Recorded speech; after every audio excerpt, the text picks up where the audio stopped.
Okay.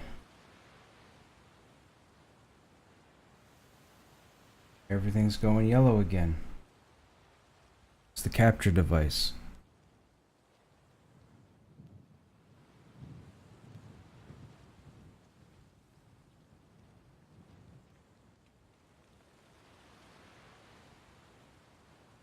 Give me a moment here, guys. I can't see chat at the moment.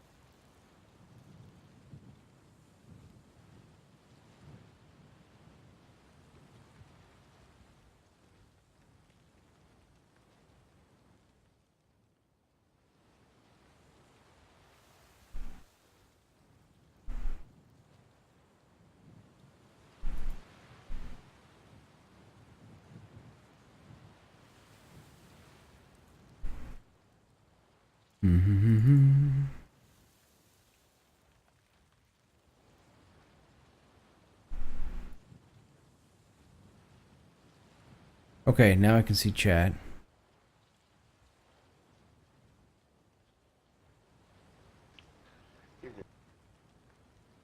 Yo, I was just having a little computer issue here I'm trying to get worked out.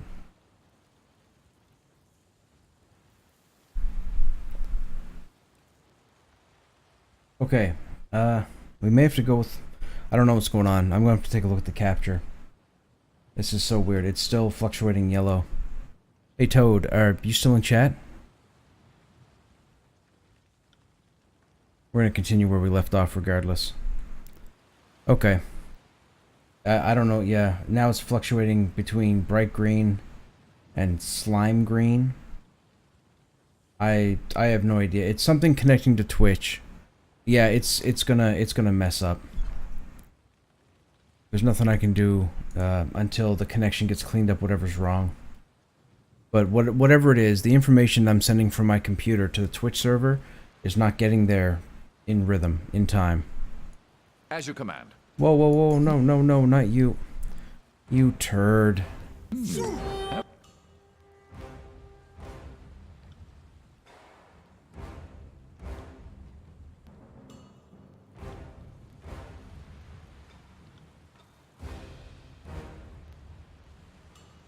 I will aid you.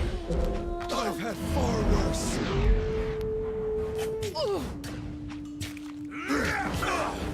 A new dent.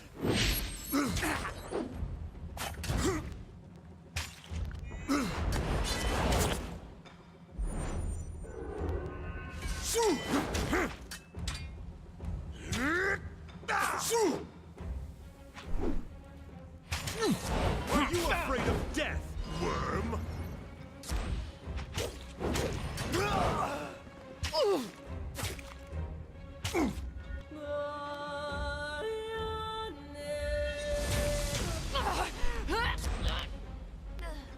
Okay, her singing is a little weird.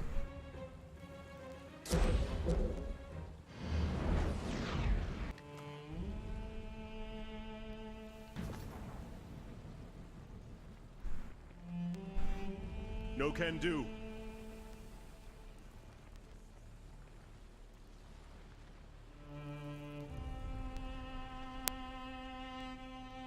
Yeah, there's Matthias.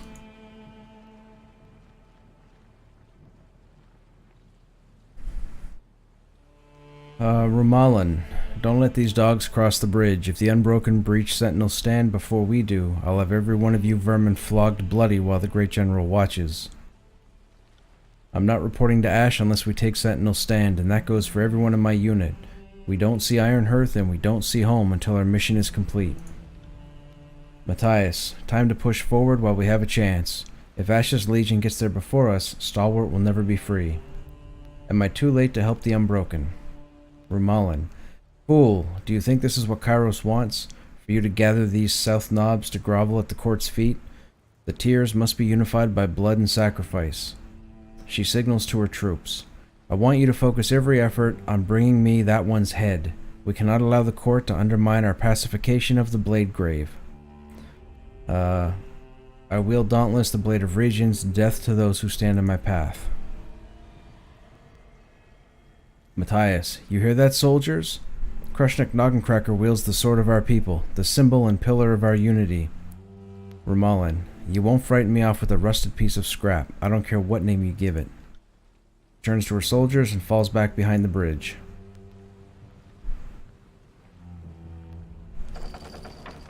Fair enough.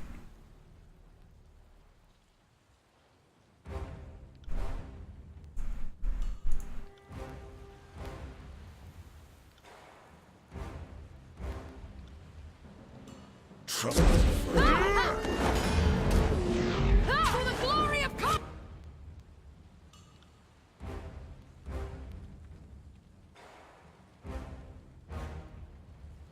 Now this is the imbued weapon, right? Right. On it. How did I miss?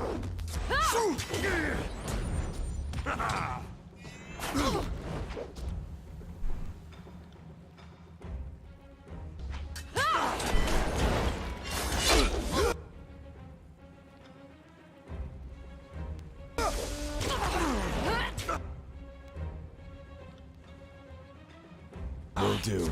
Grovel before me!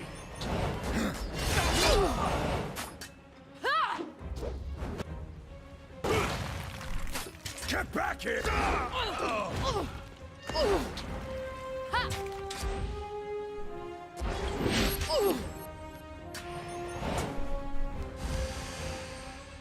So far, I'm digging this group.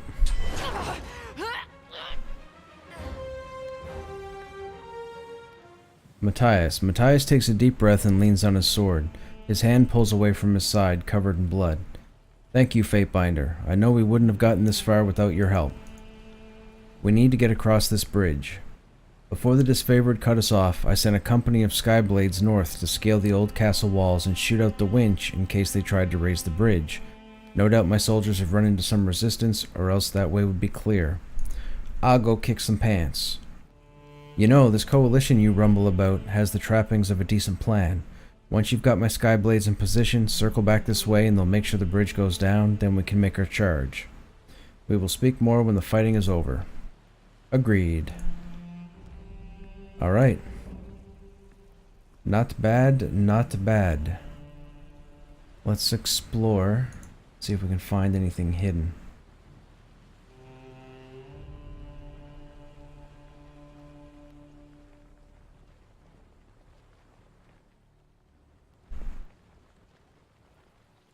Just that. Okay. Oh, just that. Only that. Iron Walker armor. Okay. Now, we can't hit this. Can't get any of this yet. We have to get across the bridge.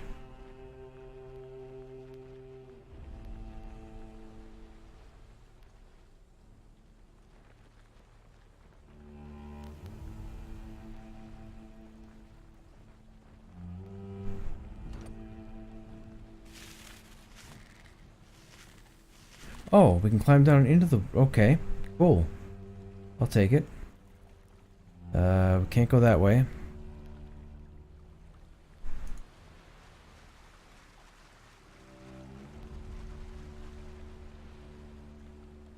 No can do.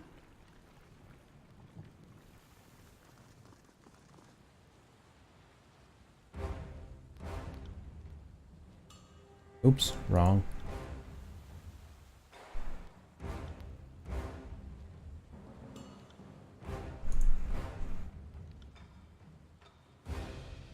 Trouble. For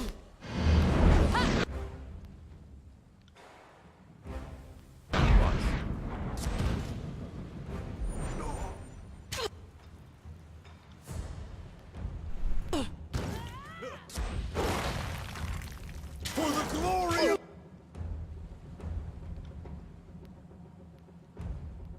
Kairos! Get back here! She's not supposed to be there. Here.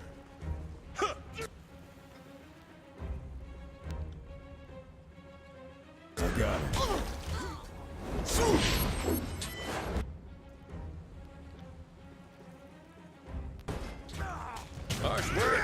more harm than this useless weapon.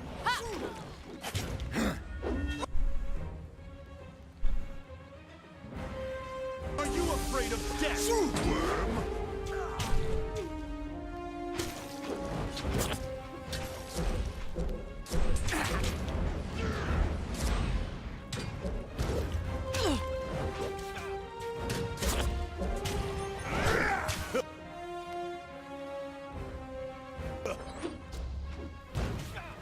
It is entirely worthless.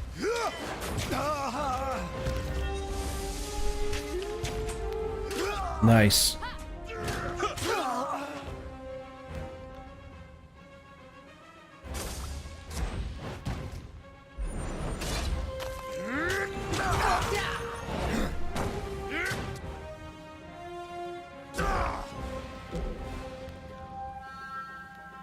Will do. No, we don't have a knockdown, do we?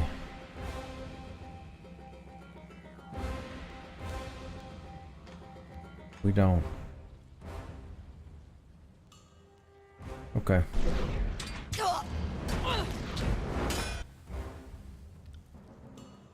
I got it.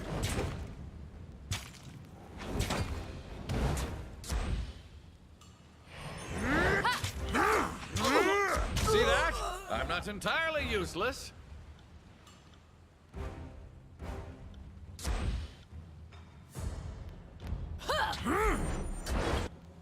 Why did they stop attacking? I need to try a different weapon.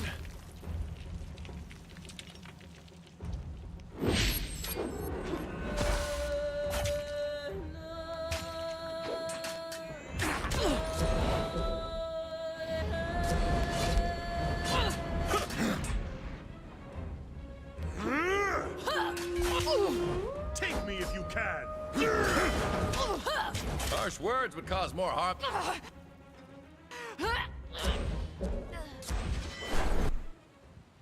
Bronze armature. Much appreciated. We can take it from here and the battle is almost won. Stalwart will sing of our great deeds. Songs will be for later. You lead the charge while we scale the wall and take out the drawbridge winch.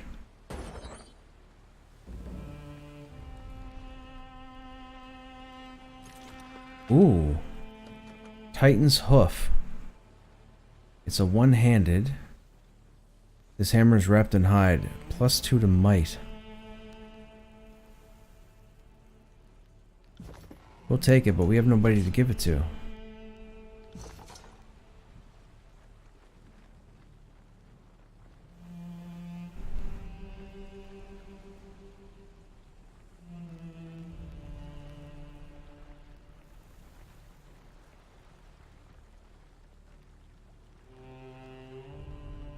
Nothing.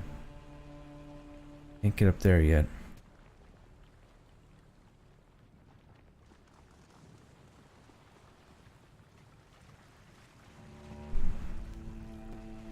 Okay, I'm going to jinx myself, but it looks like it's balanced out. It's been... Oh, no, it's green again. Good.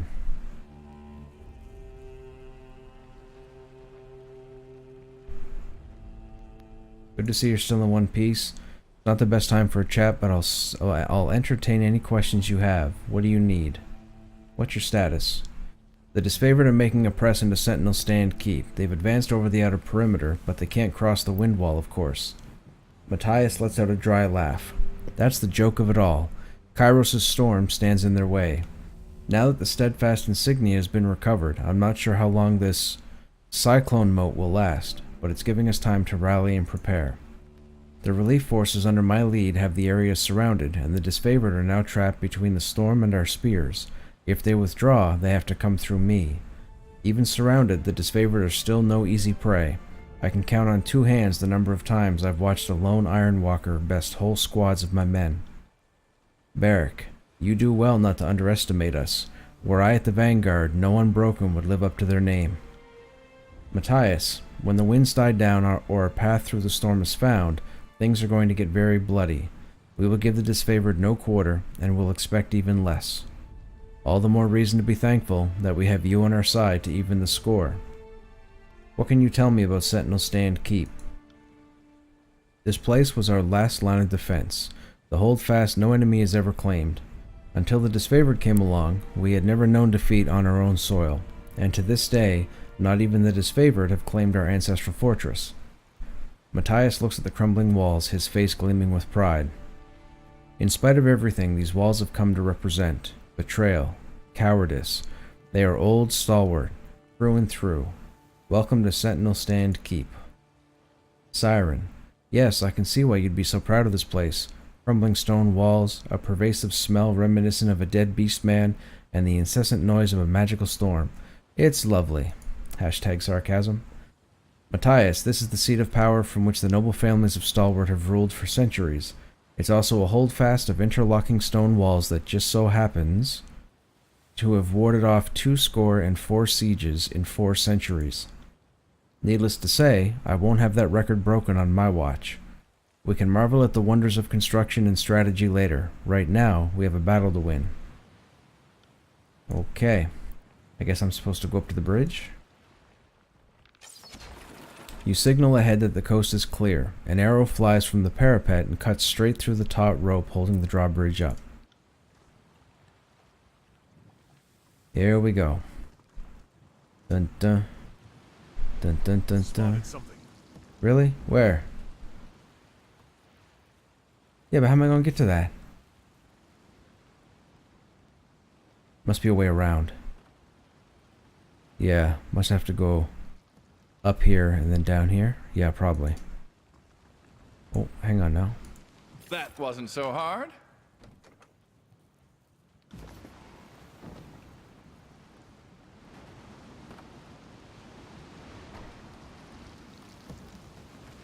Okay, this could be a much larger group. So, we've come this far. We're going to go ahead and save.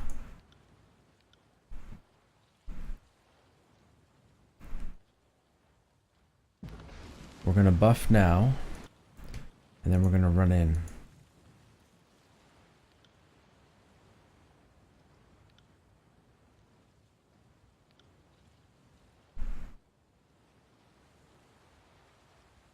Let's have it then. Destroy them!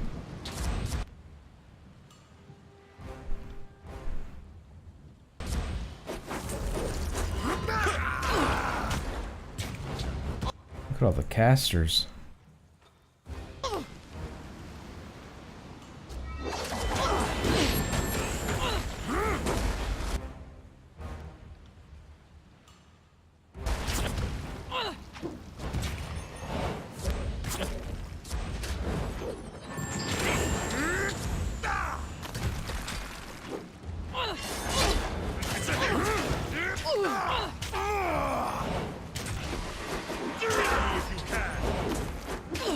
Wait, I did that?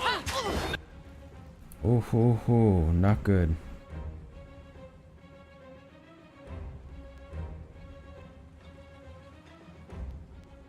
I have no way to heal. You do, though. Nice! Come back and face me!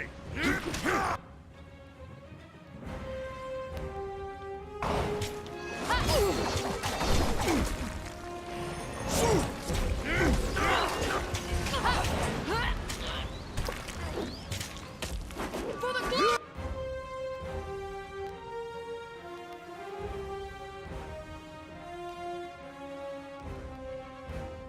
Kairos!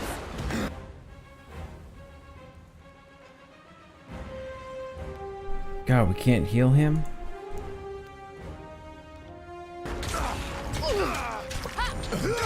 Why is he not using that?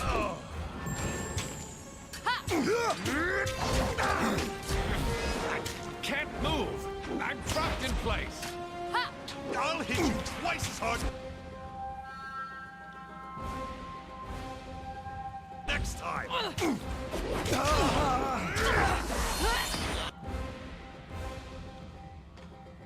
On it. On your knees, worm!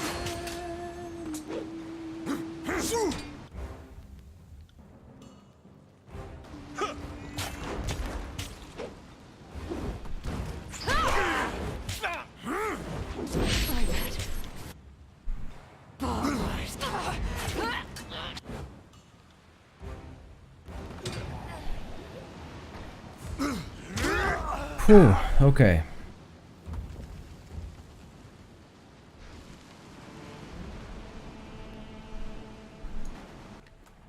Ooh, hello.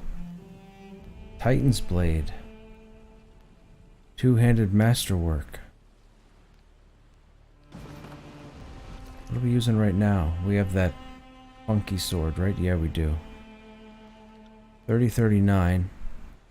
3646.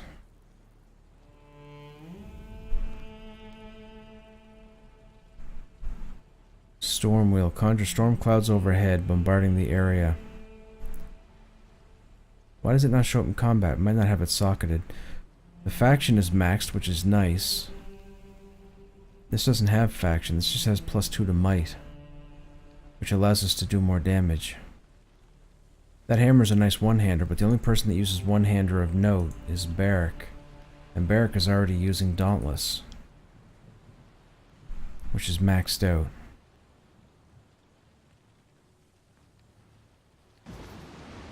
Okay, hang on a second. We gotta find out what is... Where is this sword's ability?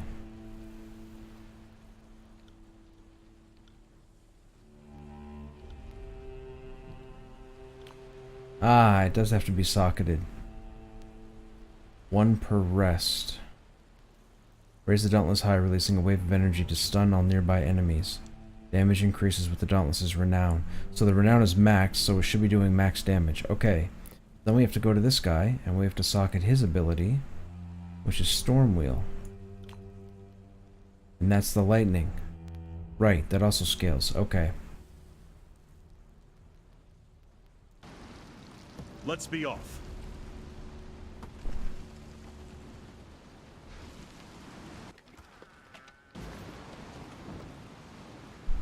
How's the stream looking so far, Toad, if you're still here?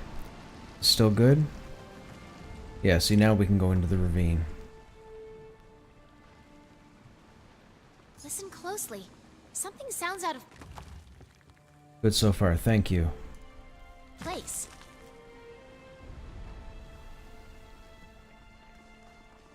Yeah, I need to... You have eyes on this? Oops, I gotta try pinching pennies, and I gotta get the internal capture card. I gotta get away from this USB card. Another masterwork weapon.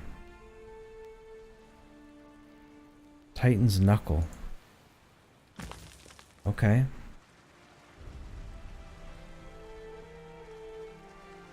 All these weapons have might on them. If only Stalwart had surrendered years ago. Oh, hello.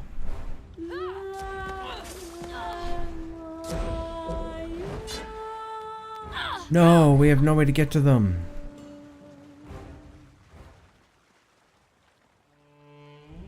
I hope they're not dead by the time we get around there. If they're dead, we'll have to load. I wasn't even paying attention to the minimap and had no idea they were down there.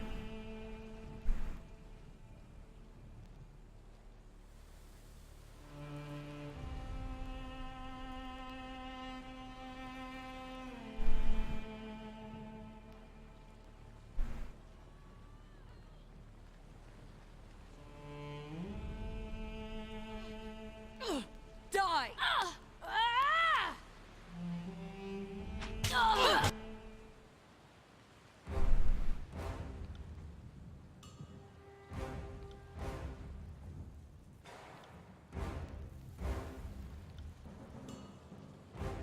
Send them at me in waves!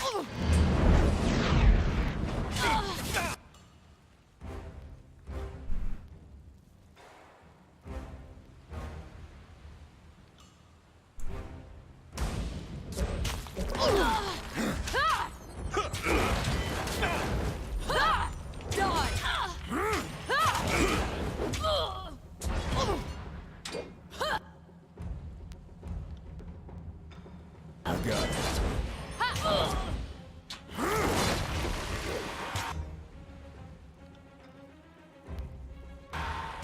Oh, they died.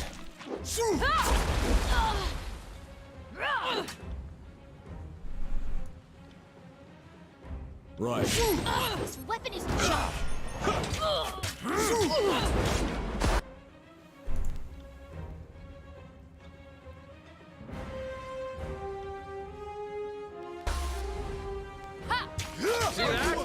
not entirely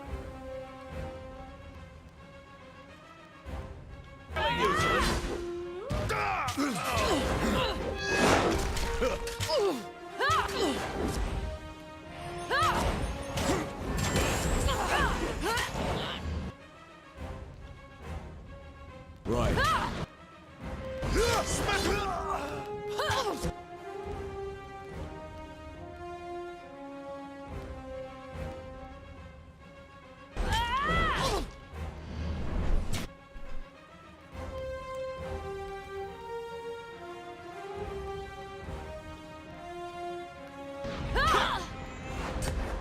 harsh words would cause more harm than this use.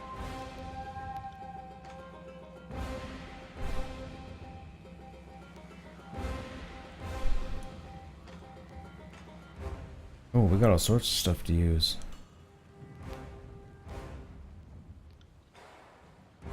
Will do.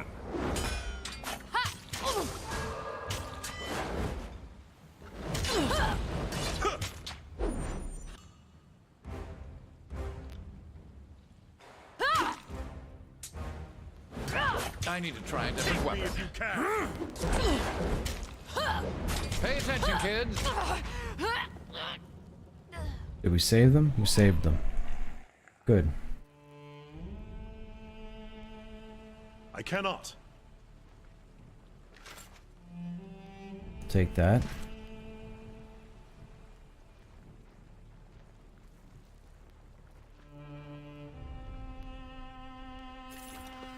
Take those. Okay, now we go back over here.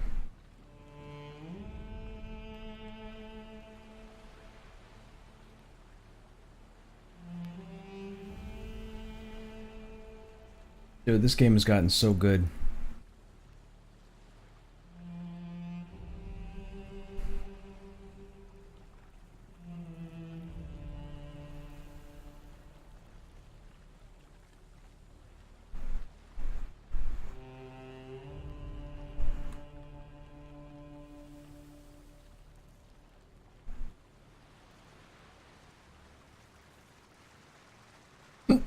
Pardon me. Damp mission report. Back to 430 TR. One entry stands out from the meticulously organized whole. It describes an evening patrol where the soldier spotted a crimson spear meeting with a stalwart captain. Whoever wrote the log must have intended on reporting it to their superior office, but fell in battle. Interesting. Oh, that counts towards our who did what.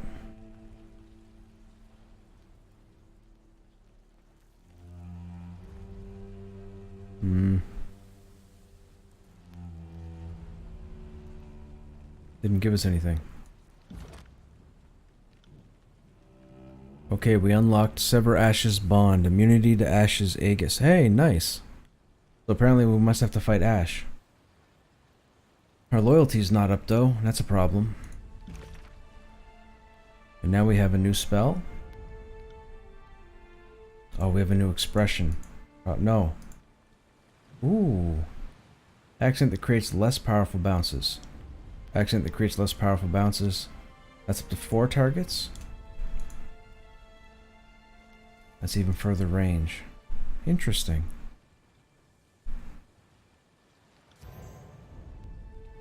He's at 100 already with 110. If I change that, that goes to 120. Okay. Never mind. That's for when we get older.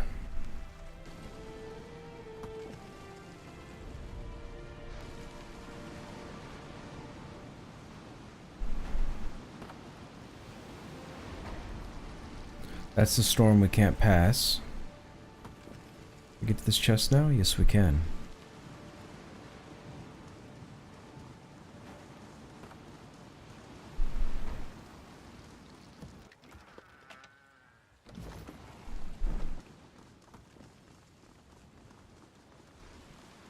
Nothing hidden. What, are we going down a well?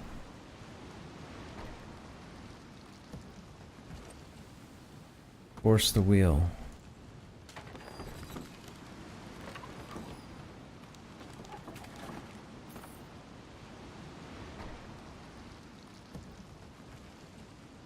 And then what?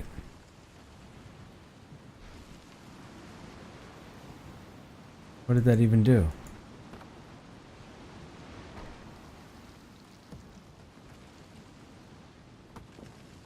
I don't even know what it did.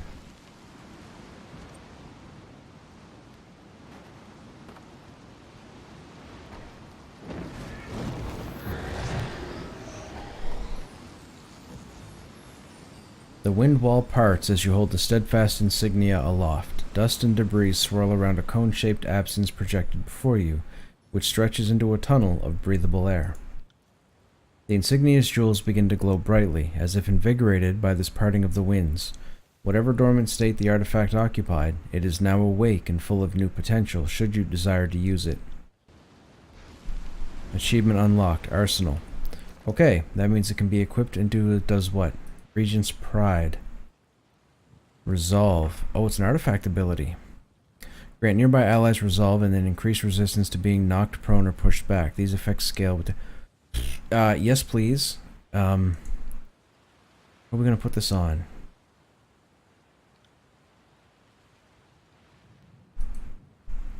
You know what? Health regen, not a big deal. Insignia. This will be fun. There we go. And we got the ability. Perfect. Alright, let's save.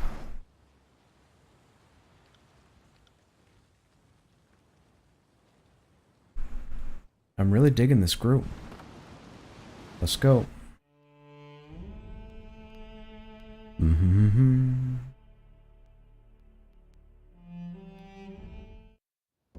Curious how that artifact left the path open behind us.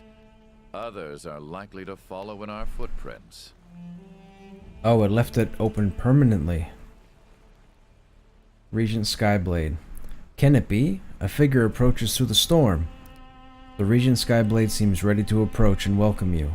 Dawning realization comes to her expression as she hoists up her weapon in a stance of challenge. Announce yourself, invader. We haven't sat in the eye of the storm this long to become slaves of Kairos. Barrack. Take us to Stratus Herodin. Barrack advances on the guard with a menacing air.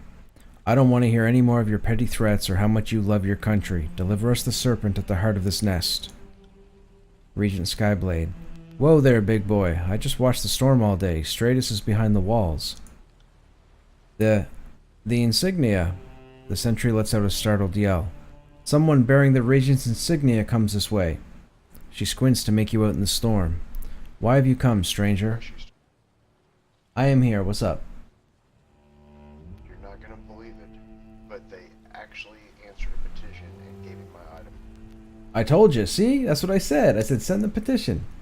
They would have checked their logs, or your logs, and found out that you'd already had it at one point and how far along you are, and give you the item back. I will say, that was really fast. It's usually been 24 hours for me or more, but the fact that you got it within, what, 2 hours of when you sent it? Yeah, rough. I've come on behalf of Matthias, champion of the Unbroken. I must speak with Regent Striatus. Isn't it Striatus? Maybe it is Striatus. Roar over the volume of the storm.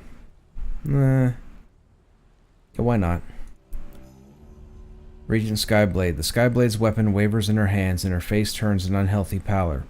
She seems equally poised to drop it and run, or make a careless swing to open some distance between you two. She furrows her brow and regains her bearing, advancing on you. You think I haven't screamed into the storm before? That my desperation to see home again hasn't been ripped from my throat when I least suspected? You think I haven't breathed in my weight in rust and debris, and that my throat isn't as raw and parched as yours? Then come at me and we'll see who roars the loudest. Wait, they go aggro? Are you kidding me? I thought we're supposed to... Okay, whatever.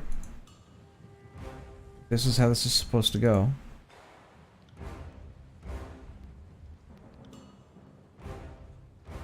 Heads up, we have company.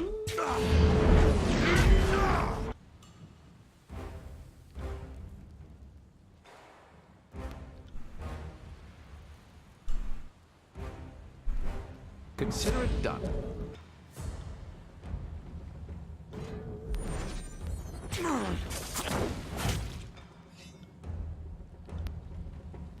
On it. I need to try a different way. Now, did he just use his taunt? No, he didn't. Well, now he's going to.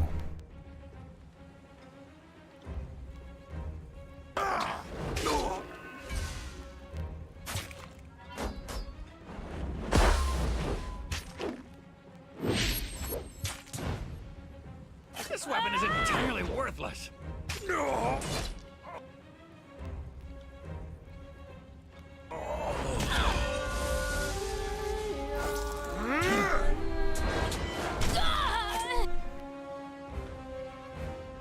Will do.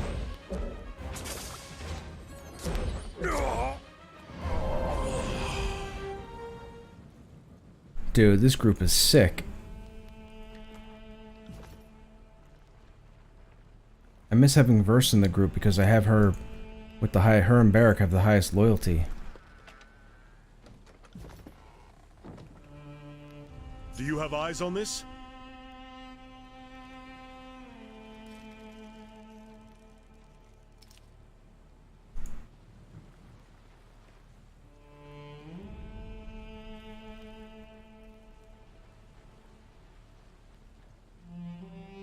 Did I hear roaring a minute ago? I can only guess that that's my countrymen's gore on your boots, invader. I warn you that I'm ready to put up a better fight, and your fragile shrieks won't unnerve me. Barrack, out of my way, peon. No amount of stalwart rats can keep me from wrapping my hands around the regent's throat. Stand aside or join the fate of your doomed master. The Regent Skyblade's eyes widen. If you mean the Regent harm, then I'm honor-bound to stop you. I won't hesitate to lay my life down to protect Stalwart's ruling bloodline. Barrack. Fool, did no one tell you that Kairos has all but ended the Regents and their weak line? These storms will rage until Harridan dies, and by the time he gathers the courage to take matters into his own hands, the country you protect will be no more. A voice bellows from the other side of the portcullis. Stay your weapons and raise the gate. I would speak with our guest. The Regent Skyblade looks over his shoulder and frowns. Step forward and present yourself then. Keep a respectful tongue and you won't have any trouble. Now comes the twist. We're not going to have to kill this guy? Stratus. Yeah, they typoed his name earlier. They had S-T-R-Y-A. It was Striatus, and it's Stratus. That's his name. So that was a typo. Stalwart's ruler looks at you with a mixture of caution and amazement. His gaze lingers on the steadfast insignia. That explains how you were able to pierce the winds. But why have you come? Not to liberate an enemy, I think. He squints. The long isolation has taken its toll, but we aren't deaf to news of the outside world. I think I recognize a Fatebinder when I see one, so logic follows that you are the keeper of Vendrian's well. Barrack. Harridan! Barrack pounds his fists together hard enough to shake the earth. Come out and face us, coward. You've dodged this reckoning long enough. Oh yeah, these guys are all gonna aggro. Stratus Harridan. The Regent blinks. Do I know you? Your face, what little I can make of it, eludes me. Your friend here seems a mite unstable for emissary work. We've survived in the Overlord's prison for over a year. I live on, and so the Regent bloodline endures. Even the disfavored couldn't breach Kairos' wind wall when the edict crashed upon our heads. Though I'm less certain how you managed. You didn't travel this far to deliver terms of surrender, did you? The storm is destroying your people. Surely you must see the madness in prolonging the inevitable. I was hoping to talk some sense into you. I came for the clear skies. I come to complete Kairos' conquest of the tears. You have evaded death to your country's detriment. That ends now. I'm here to restore sanity back to the people of Stalwart. Storm is destroying your people. Surely you must see the madness in prolonging the inevitable. Stratus. I'm not ignorant of my part in this equation. The edict can only be ended with the blood of the last regent, just as Kairos decreed. I must warn you, I haven't survived this long only to be cut down by Kairos' lapdog. I endured the war, the disfavored suicide march, and the long isolation of the storm. I won't make it easy. What was that about a disfavored suicide march? Stratus. In the second year of the war, my personal forces captured one of Graven Ash's elite legions. We divided their numbers for our own protection, some here, others at Duskwatch, with plans of bargaining with Ash for their lives. Barrack. You preyed on the Archon's love of his troops? Monster. Stratus. The war came to a, shall I say, climactic stalemate when a disfavored force amassed around Sentinel Stand to drive us out and liberate our prisoner. The rest, as you know, is history. Before the disfavored could finish their desperate attack, the edict swept up my people and Ash's Legion like they were made of straw, battering bones and iron into so much dust that now swirls about our heads. Barrack, I remember that day too well. If you had but surrendered, then hundreds of Northerners and Southerners alike would have been spared. Stratus, stalwart bows to no one, you armadillo of rust and entropy. Your presence alone dirties these noble defenses. A true leader would have fought to the very end rather than hide here. Stratus, your doubt is understandable, but why should I have fought a losing battle? Stalwart's regions have always endured where others fell. In Sentinel Stand, I could outlast any enemy. And how could I have known that Kairos would be so exacting in punishment? Siren, because in the past, restraint is what Kairos has been known for? The tiers are in shambles and you thought you would escape retribution? Your naivety is impressive. You could have ended this edict long ago. Stratus, you mean by suicide or execution at the hands of my countrymen? That would betray the dignity of my station and the honor of my soldiers alike.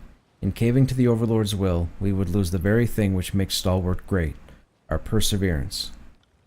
I took no pleasure in watching storms ravage my country, here from the safety of the eye.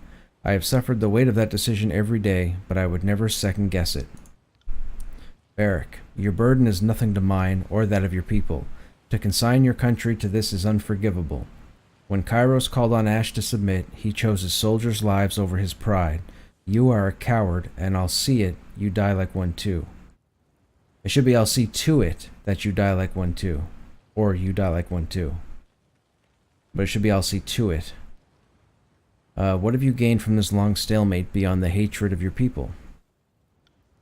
Stratus, the people do not know what is best for Stalwart. We need a strong leader who understands the traditions of the realm, whose blood is a part of that storied heritage. If they spite me for preserving our strength here and outlasting the war, so be it.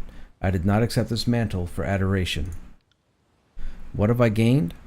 I have kept Stalwart alive in this self-imposed prison, whatever else you may think. The desperation to reach this place and end my life only confirms the righteousness of that decision, as hard as it has been. I'm going to end the edict one way or another. Will you help me or not?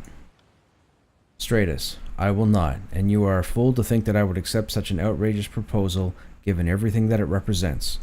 The very pride of my station hinges on rejecting your impossible solution. As regent of the great realm of Stalwart, I eject you from any courtesy or invitation that holds you to these walls, and banish you from my lands. Typical that the attendants of Kairos present no agreeable terms. You may distort the histories to reflect that I forced this confrontation, but everyone here will remember that when your overlord locked me in an impossible choice, I chose Stalwart. Harridan turns away and heads through the portcullis. Here we go again. Alright, yo.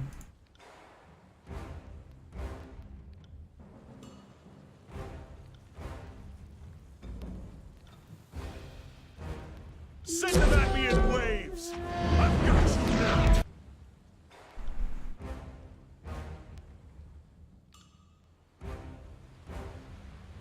Consider it done. Right. Harsh words would cause more harm than this useless weapon. Take that. Just because I can, that only affects 2 people. Doesn't matter. Let's do it.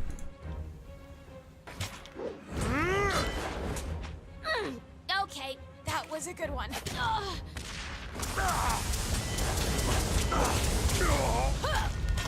Wow. Wow. Wow. Dude. Are you kidding me?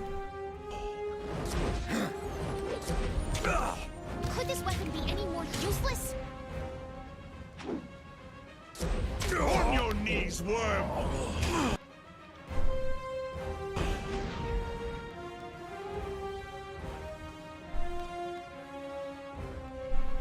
Can't do that.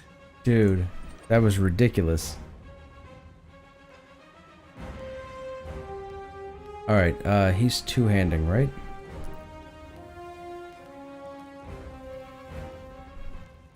We can't go any higher on strength, so we have to go magic defense.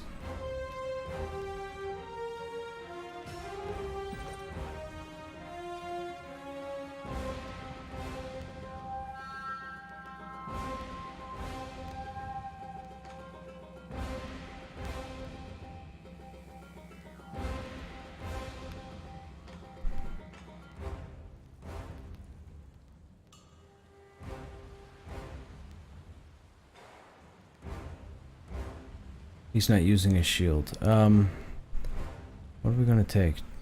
Deliver powerful blow. Why not?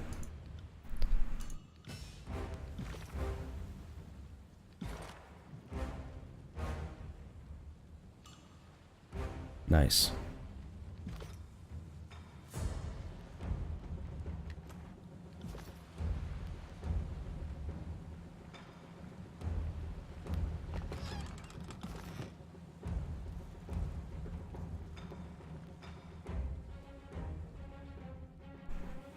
Whoa, what happened there? That was weird. Okay, there's nothing here.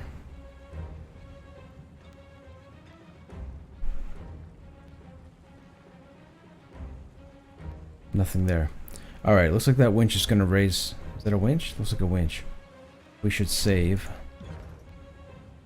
Actually, no, we gotta camp. I need that ability to come back in case we fight a boss. Okay, save.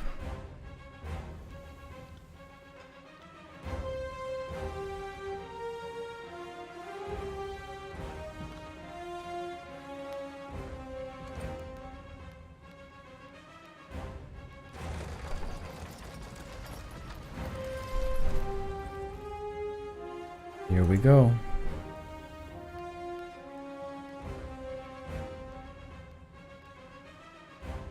The fighting is most certainly going to ramp up.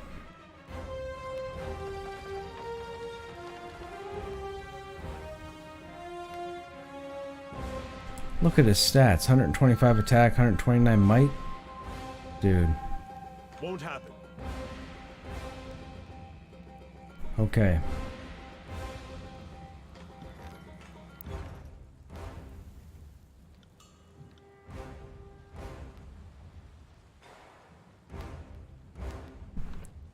We're going to evasion and then run in.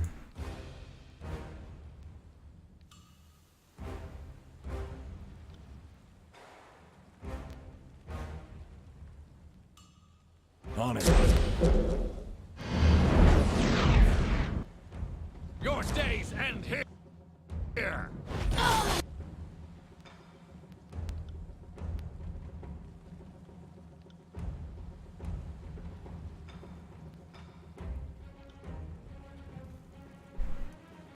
Such a simple task. I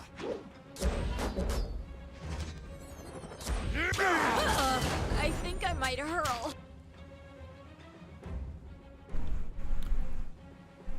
You. I can't break away, so... Will do.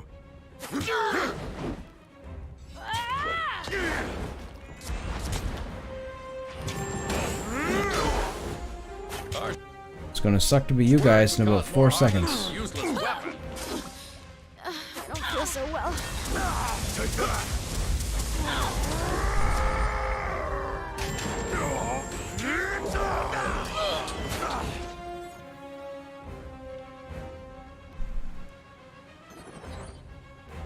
This weapon is junk.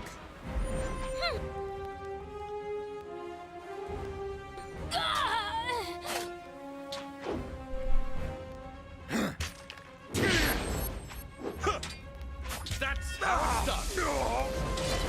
Are you afraid of death, worm? Okay, this group is just too good.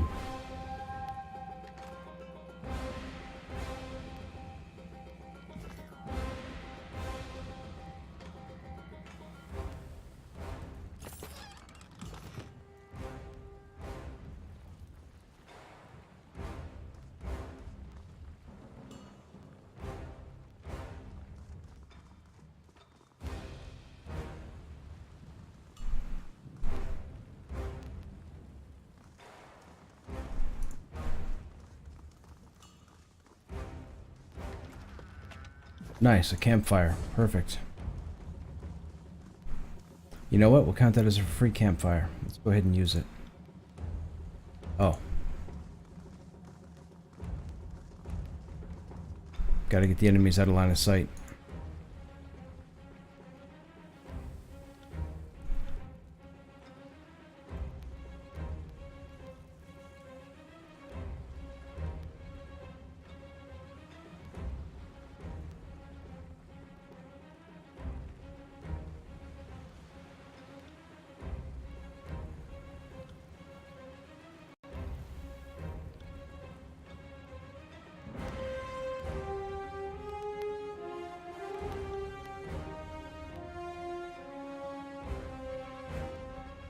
I will aid you.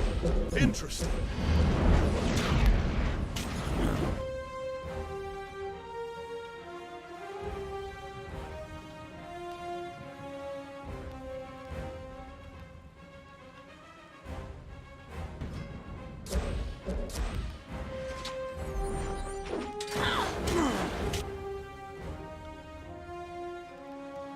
Wait, I did that? Nice!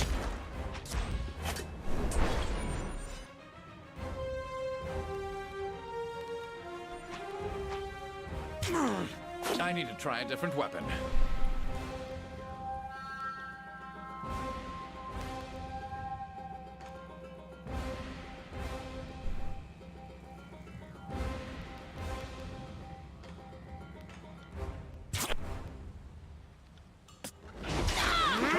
Face my iron!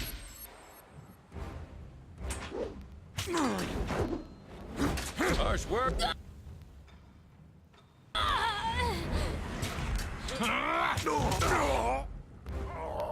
Dude, this group is too good.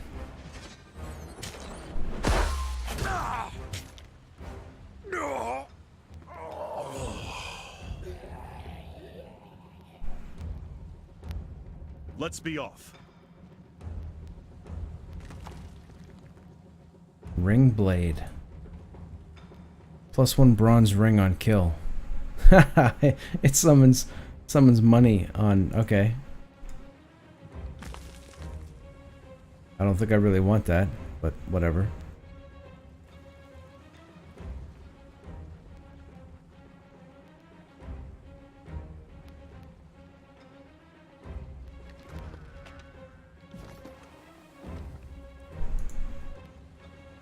Nothing there. Okay.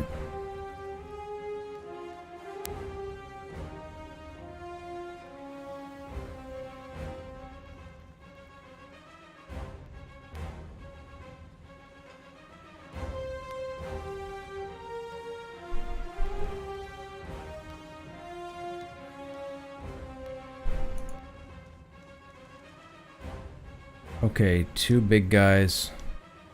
Free range DPS.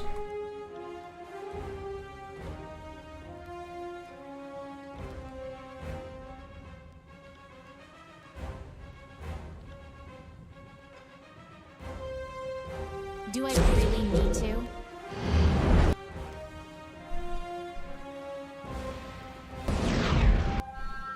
To battle. Get back here!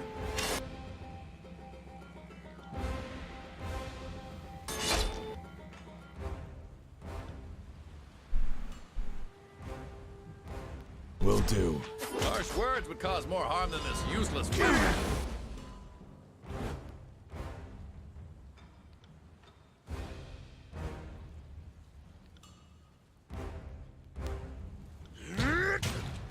Stalwart prevails!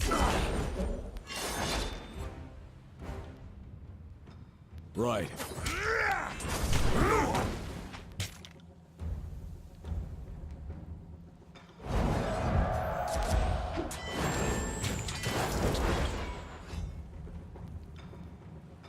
We're not getting any more skill ups. I wonder if we've already maxed out our skills. Could this weapon be any more useless?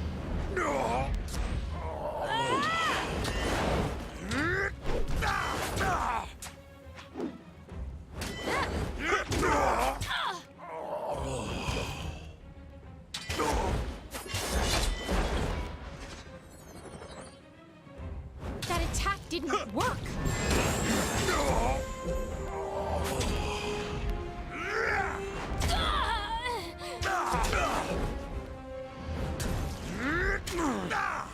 This weapon is entirely worthless. Time to change weapons.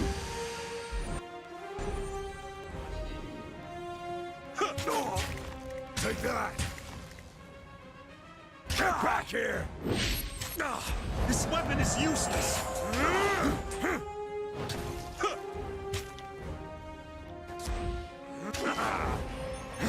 Come and feast my iron.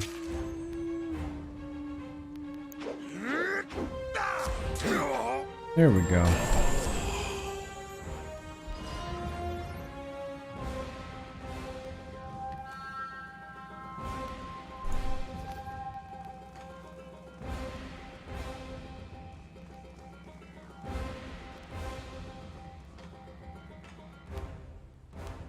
No can do. Won't happen. What do you mean?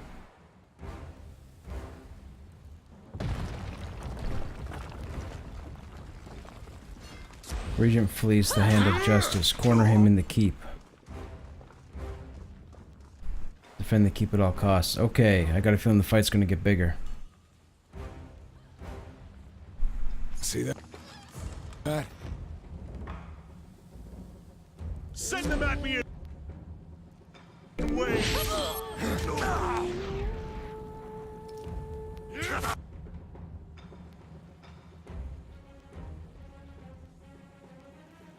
Actually, you know what? Let's try this without the evasion and see what happens.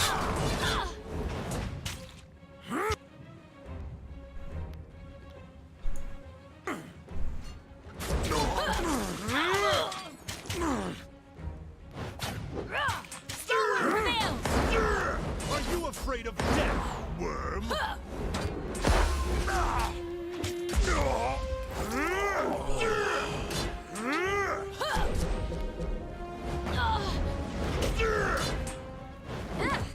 Nobody heard that, right?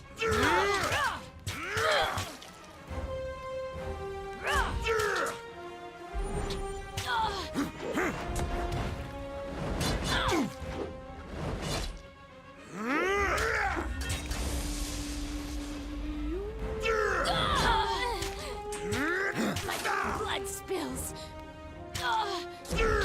Stalwart prevails! I need to try it.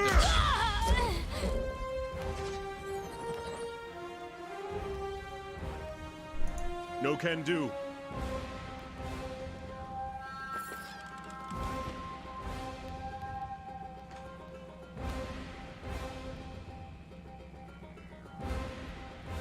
Anything down here? Nothing. Okay. Wait, is there anything up in here? Yeah, I bet you there is.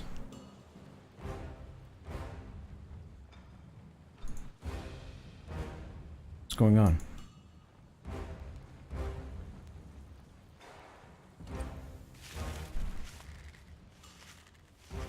Affirmative.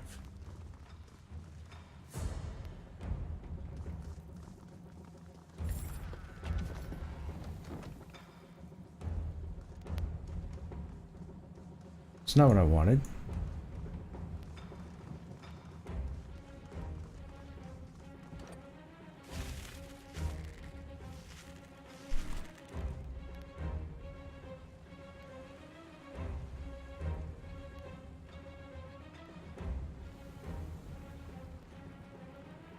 That wasn't so hard. Another campfire. Fantastic.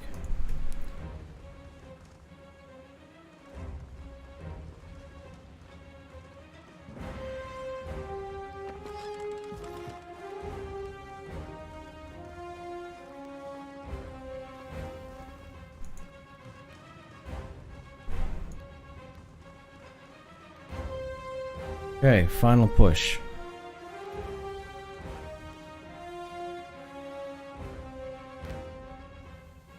Six dudes. Okay. We're gonna evade for this one.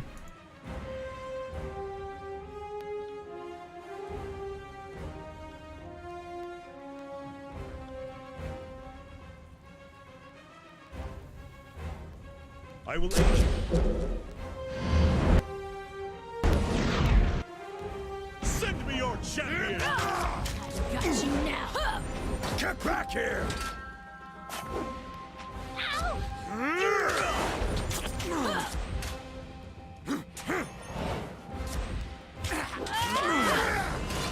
don't feel so well.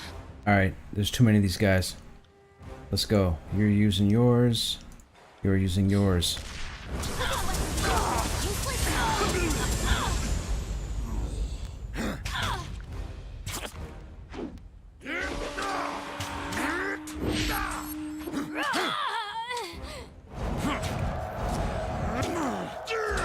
That attack didn't work.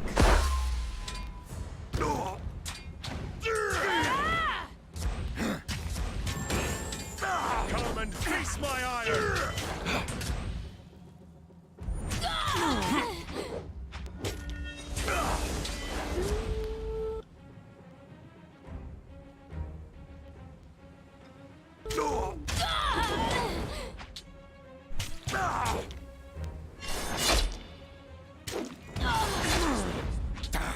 We should try that again. Of course it interrupted during the cast. Of course it did.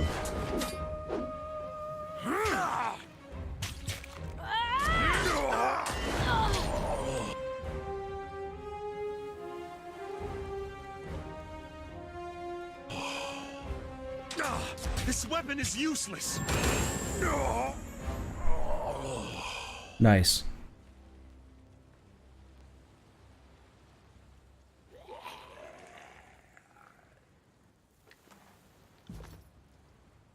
Affirmative.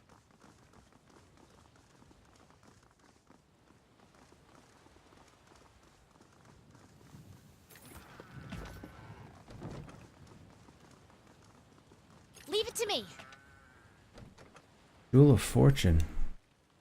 Critical deflection, hit precision. Critical deflection and hit precision. We go on one of these two guys, but which one? You've got haste, and you've got parry.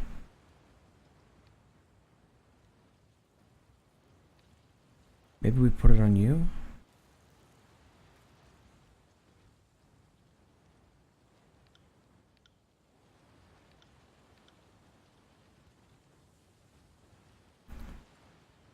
Lucky. Let's put it on you.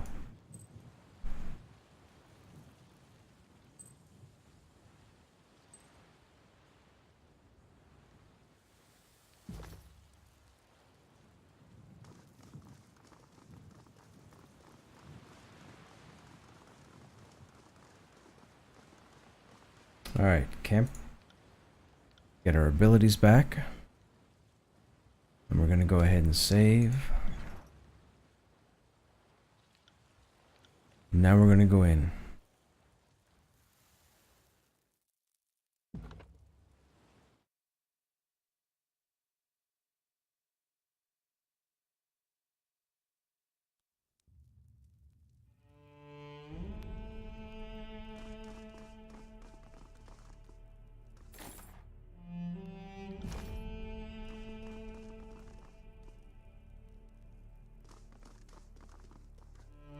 How did Matthias get in here ahead of us?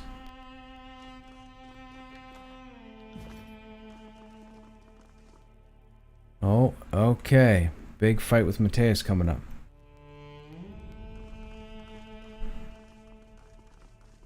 Or Matthias, I should say. Matthias. Matthias.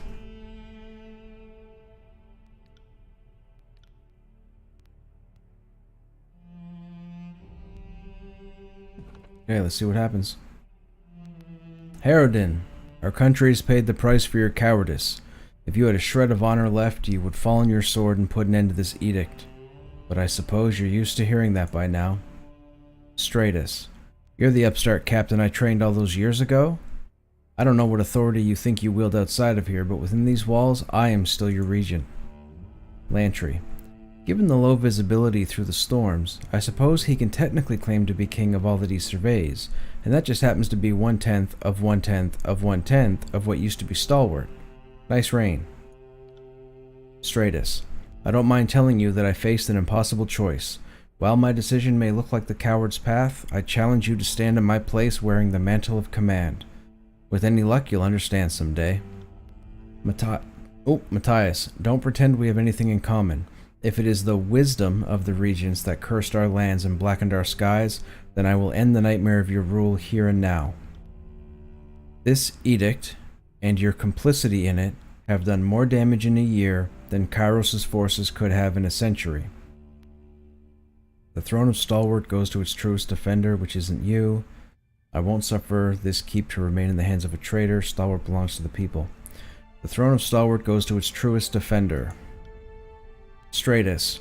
Seditious rubbish, Captain. I know that Tunan's servant has taken you this far with promises of glory, but don't imagine for a second that he has the best interests of Stalwart in mind. Matthias, don't try and play us against each other, Regent. I came for your blood, and I won't leave until I'm ankle deep. Dun dun dun, final fight, final fight.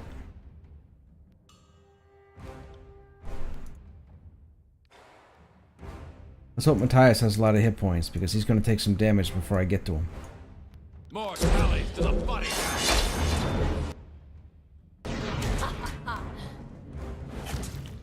Now, right off the get-go, guess what we're going to do? Wait. Yeah, that's what we're going to do. And then you're going to do this. Smash to pieces. Take that. Could this weapon be...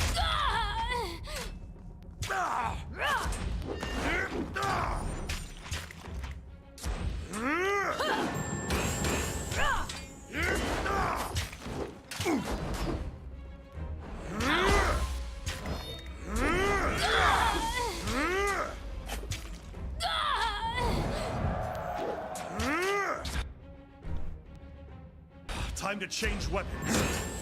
Here we go.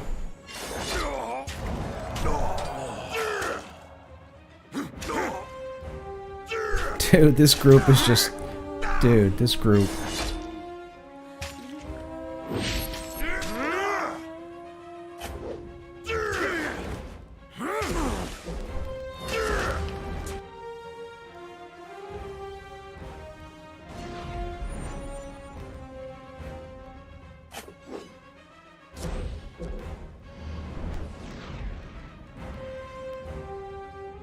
Stratus. The Regent lies on the ground, bloodied and defeated. He extends his good arm and drops his weapon. If only I had the breath to spend defying you, but I fear the fight has left me. Matthias, you filth!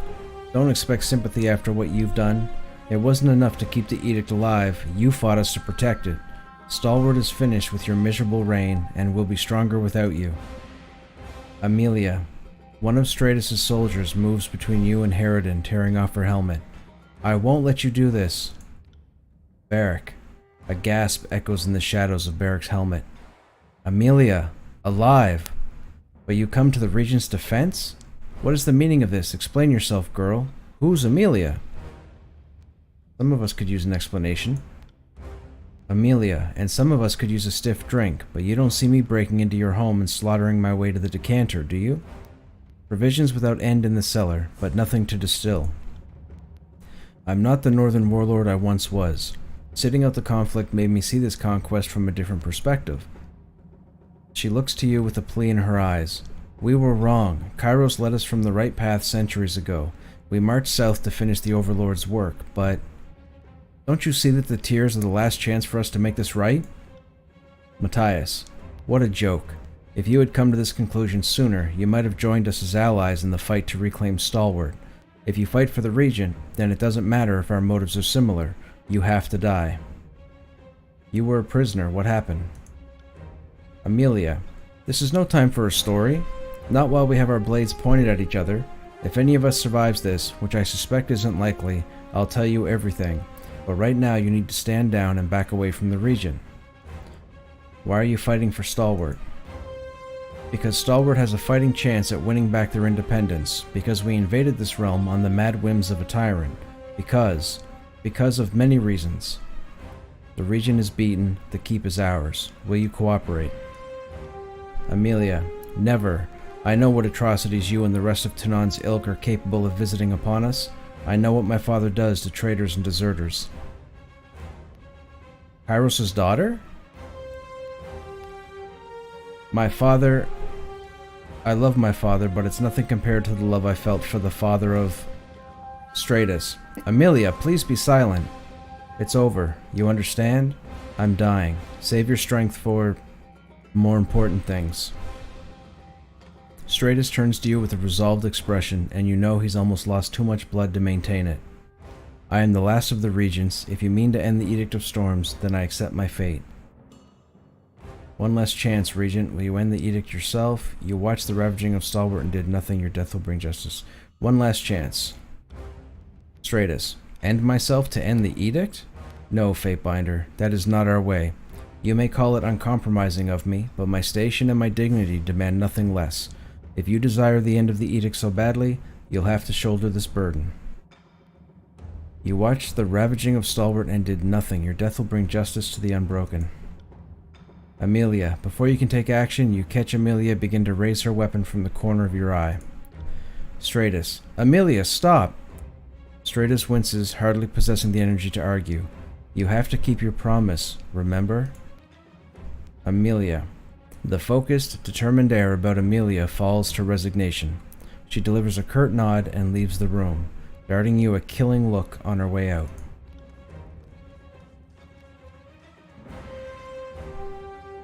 Amelia disappears into another room, unwilling to watch what you're about to unfold. Matthias. Let me kill the Regent. My people have fought for this moment, and the nation has lost oceans of blood because of his hateful decision. Won't you let a son of old Stalwart take vengeance on the one who laid us low? Matthias, take the vengeance you were denied. Kill the Regent. Matthias steps forward and buries his axe in the Regent's chest. Stratus collapses instantly, a final gasp escaping his lips. Stratus's body falls to the ground, and you watch the blood pool onto the floor in silence. There is a feeling of anticipation in the air, but as the seconds pass, it never materializes into anything. The surge of arcane energy and sense of relief you experienced in Ascension Hall is missing. You hear the howl of the storm outside, and realize that the edict endures. Which means he's not the last. So maybe it's Amelia? Matthias. Searching for any change or meaning, Matthias scans the room with increasing panic. It's not happening. Why isn't it happening? The storms were supposed to stop when the last of the regents fell. From across the hall you hear a faint cry, a baby's cry, and realization dawns on you. Oh no, the regent messed with Amelia and made a baby? Uh-oh. Uh-oh. Uh-oh. Faithful promise. Shield was carried across 3 generations of no special abilities, 27, 27, and 20. So if we loot that,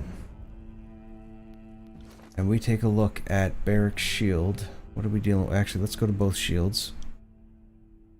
Or, what, weapon? What are we dealing with? We gain 7 parry, 7 dodge, and 8 endurance, which is huge, but we lose lightweight and quick step. Recovery time and movement speed. Recovery time and movement speed for more dodge, parry, and endurance.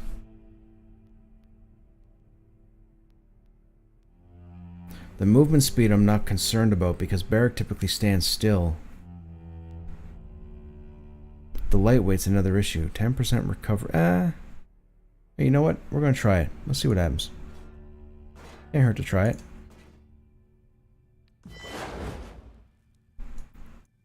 Alright, anything else around here? Let's be off. Do you have eyes on Ah this? ha ha. Pays to explore.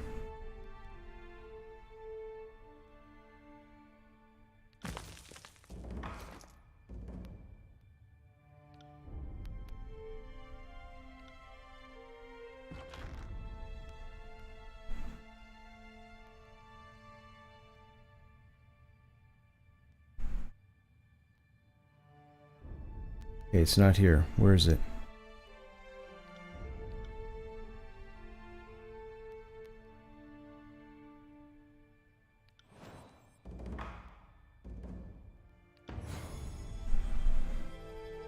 Okay. That's 2 more known. stronger. Who leveled? You leveled. Okay, what are we working on with you? You're using a magic staff, so those two. So we can't put your spell strength up any higher, which means we have to go armor deflection? Why not? And then for skills, we're going to give you level 3. And that's updated. Faction is updated. Unbroken is maxed out. We have more expressions, so see what we have. Haunting Jest, that's new. Haunted Affliction. Fires a bolt of harassive energy, filling the target with hatred and taunting them to attack. Interesting. We could give that to Barrick. Take out the Grave Grasp. Let's... oh wait, he's got a lore of 58. This might not work. What does this do? Enraged Mind. Haunting Jest. Strength puts it at 50, which means the next upgrade is going to put it to 60. Yeah. Yeah, we can't do it. It's only going to work against one target. It's not worth it against one target. Can we not power it and then spike it? No, it costs 60. Shoot. Alright, no big deal. Whatever. You have 62. Actually, we might be able to do it to you. No, we don't want to taunt on him. Taunt's got to go to Barrick. Never mind.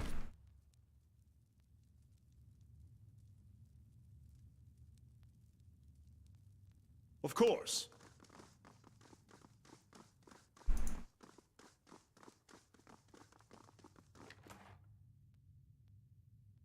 Skyblade Javelin. Alright, there's an open door there.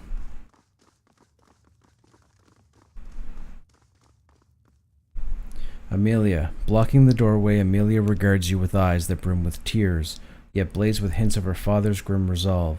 She has armored herself in disfavored raiment to face you down. Amelia. Stay away from my daughter. You will not have her. Barrick. Oh no. Oh. By the Archon's mercy. Don't let this be so. Barrick covers his face and howls softly. Your daughter is the Regent heir? Amelia, now that you've killed straight as Harridan she is, she has nothing to do with Kairos or the Edict. You have no right to judge her on the basis of blood. How is this possible? My union with Stratus the Younger. He showed me kindness behind these walls and taught me about Stalwart and the Tears, the culture and heritage that made these people the pride of the realm. He died in the 3rd year of the conquest. A disfavored spear pinned him to the ground he fought to defend, but he never rose again. Did you know this would prolong the edict? We suspected that the bloodline would implicate my baby in Kairos' eyes, but I knew nothing for certain until this moment. Don't ask me to interpret the Overlord's heartless design. I have no love for this edict, if that's what you're asking. It's torn a noble realm to pieces, fractured the pillar of their culture, and ruined countless lives. But I have a responsibility to the people of Stalwart to preserve their heritage and leadership. My father and the other Archons destroyed this nation. She and I, we can help put it together. Matthias, you'll do no such thing. The Regents had their chance, and look what they did to us. We cannot possibly allow this, can we? Amelia, the Regent remained in Sentinel stand for her protection. The edict was his responsibility to shoulder, not hers. My daughter will not be another victim of Kairos' conquest. She has the blood of the North coursing through her veins, and no one has the right to take her life. The child must die to end the edict, stand aside or share her fate. It must be done. What is one baby against the fate of Stalwart? Calm yourself, there must be... The Canadian in me is, I gotta be nice. I got to. Matthias, this is an outrage. I refuse to allow a child to unravel this nation and be allowed to live. How could I force my men to accept that answer? No, if you spare the child, the region, then the Unbroken will withdraw their support from your campaign. Our nation's future is rested in this moment, and you propose doing nothing. Barrack, you are their leader, are you not? Act like it. Fatebinder, I hope you have a worthy plan. Matthias, kill the disfavored girl and her legionnaire, or we are done for good. This shouldn't be a difficult matter for you to weigh, Fatebinder. Not if you're committed to our side. Barrack, your alliance teeters on the knife's edge. But Amelia, I couldn't stand to watch Ash's kin fall by our hand. Lantry, steadying his parchment against his arm, Lantry holds his quill ready, the plume trembling in anticipation of noting your next move. Matthias, what is your answer, Fatebinder?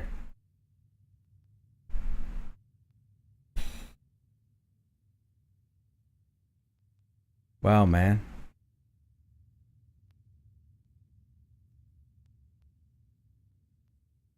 I kind of want to build the most backing to go against whatever the end game's going to be. But I don't want to betray the Alliance, man.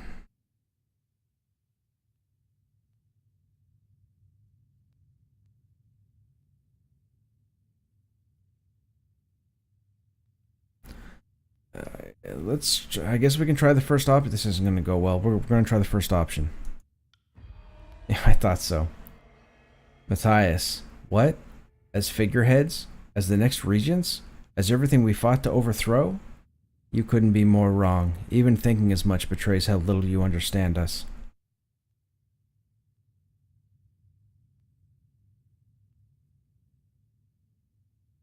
Dude, I don't want to kill them, man. I don't want to kill them. I don't want to betray the Alliance. I don't like this game.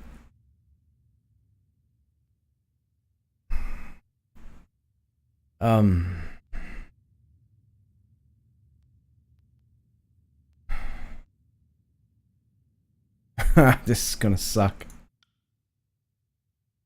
You heartless piece of crap. You will not touch my daughter. Oh my god. Dude. Look, we're not even getting combat music.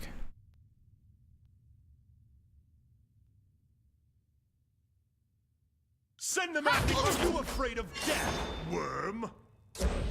Ha!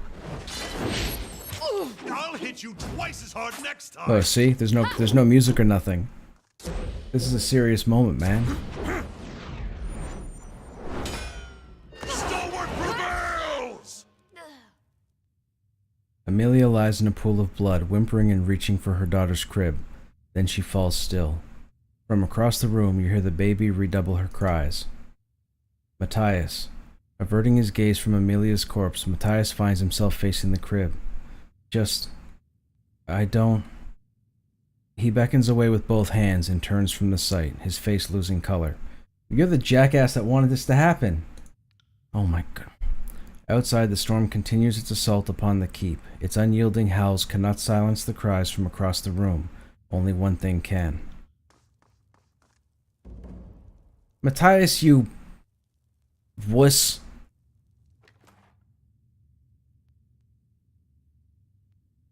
One armor penetrated by attacks when inflicting crits. Not a big deal. Oh, dude.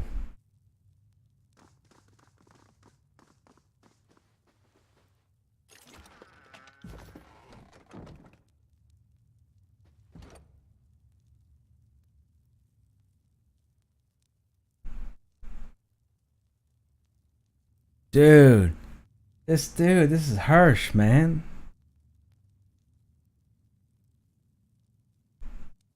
Order of Companion is going to show.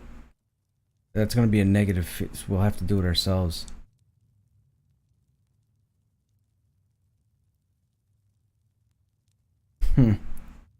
Dude. Alright, whatever. It's gotta be done. It takes but a moment, and then the deed is done. The heir to the regency of Stalwart lies still in her crib. If the storm doesn't reside for whatever reason, we're loading the game. You monster. She never even knew her family. Oh. Can someone confirm today's date? Nothing's worse than approximate birth and death dates in a pedigree diagram. Horrible. And yet, it had to be done. This edict was a blemish on Ash's record, and we are better off without it. Silence descends upon the hall. For a moment, it seems as if the winds outside have halted their dance. A loud crash against the hall doors breaks the stillness. Outside, the storm begins to whip about furiously, sending dust and debris into the chamber. What are you telling me? At first you think the force of arcane power dissipating is enough to carve the skin from your bones, a sensation you attribute to the Edict of Storms, but it cools just as quickly.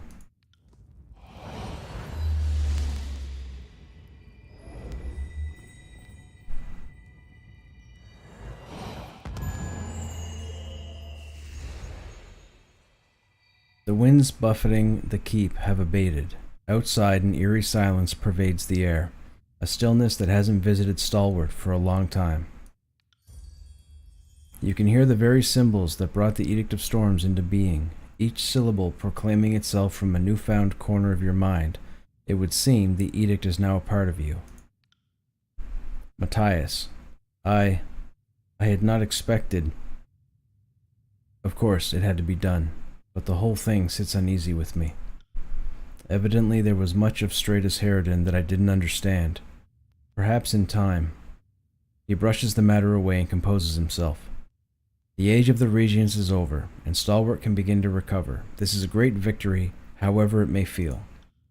Varric, I hope you're worthy of this accomplishment, son of Stalwart. I'm glad to see the edict ended at last. My armor feels not as heavy. Matthias, you've demonstrated the lengths you'll go in service of allies, and the Unbroken are fortunate to be included in crafting the tiers to come. I make for Vendrian's well, and your coalition. We have fought to retake our country for so long, I hardly remember what it feels like to plan from a position of power. I suppose I'll find out.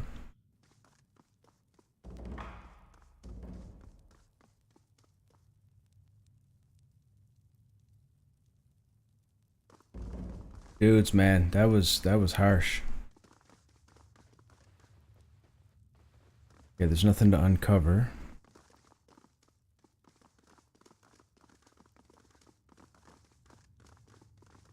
Have you guys watched any other playthroughs? Is anybody else off the family line, or did anybody not do it and then see what happened?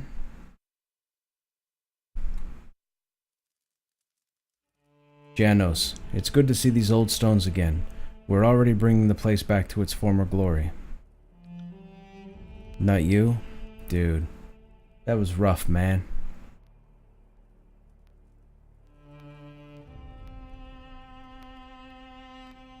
Matthias should be on his way to Ascension Hall. I'll hang back and oversee the restoration of Sentinel's Stand. Graven Ash protects. Okay, let's get out of here. Time to go to Ascension Hall.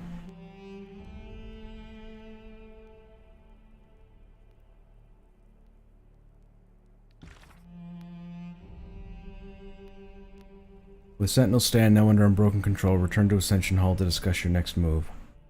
Okay. Oh, there's an exit right there.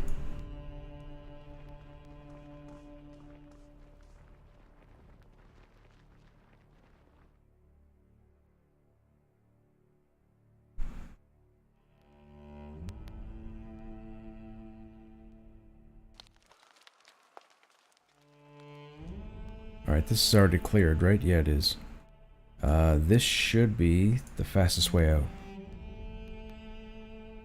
Nope, they still gotta come across the bridge. Okay, that means this is the fastest way out.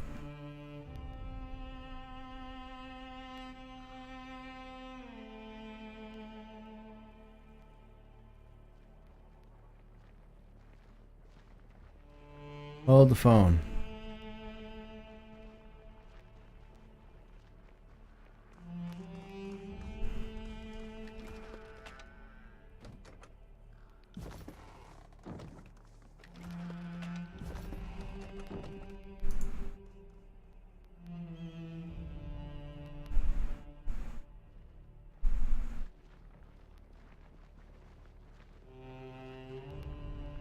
Do we have a stance? Oh, we're on the map. Okay. So we've uncovered everything. Dude, man, we're coming up on the end. We only have 3 locations to go to. The Cacophony, the Burning Library, and Ironhearth.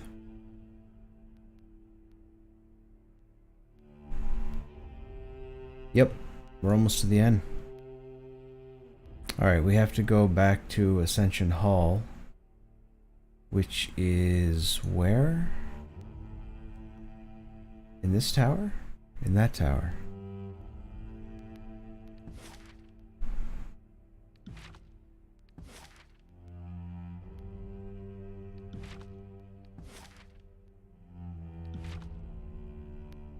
Vendrian's Well, it's here. Right.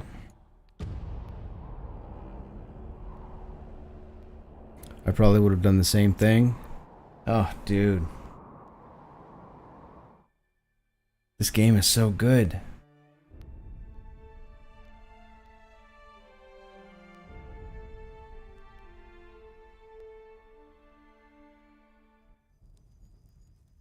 Okay, so now we gotta talk to Ari.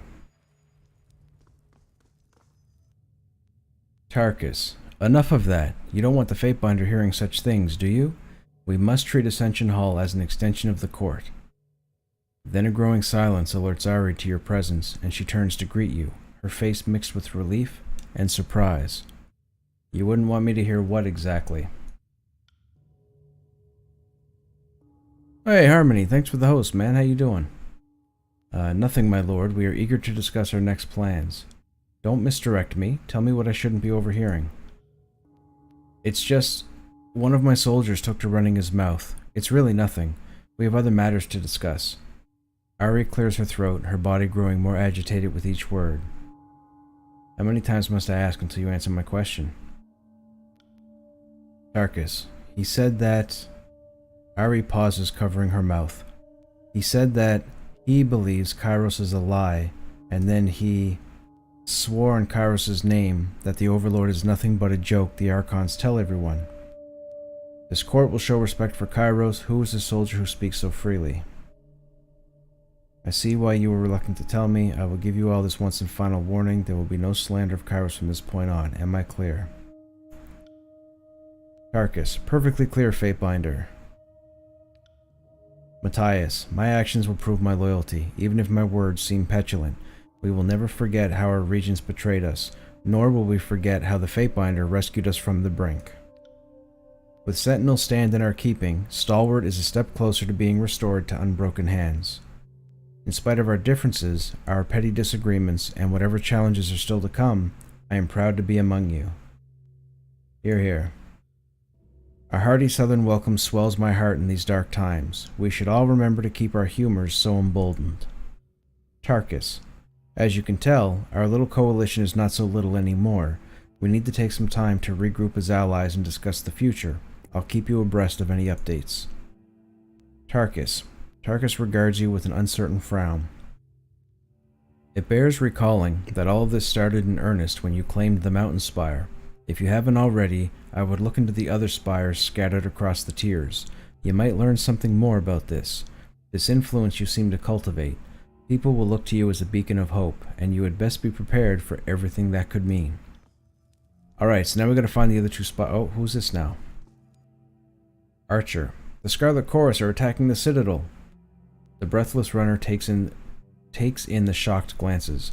There are gangs of Crimson as far as I could see. There must be thousands of them. Uh-oh. Tarkus. I was wondering who'd be the first to strike directly. If our scouts speak true, we are up against a foe that will strike us in staggering numbers. Krushnek Noggencracker, what are your orders? I don't think we can just hack our way out of this, but falling back is not an option. We've no choice to fight, but it'll be an honor to perish with you if it comes to that. But first I want to see things from higher ground. I need to see the larger picture. Do everything I say and we might live. Has the Archon been spotted? Are the Chorus forces alone?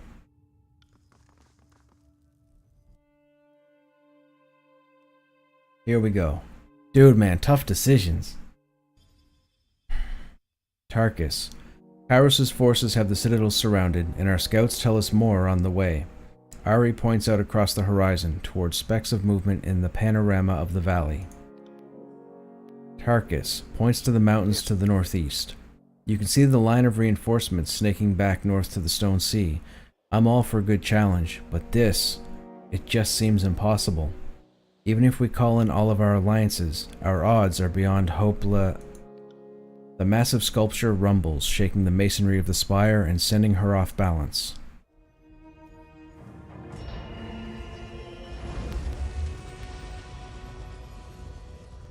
This Kairos?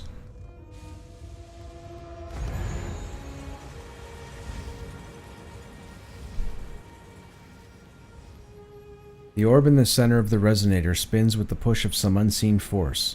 Where the structure once exuded warmth, now it gives off a ferocious heat that singes your face the longer you stare into it. A sound like music swarms in the air around the structure, but it's painful and disharmonious to your ears. Siren. Well, this is shite. Siren has to shout over the disharmonious music. You'd think a spire would know some better songs, but I guess there's no accounting for taste. You do realize that the energies of this place are all centered on you? I don't know what makes you so special. The spire is now fully awake. Its long dormant currents of energy dance to your presence. Tarkus. Thrown off balance by the trembling spire, Ari crouches to regain her footing. That wasn't an attack, that was the spire, right? Because if that was an attack... The spire almost has a mind of its own. I should see what's going on. The spire often communicates in visions. Perhaps this is its way of saying something. As the ruler of the spire, I have a mystic link. You know what? Let's do this one. Tarkus, Fatebinder. Now's as good a time as any to see if your link with the spire can yield us some measure of defense. At the very least, perhaps you could make sure no one is able to teleport up here. If you can control that, we can at least ensure ourselves a fallback position. When I shattered the Edict of Stone, I was struck by a flood of visions, mystic wisdom about the Edict. I could try proclaiming it without Kairos' words. When I resolved the Edict of Storms, I experienced a rush of arcane knowledge, an intimate understanding of the Edict. Maybe I can proclaim it without Kairos' words. When I shattered... When I resolved... Shattered. Do we want to shatter or do we want to resolve? Let's resolve. Tarkus, I'm sure those soldiers below don't really know if you carry the words of Kairos or not. Might be worth seeing how many of them fall for the bluff. Alright, here we go. The mystic hum of the spire pulses to the cadence of your heart. The ancient structure awaits your command. There's still so much that doesn't make sense. Touch the resonator and concentrate. Prepare yourselves, I have an edict to proclaim. What could possibly go wrong? As you touch the stone structure, your sense of the moment slows, and you feel the entirety of the tears at your fingertips. The spire stands ready to channel your will. Select a region to view its current edict or to issue a new one. What? What are we doing? Vendrian's Well. Edict of Stone, Edict of Storms. Hang on, now what's happening? Costs 500 power. Where's my power? It doesn't show my power. Edict of Stone. The Edict of Stone leaches magical energy from the sky and living creatures, storing it in the rocks below. This energy can lead to earthquakes and the slow petrification of the living. Oh, that's our power. Party effects. Minus 15 to all magic skills, plus 30 to control stone, plus 20 defense against prone attacks. Enemy effects. Minus 15 to all magic skills, weakened bane, 30 control stone, 20% prone. Edict of Storms. The storms will generate a massive storm that covers huge areas of the world. The chaotic energy unleashed will cause random damage to strike your enemies during combat. Party effects. Plus 25 to control lightning, minus 30 to control fire. 50% shock damage, 5% control lightning, 30... Which one do I take? I guess let's do stone. Why not?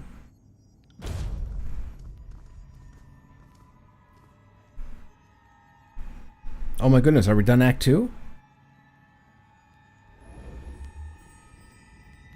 I forgot we were only in Act 2. Jeez, man, it feels like we're in like Act 4. I don't even know how many acts there are. I just pulled 4 out of my arse.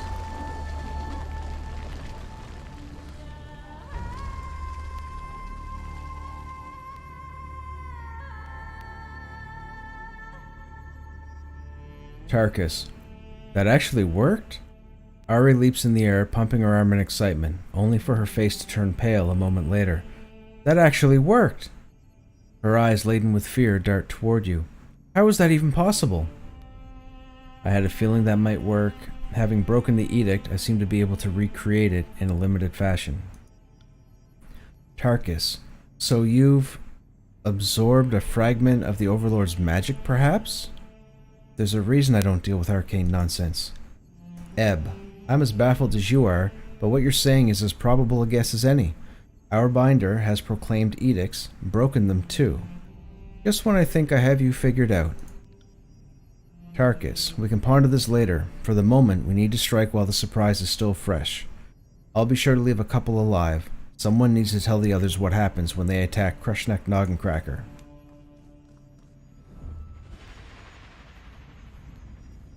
Alright, here we go. We're going to take the same supergroup.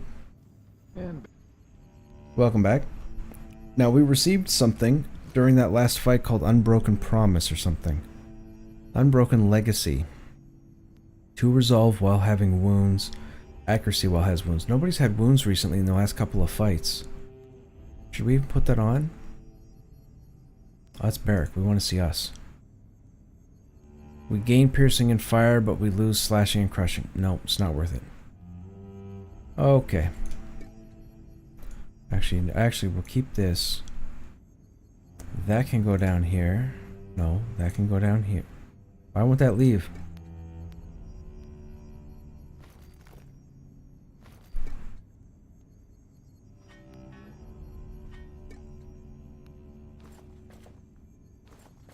We're only keeping these pieces here so we know who to switch back, who to give back when we switch the party back. Okay, seats of power. So we still need the spires. We're still gathering a ton of evidence against these two. We're gonna have to make a decision at some point, I'm assuming. I think we're gonna blame Nerat. I think we're gonna blame Nerat and stick with Graven. I think. Defeat the invaders. Okay. We're gonna save. We'll do it on an old save. I may want to replay that last boss fight and make different decisions.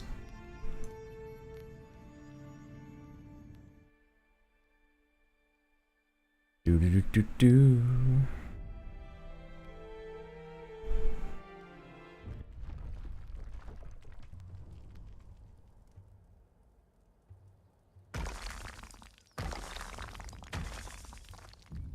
That's right. That's what you get for messing with Krushnek Noggencracker. Run away! Run away!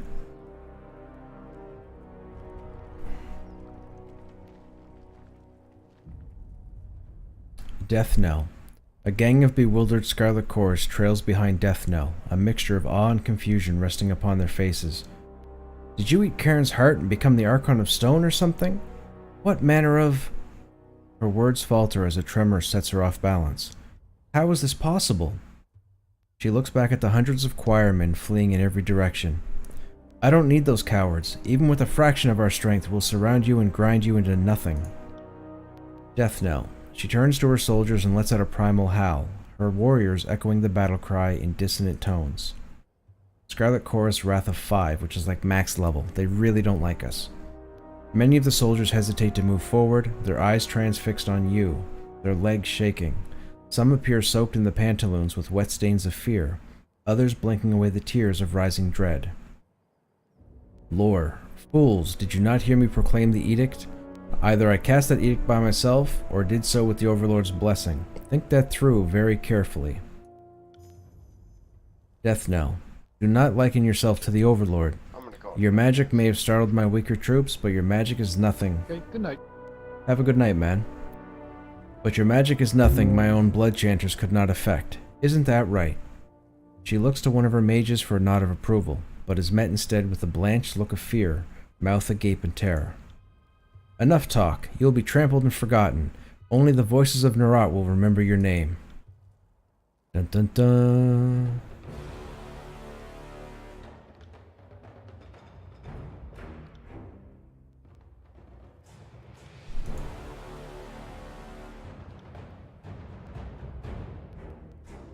I will fall into my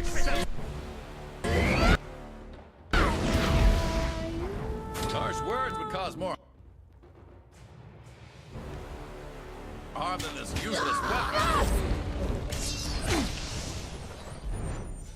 You'll have to hit harder than that.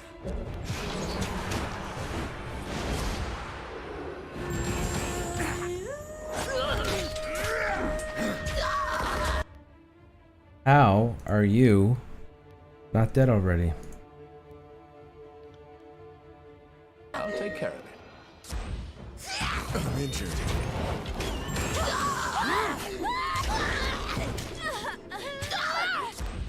Where are you going?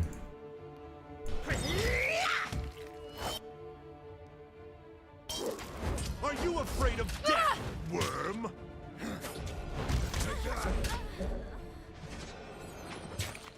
For the crane!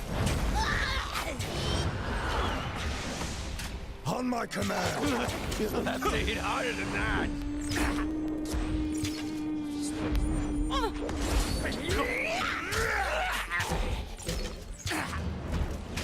You'll have to hit harder than that. For the crane! You will fall before us.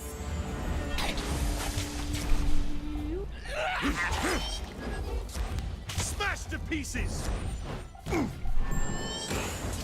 Take me if you can!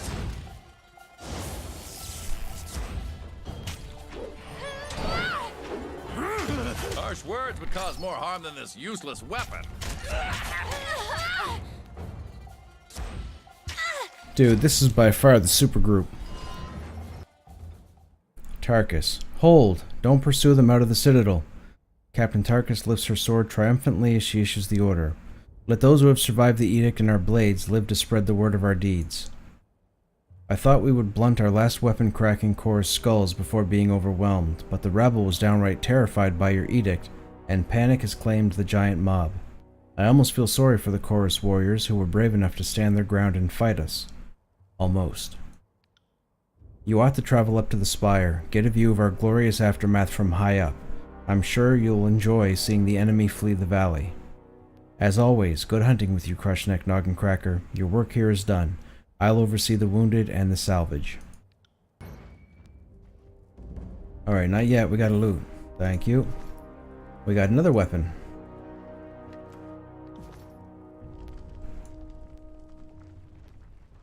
Won't happen. Nothing else uncovered?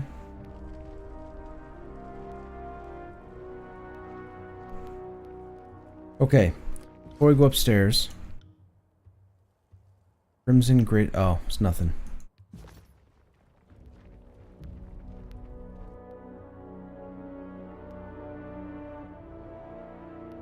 Shocked and demoralized by your display of power and the ease with which you dispatch their leader, the Scarlet Chorus fighters lose their nerve and scatter in defeat. The survivors carry with them fearful murmurs of the powerful Archon Krushnek Noggencracker, a being of enormous might, I almost said anonymous, of enormous might who can cast an edict with the same authority as the Overlord.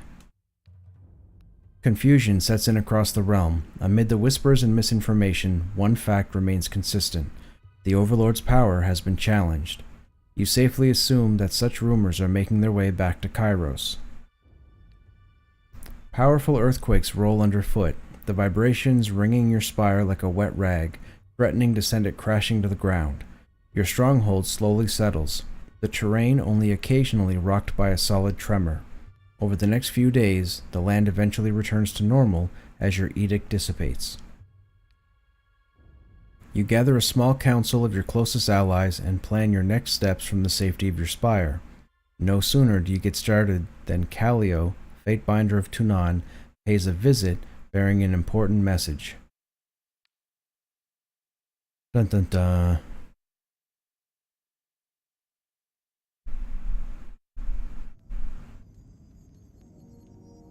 How are these people able to get up here? Fatebinder Callio. I keep hearing about this little spire you've been calling your own. Now that you've slaughtered those who would take your lands, I think your claim is as official as it gets. What did I do to earn a visit from a Fatebinder? Do you have an edict to proclaim against me? Fatebinder. Or I should say Callio. A fair guess. I was expecting Tunan to hand me a scroll case with Kairos' seal on it. After what you just pulled, I would have wagered my last ring that Kairos would cast a very selective edict against you, but alas, the Overlord has other plans in mind. No one's entirely sure what to make of you these days, Krushnek Noggencracker. They all say you spoke an Edict of Stone, not a proclamation of an Edict of Kairos, but your own Edict of Stone, your own arcane tremors. Lantry, you're no mere Fatebinder, of that much we can be certain. You've proclaimed and broken the Overlord's edicts perhaps one too many times? Ebb, if I had known you could do this when I first met you, I'd maybe have tried in earnest to kill you? I hope for the sake of Tiratus that the right person has inherited this gift. Barrack, I don't know what to make of you, Fatebinder. Proclaiming and breaking the Overlord's magic, claiming these awful towers, it should come as no surprise that an edict is within your grasp, but I still find room for surprise. Verse, you're powerful in ways that gang bosses and mages aren't. You commanded this place to do your bidding, and unleash something incredible on the world. That isn't the work of a Fatebinder. If anything, it's the work of an Archon. Kills in Shadow. Beastwoman will allow Alpha from here to ends of Tears lands and farther still. Will paw prowl deep into cold north, hunting armies of Kairos at Alpha's side. Together, Shadowhunter and Alpha will slaughter whole of Primus tribe. Or Primus tribe, depending on how you want to pronounce it. Siren, I don't have any idea how you're able to do this, but it isn't power that any scholar can wield. This is something else. You're not some ambitious hedge mage who learned it out of a book. You're more like an Archon, where it just comes naturally. Callio. She shakes her head with a grin. I always knew you'd be a delightful bit of trouble, but I didn't think you had a touch of the Overlord's power in you. Why didn't you tell me? I genuinely didn't know I had it in me. Please, it seems a bit presumptuous. Now that I have this power, others will fear me. I'm still not sure this power is entirely my own. Let's go. I genuinely didn't know. Siren, you didn't know if it would work and you decided to play with the arcane equivalent of a mountain tipping over? My confidence in you swells, Fatebinder. Lantry, it's only natural to have doubted yourself. The edicts have always been the magic of Kairos and Kairos alone. Anyone claiming to be able to cast an edict would be presumed crazy, and yet a sane man watching what you just did would see the power of the Overlord in your voice. Callio, curious. Suppose you've no reason to play the fool. I'll say that however it is you came into this power, know that you've drawn the attention of the Overlord. So, congratulations, I think. Callio, I come bearing orders direct from the Overlord. Kairos has decreed two things. First, the Overlord has demanded that one and only one Archon is fit to rule the Tiers. To that end, the Archons are to settle through death or dominance who is the one Archon fit to inherit the Tiers. And the second decree? So the Overlord wants even more civil war? Have the Archons been informed of this yet? Loyal subjects of Kairos don't turn on each other. This is how this madness started, with the Archons falling into disorder. Callio, then consider this Kairos' sense of humor? I can't speak as to why it's got to be this way, but I would wager the Overlord figures maybe it's easier to let you all choke on your own infighting than to try to get you all to obey. And of course, if you consider yourself a loyal subject of Kairos, you're going to have to throw your weight around, because I have more news. Callio, Kairos has decreed you are the newest Archon. So the other Archons now have orders to control or destroy you, and the other way around. See? This is why I try to avoid getting Kairos' attention. What if we don't fight? Why not ignore this order? And to be clear, this is a command from Kairos, but not an edict? Wait, now I'm an Archon? I issued an edict. I think that makes me more than an Archon. What if we don't fight? Callio, if you wish to loaf on your hindquarters, have at it, but I doubt the other Archons will ignore this order. Every Archon in the Tiers has been given free reign. Reign is spelt wrong. Right, isn't it? Isn't it R-E-I-G-N, not reign as in a horse? Whatever. Free reign to slay the others. None are protected by Kairos' peace. It is no longer a crime for Ash or Nerat to kill you, or the other way around. Kairos knows, rightly so, excuse me, that enmities new and old will drive the Archons to mutual destruction. The Overlord need only remove the pretense of peace and watch the ensuing violence. Would you have preferred another do-or-die edict? I've heard enough, and I know what comes next. The other Archons will bend to my will or die. What of the court? Have you heard what Tunon and Bled and Mark think of this? I'll let them fight it out. I'm safe up here. I think I'm more troubled. Thank you for delivering. What of the court? Callio. As per usual, Tunon has the emotional range of pumice, but Bled and Mark seemed almost giddy. I think the old Shadow was already putting names on his daggers. I was wondering if Bled and Mark would hear the order and promptly stab Tunon, but no, it would seem the Archon of Shadow is happy to serve Tunon. Makes sense. I've never known the old Shadow to crave that kind of power. Callio clears her throat, her voice growing somber. You'll have to deal with them, too, and I fear greatly for how that will turn out. I imagine Tunon is too loyal to bow to you, and Bled and Mark too proud to accept you as his better. There is no way this ends well for some of us. I've heard enough, and I know what comes next. I'll let them fight it out. I think I'm more troubled by the sudden promotion to Archon. Thank you for delivering. I've heard enough. Callio, with a Tunon favor level of 2. First step is deciding you won't bow to one of the other Archons. I wish you the best of luck in your upcoming struggle. Know that when you come for Bled and Mark and Tunon, I and the other Fatebinders won't interfere. Siren, let's get one thing clear. I want no part of this little contest, Fatebinder. Sorry. Archon, I bow to you. The rest of you madmen can fight over the right to rule this mountainous craphole. I accept, thank you. Siren. Siren bows with a graceful sweep of her arm and a curtsy. Just don't let Nerat get away with a bat of the eyelashes and a polite surrender. Callio. A question me and the other binders have been asking. Can you do this again? Nunnaval believes in you. Another who shall remain nameless takes the more cynical stance that the Overlord has a hand so far up your arse she can puppet your mouth, and you couldn't cast a second edict if you tried. Me, I think you have it in you. Or at least I like the idea of proclaiming an edict of yours someday. I have something in mind for the voices of Nerat. I'll issue an edict upon cacophony in the stones. Oh, this opens the new areas. Let's go to cacophony. Callio. Oh, the tears are about to get a lot more interesting with that attitude. I can taste their lamentations already. Callio. When you rule Taratus, look me up. If you're successful, I know I'll be in need of a new Archon to serve. Lantry. I know I'm mostly sober, but just so we're clear, you did just issue an edict, right? First you cast an edict, then this full-on war of Archons? This whole chapter of the Chronicle is... It's reading like fiction. That's funny. Verse. So Kairos has ordered all the Archons to fight it out until only the strongest remain?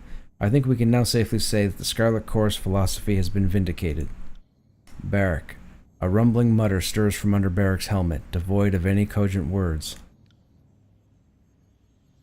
Kills in Shadow. Alpha birthed own words of power like humans, Prima called Kairos, is better mystic than Brood Mother to Kills in Shadow, than Stonewalker's 100 Blood, than Beastwoman Archon slaughtered by Mark of Shadows. Kills in Shadow, new Alpha was most powerful human in whole of Tears lands. Nose was not wrong. Callio, one last thing. All this talk of you being the second coming of the Overlord, and I almost forgot my duties. This is a court summons from Bled and Mark, Tunon's assassin. I suggest you read it carefully as part of your preparations. Your survival may depend on it. Good luck, Archon. We're an Archon. Tarkus, Binder, Krushnek, Noggencracker. Our scouts spotted disfavored forces marching on Lethian's crossing. The decree from Kairos must have put a fire under Graven Ash. I'd bet my spear he wants the town's iron under his control. We need to gather our forces and strike back, call a meeting of the coalition. Arcus, you're right. I'll gather everyone to discuss our next steps. We can count on them accomplishing that much. Though Kairos knows if they'll cooperate with each other. We'll be waiting for you at Ascension Hall. Alright, we're going to keep the super group together, or the super friends. Whatever we want to call them. We'll call them super friends.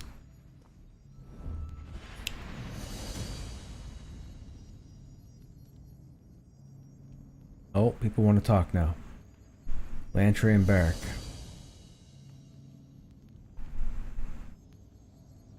Actually, we should probably click on everybody now, because this might be a milestone. Wait a minute, who's this? Lone Fang. Two Beastmen? Oh, that's one of our recruits. Okay, never mind. Alright, let's talk to Barrack first. Once all these quest updates happen in the top left here.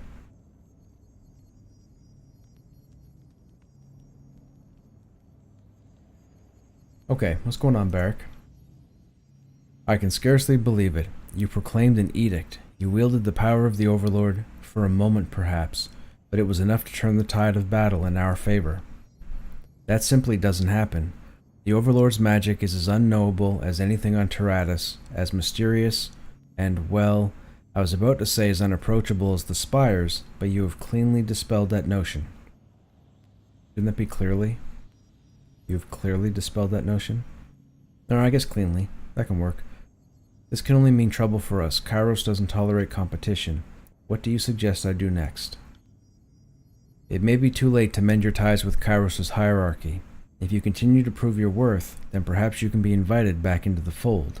I suppose that Kairos needs some time for introspection, as do we all.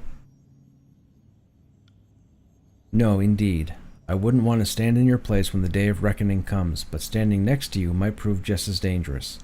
I have questions. What can I do for you? You have nothing. Okay, Lantry, what's up? Finishing the last pen strokes of a note running about his left arm, Lantry looks up at you with a nod. Not to steal your glorious day in the sun, but I must say, now all my notes on you are suddenly worth 10 times their weight in iron. My journals will melt the linens off the ladies, I tell you. What's that you say? Buxom, nubile lasses with an interest in old men who know history. You need a definitive tractatus on the trials and tribulations of the Archon of the Tears? Ha!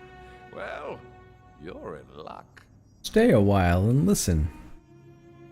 I think one can safely conclude that you have the Overlord's attention, and that of the Tears. Soon, all of Tyranus. You realize, I trust, I hope, that nobody other than Kairos has ever cast an edict until you. Are you sure history hasn't just edited or forgotten those who could rival the Overlord?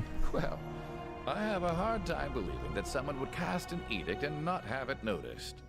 Yes, but maybe a rival casts an edict, Kairos kills the rival, takes credit for the events. Well, as of now, I've seen with my own eyes that the Overlord is not unique in this regard. And I suppose you're all the evidence I need to throw suspicion on the record. Now, if you are right, that implies the Overlord has no qualms silencing and murdering those who pose a threat. In your case, at least my written record of you might survive. See? I'm being optimistic. Also safe to assume Kairos will try to solve me in some fashion. My newfound powers don't change the fact that I am loyal to Kairos, but I am likely to be perceived as a threat all the same. Also safe to assume Kairos will try to solve me. At the same time, if you really were a meaningful threat, you'd have already been the victim of an edict, or bled in Mark's daggers. So this has me rather curious. Just what does the Overlord wish to do with you? Happen to know when Kairos first cast an edict? What's Lawbreaker? That's the first I've seen that. I don't know. Good question. In parts north, it's commonly held that Kairos' Edict of Dust was the first, but it was cast in the year 11. It was just the first edict to ripple across the whole of Tyranus. If you lived somewhere that used to have antelope, you probably think that's the first edict of the Overlord. But here, the answer is given to us by the Overlord's own sense of posterity. Year 0 of Kairos' calendar is said to correspond to the day Kairos went from warlord to wearer of many crowns. A victory won when the first Edict of Storms shocked both the Cloud Barons and the realm of Medrev to capitulate. Antelope? Is that an animal? Yes, Or it was, at least, until they were all wiped out by the Edict of Dust. Or that's as best we've pieced it together from the records. From what we've gathered from their skeletons, they were some sort of mute beast man that ran on 4 legs. Antelope are not like beast women. Antelope have hooves for fleeing. Beast women have claws for killing. Antelope don't eat meat, are spooked easily, are large but helpless, lumber but lack reason, are prey. Silverback tribe hunted antelope extinct. Old ink mystic tells many strange, stupid tales. Thinks to know everything. I suppose I'm more of an expert in living things, like birds, and can't quite confirm or deny what you're saying, but just forget I said anything. Indeed. Once again, I find myself wishing the days and nights would slow down just a hair. Never enough hours to journal these dense days. Let us be on our way. Okay. We're probably gonna have to talk to everybody. That's Cesper. Ebb is not in the group. Does she want to talk? Hail, mighty Archon. Your newfound power runs in the face of what I thought I knew. All my life, I've been told Kairos alone can issue an edict. And yet, here you are, proclaiming mastery of the lands just like the Overlord. I can replicate her powers, but I'm not just like the Overlord. You mean his powers?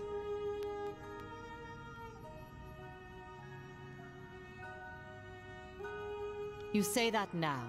Let's see if you still feel this way when the reality sinks in, and your mastery of this newfound power solidifies. The world now bows to your mere utterance. Each day you will grow stronger, while the world becomes weaker in comparison. Put another way, if I could do what you do, the world would be at the mercy of my depravity. Cursing the name of Ebb, Archon of Fecund Fluids. Let's hope your moral sextant isn't as crooked as my own. Your newfound power runs in the face of what I thought I knew. All my life, I've been told Kairos alone can issue an edict. And yet, here you are, proclaiming mastery of the lands just like the Overlord. Perhaps there are others besides me and the Overlord? I should certainly hope not. Tyratus isn't large enough for Kairos, and it's certainly going to get very interesting if the two of you start waving your edicts to and fro. I would have felt if someone else were proclaiming edicts. I knew when this one activated the spire. From what I know of Kairos, the Fatebinder is definitely a wrinkle in some carefully laid plans. Lantry, if anyone has cast an edict other than Kairos in the last 431 years, I'm certain we would know. There would have been witnesses and evidence that outran Kairos' march west. The sages would have heard of it. Your newfound power runs in the face of what I thought I knew. All my life, I've been told Kairos alone can issue an edict.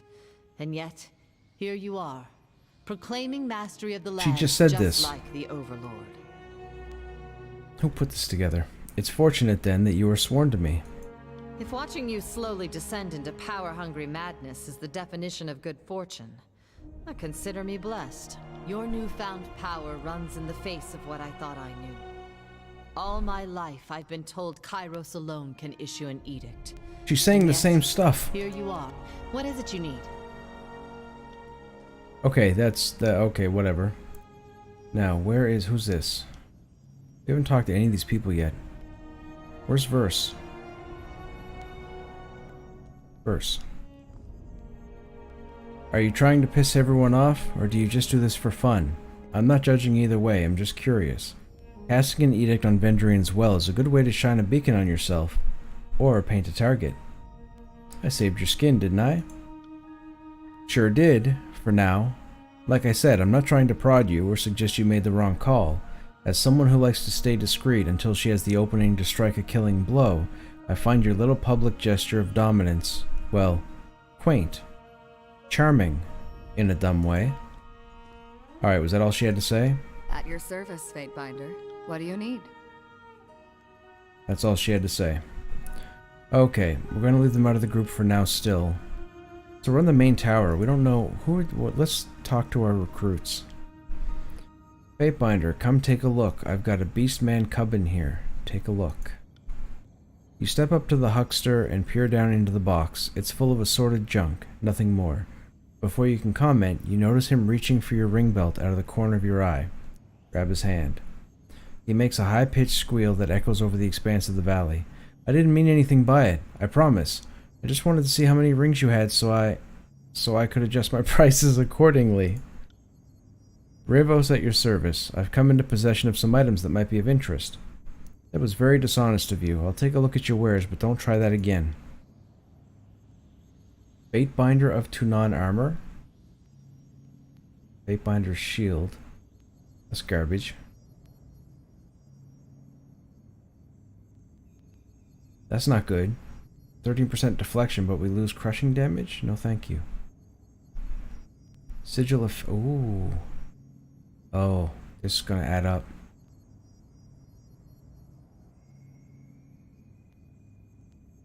We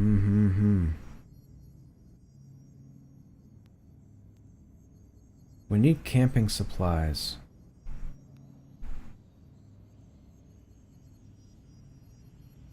Is that 40 rings for 5? No, that means you have 5. Okay, wait, how many? We have 4, we need 2.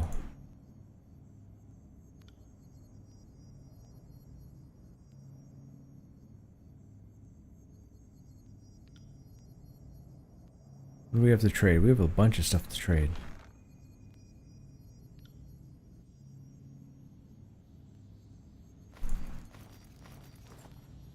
Then we have all this stuff as well. Light blue is rated superior, but purple is rated exquisite, so superior is weaker.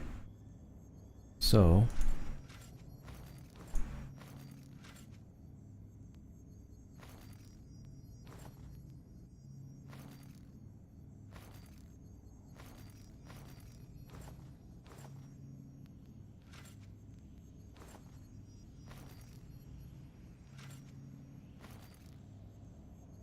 okay. Weapons, same thing. Light blue, no good.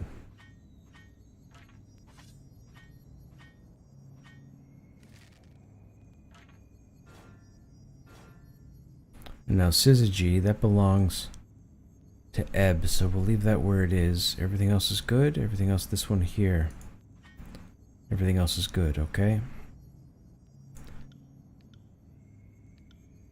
We have duplicates, right? We already know that one. We already know that one. That's it, okay? And then this is all junk. I'm pretty sure we can sell all of this.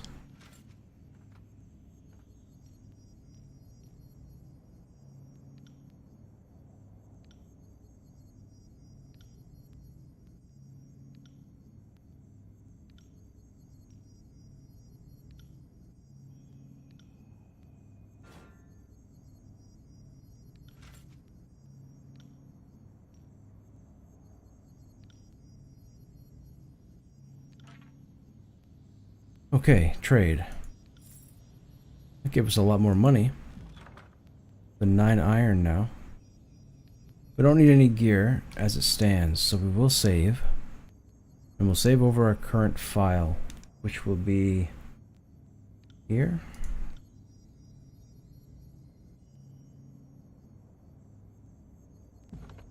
Alright, so now final judgment. Travel to the bastard city. So he's gonna want our decision.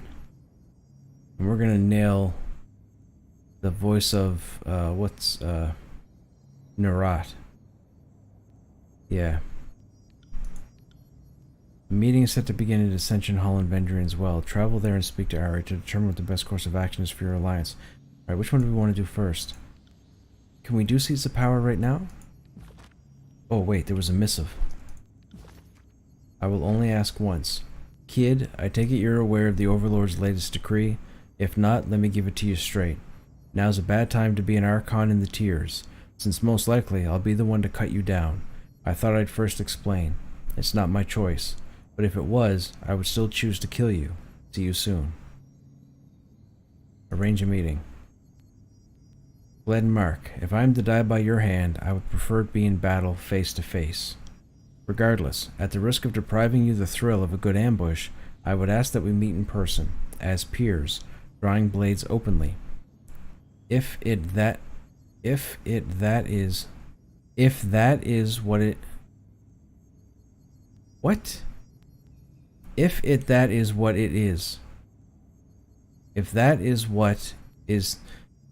is what it is to come to. Yeah, if that is what it is to come to. Right. Okay, whoever wrote that. On the reverse of this parchment, I've mapped for you a location in the wilderness. Let us meet and settle things there. I'll provide you 2 days to scout the location in advance, should you require. Wow, so we're going to go ahead and square off against the Archon of Shadows. Alright, let's talk to this guy. Let's see what's up. Before you stands a wizened man in the courtly garb of a Fatebinder. He seems to be lost in thoughtful examination, his gaze scrutinizing the details of the spire. He shifts his attention to you after a moment, offering a wan smile. Cesper. Archon Krushnek Noggencracker. A pleasure to finally make your acquaintance. I am Fatebinder Cesper. I understand that you reached out to the court for a trainer. I have been provided. I've also brought wine. Wine? The North's finest. A large cart's worth of casks. Required a team of 6 beasts to haul it, and worth every damned iron ring if it saves me from the southern swill. What kind of training do you provide? Think of what I do as teaching an old hand new tricks. I break pupils out of unwanted habits they've picked up so that they may form new ones. Break being the operative word. Unlearning can be far more difficult than learning. Tell me about yourself. Blah blah blah. Let's get started. Blah blah blah. I don't want to retrain anybody. Okay. Who else we gotta talk to? Who are you? Tycon the Swindler. I find great heights suitable for one who deals in webs and whispers. It is not always about spinning in shadows. I see and hear much from my perch atop your spire. Shall I tell you the whispers I've heard? What tips and rumors do you have for me? Here's an astute tip for you. Stay out of the old walls, my friend. Really? That's your tip? Dude. Heard any tidings of particular interest? Countless. Of which would the Master Fatebinder like to know? How did you end up in Tunan's court? Word spread of our stunt at Bastard City, like wildfire through the tiers. For the first time, my name inspired awe and loathing in the hearts of men. After, I spent a time training Fifth Eye's men in the ways and means of my trade, but my hunger for rings has always held more sway than my fondness for bloodshed, so I carved a place for myself in the court. As I'm sure you well understand, my friend, there's value in those who can distinguish between the right and wrong ears in which to whisper, and there are many that listen to my murmurs. Why do they call you the Swindler? An unfortunate misnomer, my friend. I am wholly and utterly innocent of whichever vile misdeed I am accused, I assure you. Unless, of course, that vile misdeed might gain me favor with any current powers that be.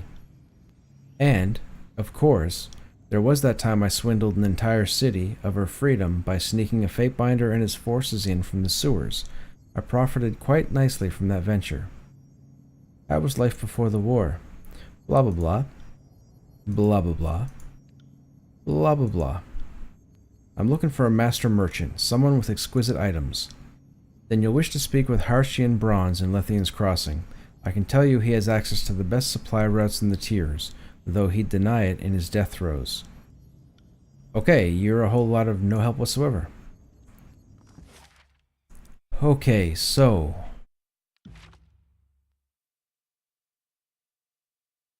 why are these grayed out? Oh, because we've already... well, we haven't been there yet. We've been to the... wait, oh, because they're not available based on the act. I gotcha. Okay. Sunset is Lethian's Crossing. Let's go here.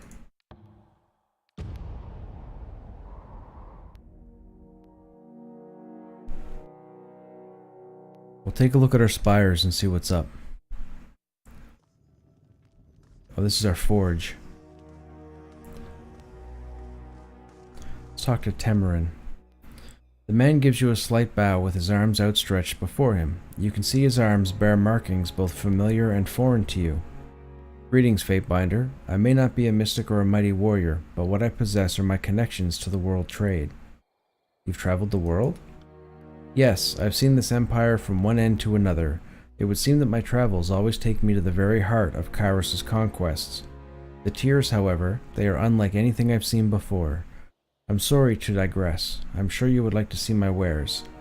What's so different about the tears? He clasps his hands together. The tears is rich with the long and complicated history, a crucible of sorts for leaders of palpable magnitude. I wouldn't be surprised if Kairos herself was a tearsman eons ago. Show me what you have for sale. Iron Warhammer, Dust Claw, Iron Heater. Nothing. Garbage, garbage, garbage. Alright, what about... Who's that? That's Eb. Who's Meyer? The Blood Chanter stands with his arms crossed, casually watching the goings-on of the forge with little to no expression. He glares at you while you approach. I'd like the train. He sighs and motions. Control fire, control... Okay, nope, don't need that. What about you? Nope. Who's Ragus? Of course. The man shuffles back further towards the wall behind him, avoiding as much eye contact with the horizon as possible. Fatebinder.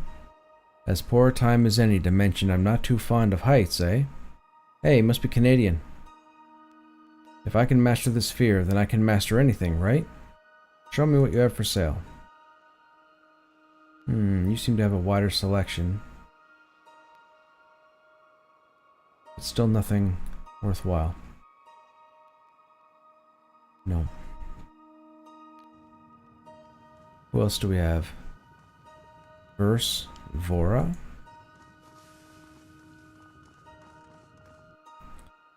The young forge-bound kneels down, her eyes fixed on the molten metal cascading down into the forge. I've never seen anything like this in all my years. I appreciate the opportunity you've given me. Please, take a look at my wares.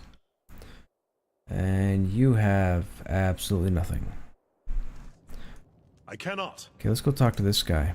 Master of Smelting. The man's face lights up the moment you approach. Ah, Governor Krushnek Noggencracker. Is it alright if I refer to you by your old form of address? We have yet to have someone run Lethian's Crossing as well as you did. So far as I'm concerned, the mantle will always be yours. If I may be so bold, I have a question for you. Ask away. Praxis's eyes light up with the same intensity of the forge behind him. From where does Kairos' power truly stem? Is it from the magic of edicts? Is it from archons, or perhaps from the loyal subjects and their toil? Archons are the true source of Kairos' power. With such mighty creatures at the Overlord's disposal, she can delegate much of her affairs, and her reach becomes limitless. I'd argue that commoners of the world are the source of Kairos' power. It is their collective submission that legitimizes Kairos' rule. Edicts are the crux of Kairos' power. Powerful magic that can shape the very landscape gives Kairos dominion over our reality. Let's go with Archons. Indeed, an institution of power is much harder to crack. My apologies for indulging myself in the philosophical. Is there anything I can do for you? What have you made for me? Let me show you. Okay. Take all. I guess that's for crafting stuff. Question is, who is our crafter? Master of Brazing. Is it this guy? We've talked to like everybody.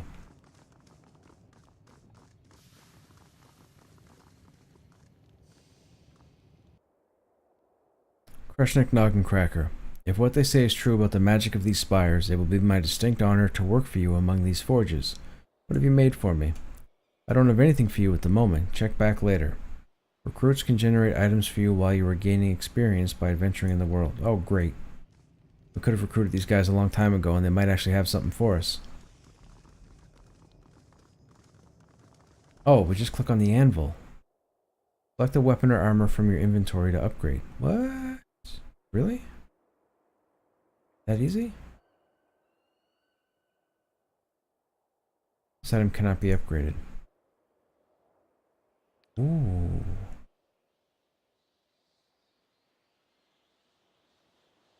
50 rings and 10 iron ingots. Upgrades to 36 to 46. Recovery plus 2. So all it does is put the... but we only have 24. It's not worth it. Alright, we're not going to upgrade anything just yet. Okay, let's go to Lithian's Crossing for a minute. I want to talk to Harshiand Bronze, or whatever his name is. The guy they said was the best good salesman. Or Marcion? What was his name? Marcion? Harshion. Marcion Bronze or something.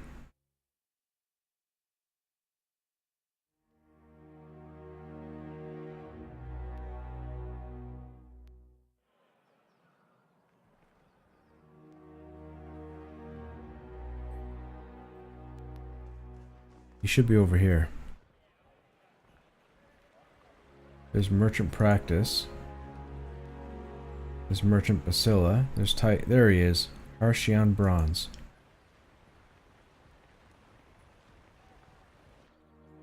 Ah, Fatebinder, come to stock up, I see. What brings a powerhouse like you to Lethian's Crossing? After the edict on Vendrian's Well, I assumed you'd be off starting your own empire and not fraternizing with the little folk. Not that I will ever complain about getting the chance to rub shoulders with the elite. Harshion Bronze at your service. What can I do for you? You don't have anything worthwhile. Ooh. You have...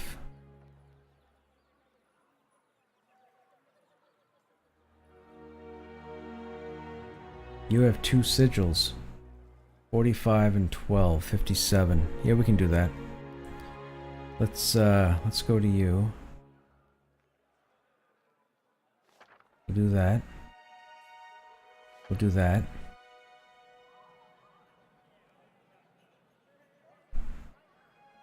Great. That should be everything there. We're going to go to Lantry and we're going to study these. That gives us new sigils. So, let's see what we can do with it.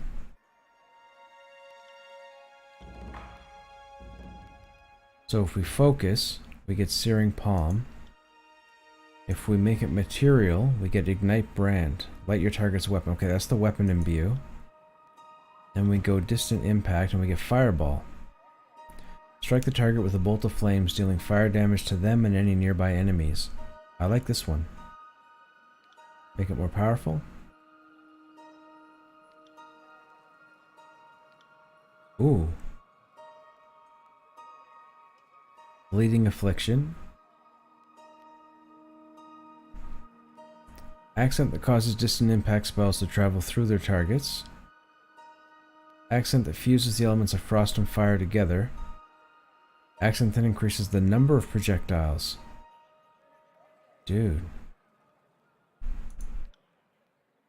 Can we chain 2 for what we have? 135, 115. No, we can't. Single target it is. Can we increase the range? Oh, he's at 103. Alright, that's still good enough. Do we do Fireball?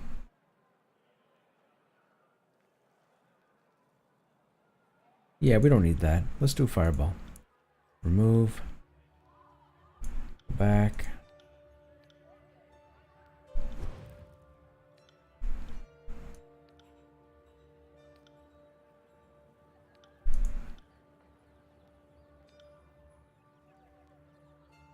Wait a minute, wait a minute. If we turn this off... Ah, 110. 105. Okay, has to be ranged. We'll do that. We'll do a sign. Bam. Now he's got a fireball. No other new ones, right? Right, we already have all these ones. Okay. We're done here for now. Now we gotta get out of here. And now we gotta go find the other spires. We have 2 spires we have to crack. I want to see if I can get to them without having to advance the primary story.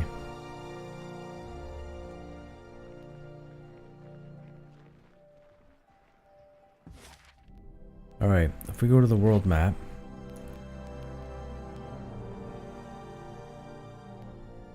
We have Aurora. We have Dawning. Why does it show 4? Mountain, Sunset, Aurora, Dawning. Then there's this one, which has no location next to it, but it's in the old walls. We'll have to go back to the old walls and look for it.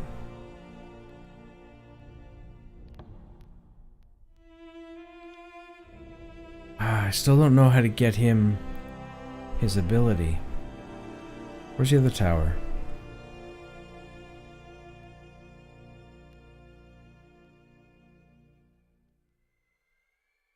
Where's the other tower? 1, 2, 3, 4, 5. Oh yeah, there's only 5, right, duh. Alright, hang on. We gotta find out which ones we have. 1, 2, 3. Journal. Seats of Power. Okay, so we have the 2 you have claimed have proven to be a valuable asset. Naming the rest should help you widen your conquest. Find a way to Dawning. Find a way to Aurora. So Dawning and Aurora seem to be the last 2 that we need. That doesn't make sense. How am I reading this? 3 of 5. As in we found 3? Which means we have 2 left, but they're not Dawning and Aurora.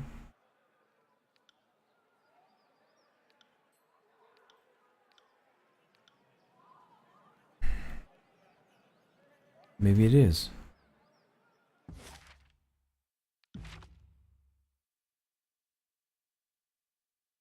Let's go back here. Let's try and get to that tower.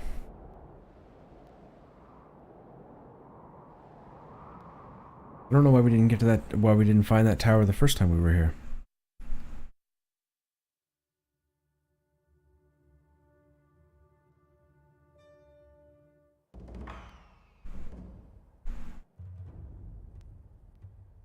Hieronymus. Did we go into the breach? Let's go talk to Hieronymus for a second. He might not have anything for us.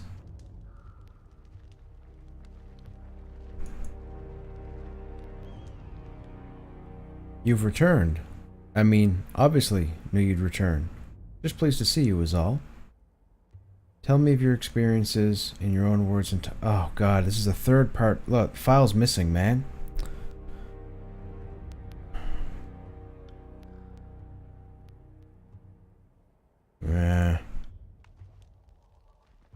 Alright, let's go inside.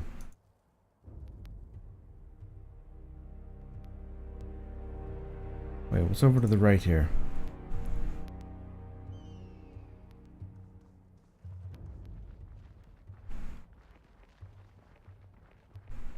Nothing.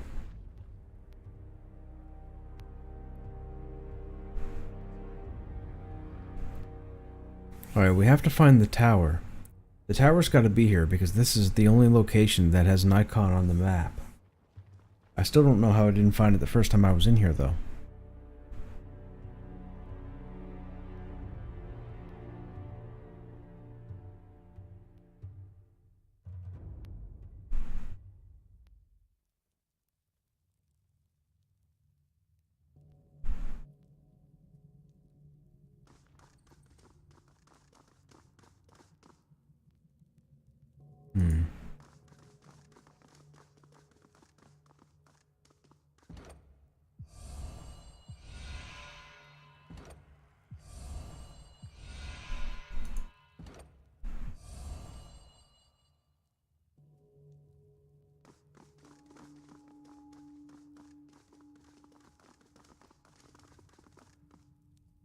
How do we find our way to the tower?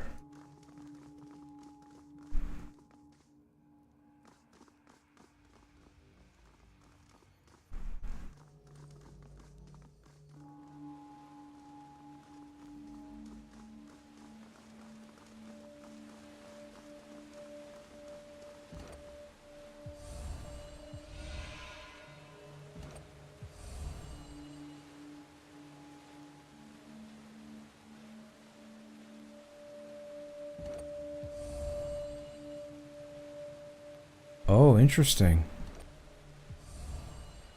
This takes yellow or green.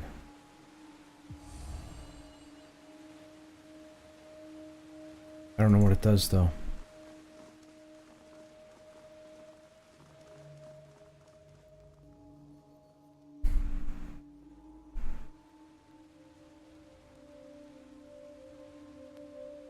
We have to find the tower.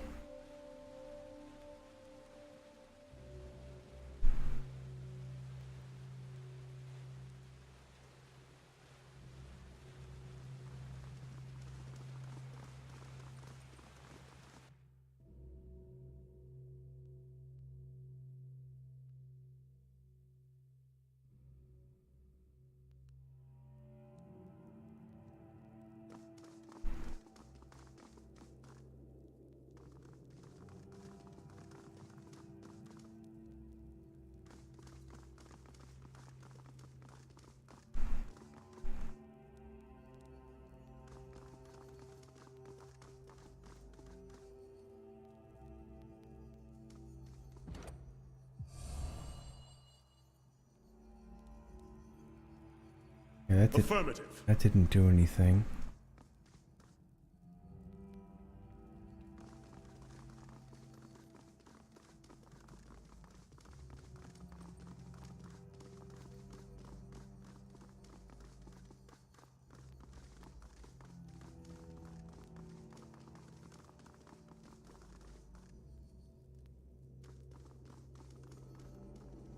That's already blue.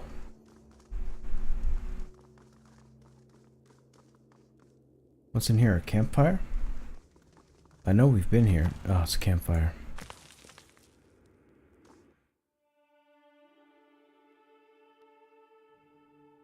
Mm-hmm.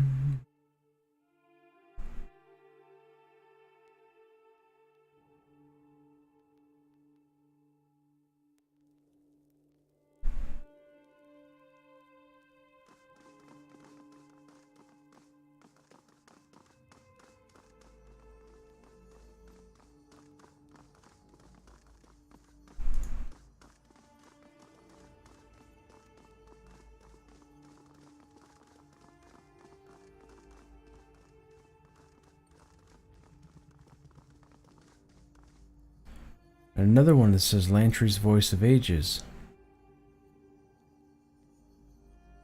Okay. Blade Grave Runic Hall. Oh, that's gotta be it. Runic Hall, yes. Maybe we didn't go up there.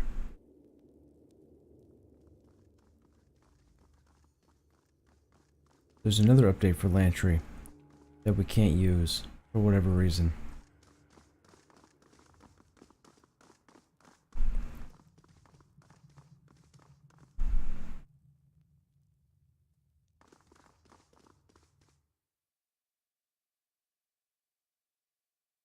Okay, this will be our first time here.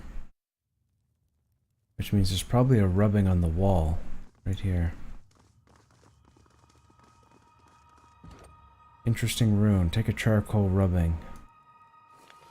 Pressing charcoal to parchment, you capture a blurry but proportionate image of this ancient relief. The newly added imprint fills in the remaining gaps on the scroll, giving you a clearer representation. I believe this has something to do with the symbol on the floor of the spire. If we knew what glyph we needed, I'll bet we could unlock this puzzle. Alright. Right. I forget which one we've come to.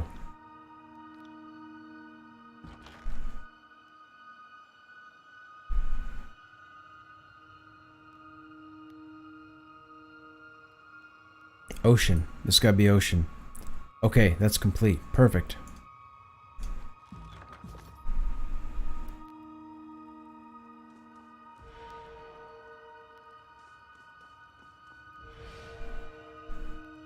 And then straight down. This one?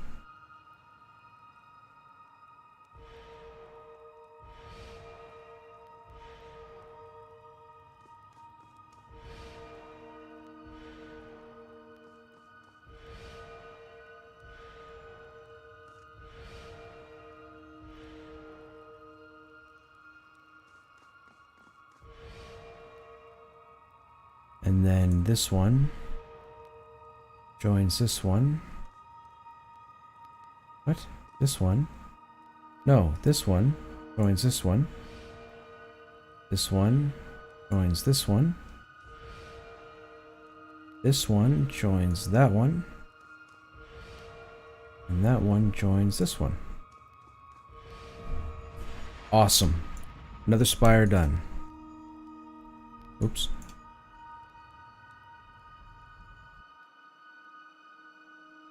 Okay, this is spire number 4.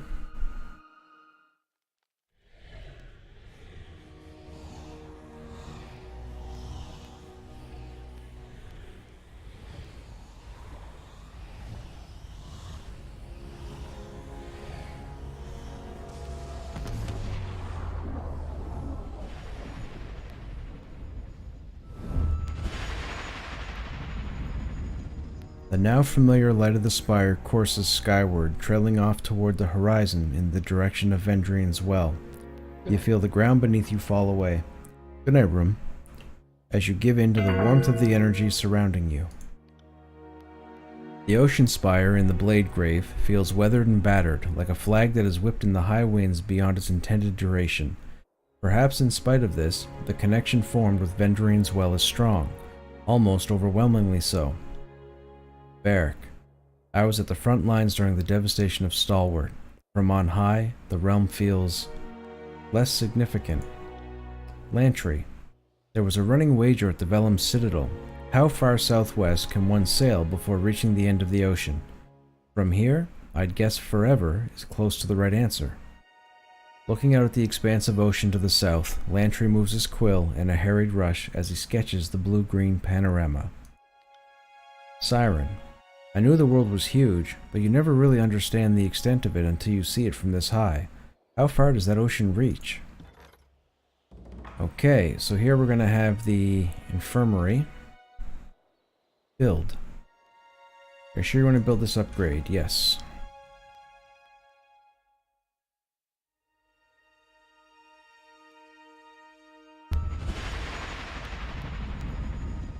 Nice.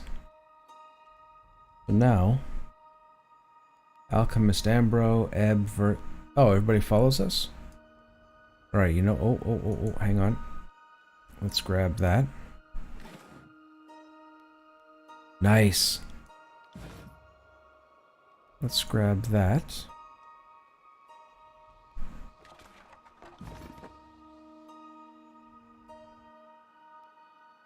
Oh, we can do our own crafting. Okay. I thought we could... We can't loot that? No, I guess not.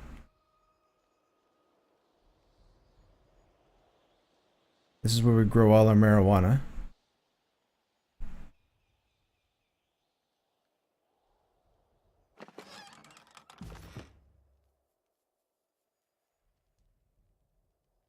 Alchemist Ambro. Welcome to the Spire's Infirmary, Fatebinder. As you can see, we have everything in order and under control. What can I do here? If you wish to craft potions, we have an alchemy station nearby. We are, of course, producing a modest supply of potions ourselves. You have but to ask and I'll show you what we've made. What do you make of the Spire? This is certainly an irregular place to establish our services, but so be it. At least we are removed from the front lines of this conflict. For the time being, at least. What have you made for me? We have nothing for you at the moment. Well, fine then. Alright. Do we have any need to upgrade? We do. We can hire 6 people. Okay, so with our money... Skill trainer who teaches control emotions, control life, and the use of the magic staff. Let's hire... the rare potions. Poisons. Bruise potions.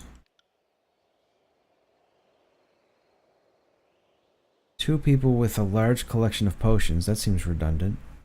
An alchemist who provides the infirmary with supplies. We'll take that one. Master trainer who teaches lore and control life. We'll take that one.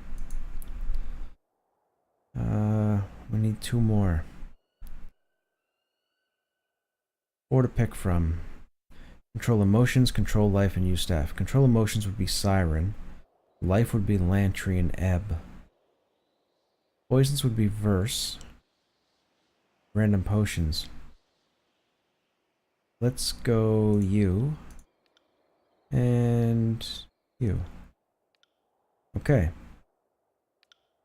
2 things waiting, 18 things waiting, and we still have the 4th one to get to. So, you're fully geared, you're fully geared, you're fully geared, you're fully geared. Alright. Oh, we have a missive. Kid, if I haven't said it before, I'll say it now. I'm going to enjoy killing you. And while I'd love to carve your heart out and feed it to the darkness in a remote spot in a shaded weald, unlike you, I'm not dumb enough to act on a whim. Can't wait for the adjudicator's execution order. I'll be anticipating your arrival at the court.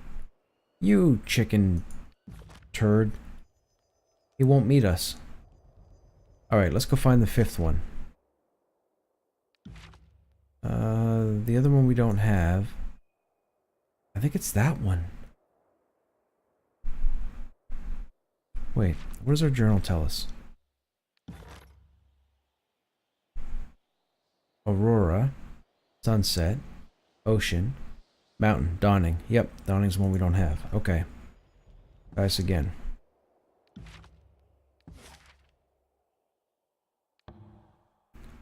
It's this one. Okay, hang on. Let's go here. We have to find the other marking, because I have no idea what this pattern is.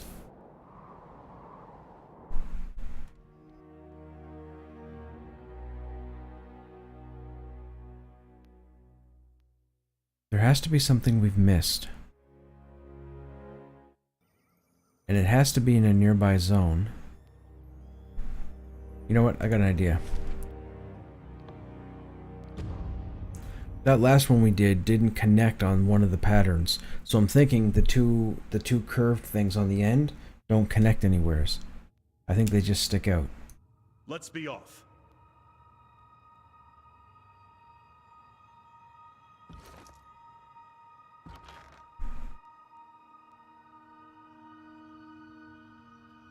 These here, I think they're just random. We'll figure it out. My only concern is where this shape here, the teardrop or whatever you want to call it, it doesn't have the outline here. So I'm assuming I don't need to light this one up. Right?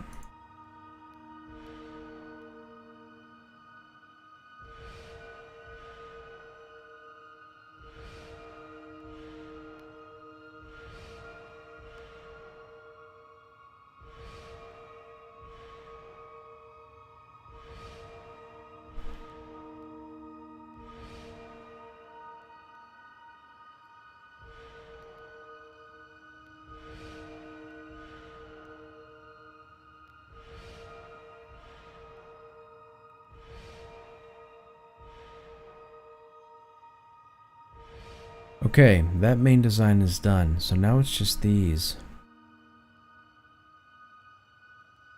I'm wondering...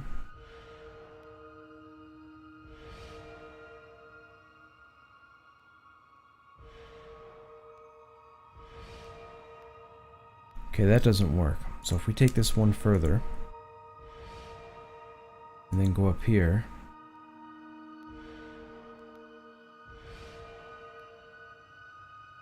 That doesn't work either. Excuse me. Do we connect this middle one? I don't think so.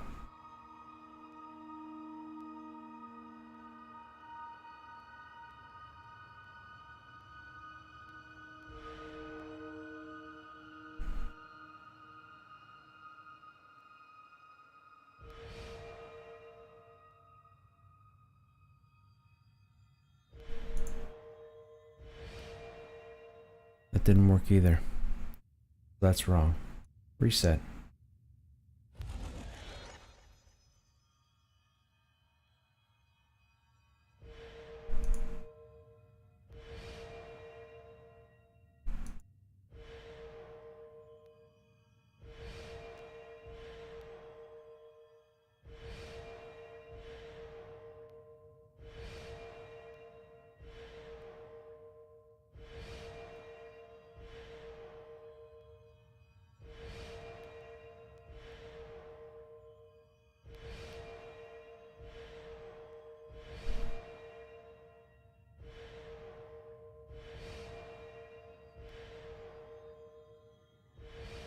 So according to this, this is all guaranteed.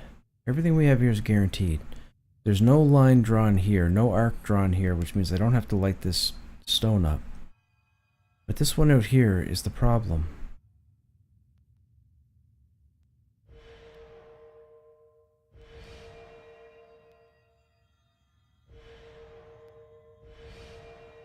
And none of these lines seem to cross over. So...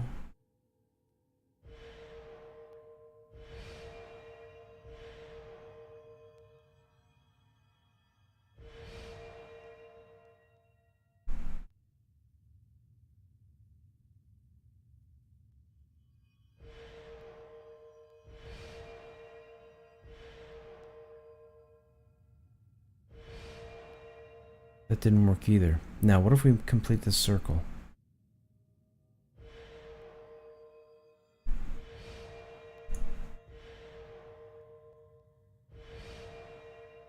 That didn't work either.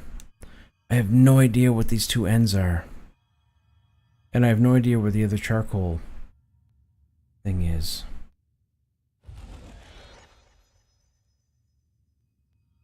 We've missed it somewheres.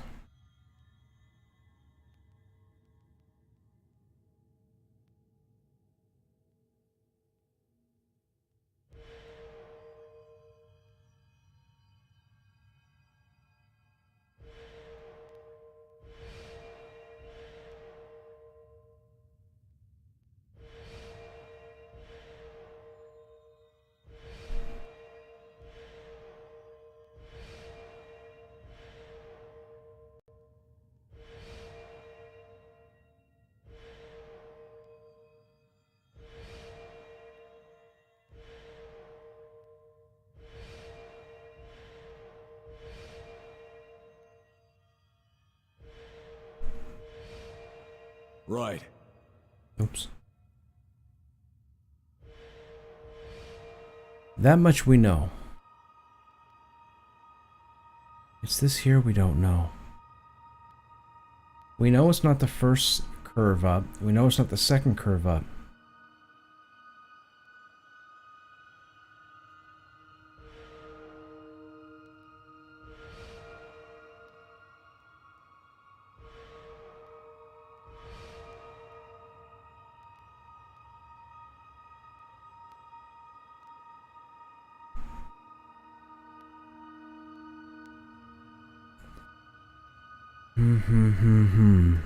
We know everything we have right now is right.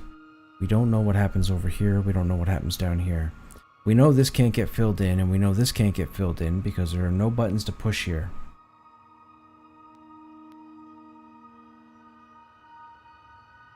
What if these intersect? Like if this comes down, you know what, this probably isn't going to work, but we're going to try it. 1, 2, and then 1, 2. Didn't work either. Nope, we're done. We're going to have to try and find out what we're missing. It's in this region though. All the rubbings tend to be in the same area, so we have to figure out what we've missed.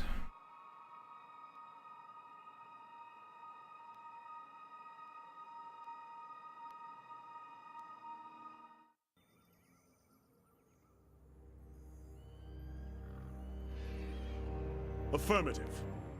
Let's talk to these guys. I don't think these guys have it, but we'll talk to these guys anyways. Nope. Okay, can't talk to Cadus. Good enough.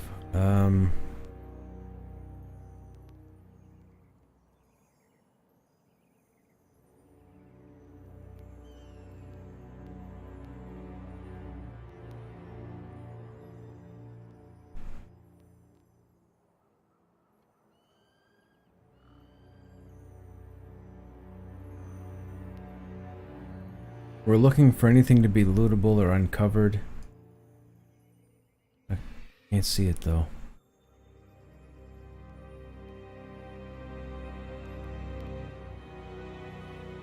Won't happen.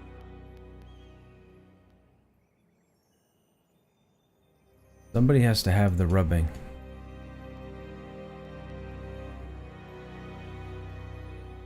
What's this here?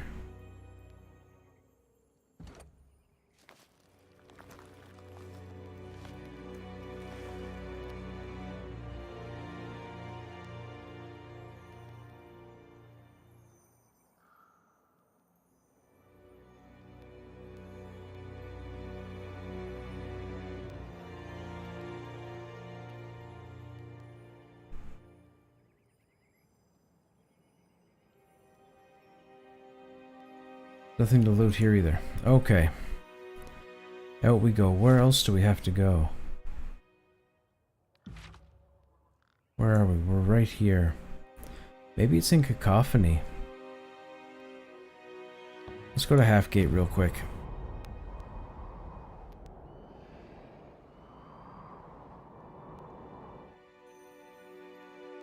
I have to find another rubbing. Without the other rubbing, I have no idea what the pattern is.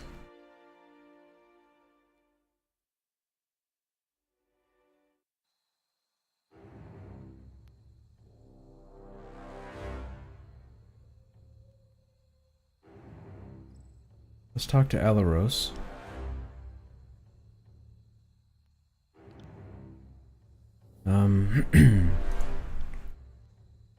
He's always out. Okay, he's not the person to talk to.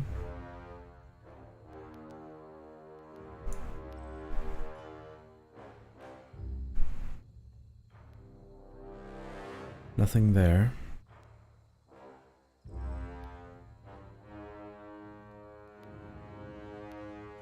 There's Grayson. You have nothing. Settler. Can't talk to them.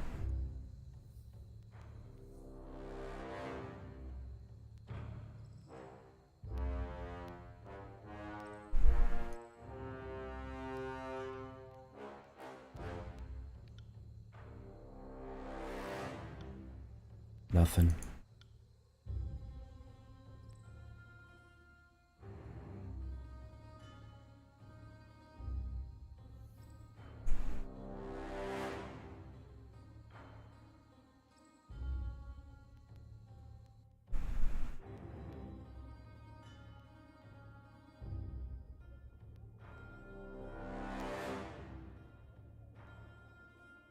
Nothing here either.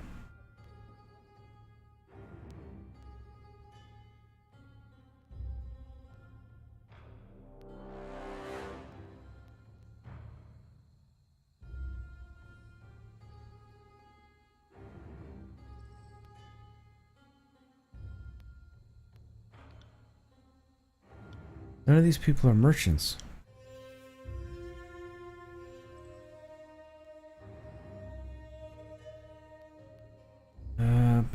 Tell me what you have for sale. This is a new NPC. I don't remember this stuff. Still doesn't have what I want though.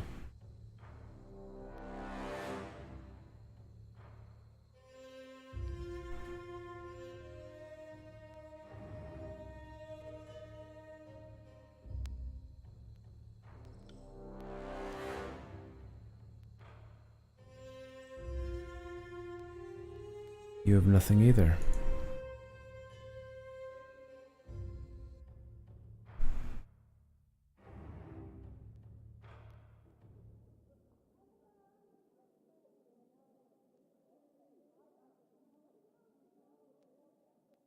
Okay, this town doesn't have the update either. Somebody in this region has to have our update. I don't know how I haven't found it. I've explored everything. I mean, apparently I haven't, or else I'd have that rubbing.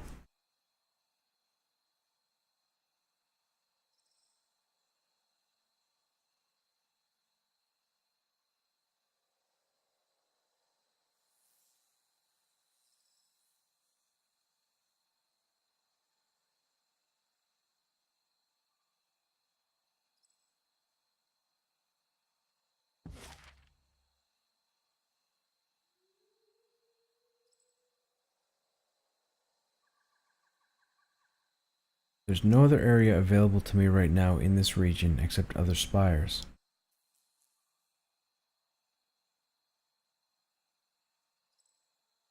maybe we unlock it after?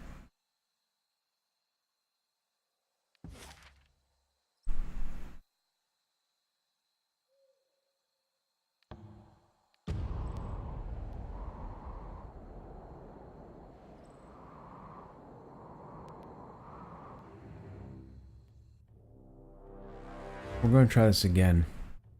I don't think we don't need the completed. I don't think we need the completed rubbing. What's up here?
Are you kidding me?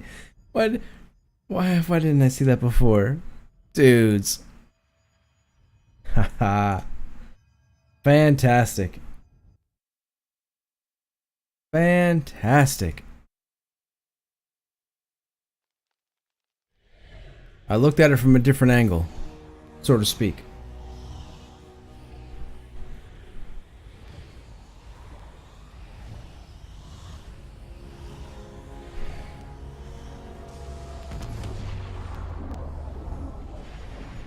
All you survey. Okay, this will be the training ground.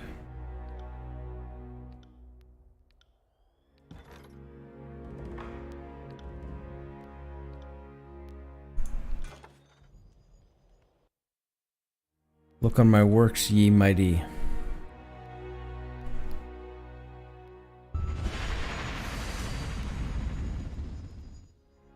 Piece of power completed. Beautiful.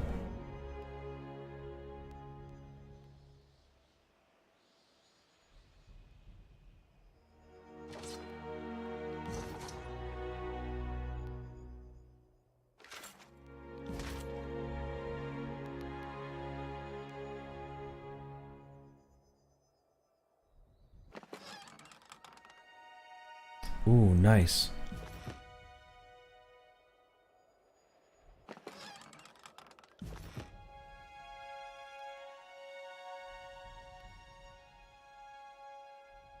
No hidden objects, no hidden objects. Okay. First thing we're gonna do.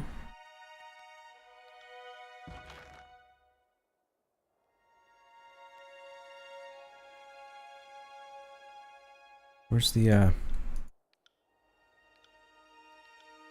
right here. Selfless magic and sigil. Okay. There. There. And you're gonna study them.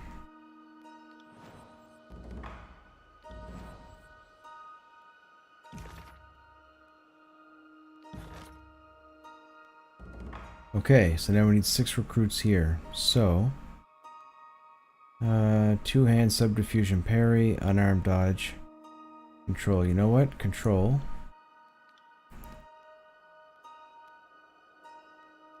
Provides hides to upgrade armor.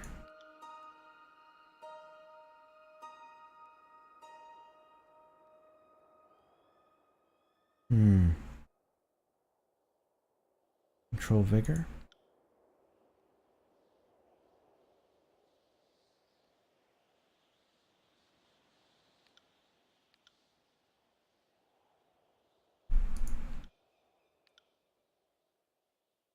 And out of these 3, dual-wield bows. Okay. Everybody's geared up. Now if we go here... Ooh, we have this. Okay, hang on.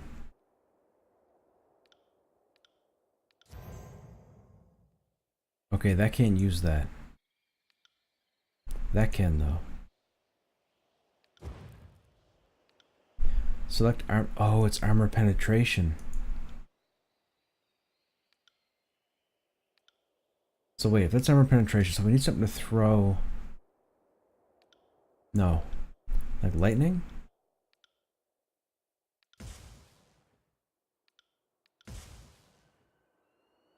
That imbues a weapon. That doesn't use it? Does use it.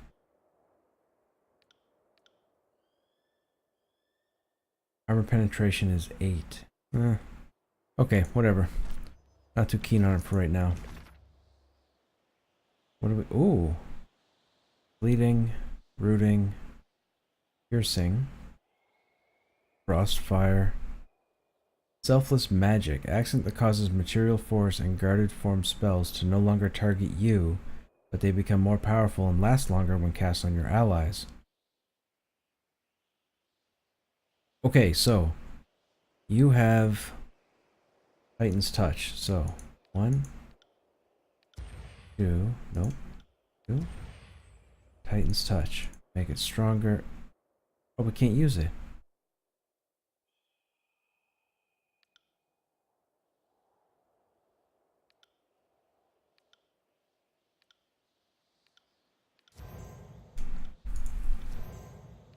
Okay, hang on now.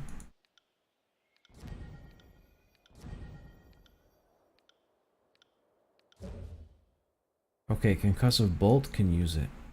Yeah, but a Concussive Bolt wouldn't have armor penetration. We need something that pierces the enemy.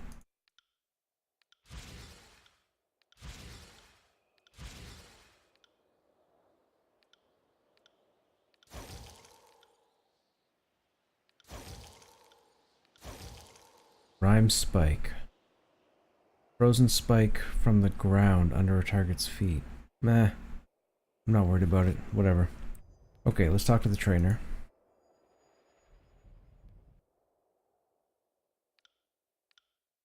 Why'd you choose to follow me now? What can I do here? I'd like to train. Costs money to train. Okay. He doesn't need anything. You don't need anything.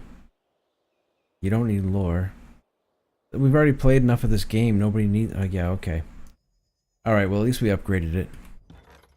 So let's save. That way we make sure we got everything.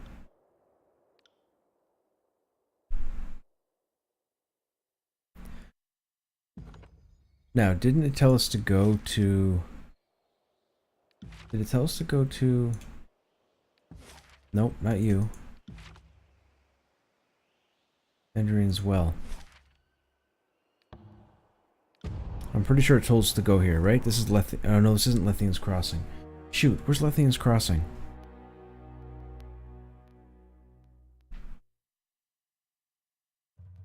This isn't it.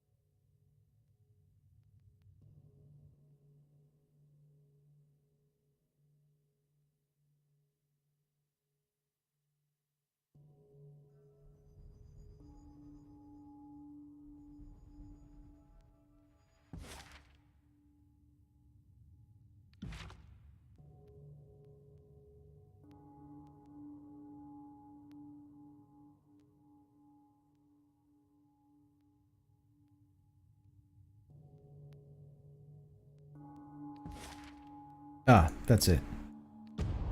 That's where we need to go.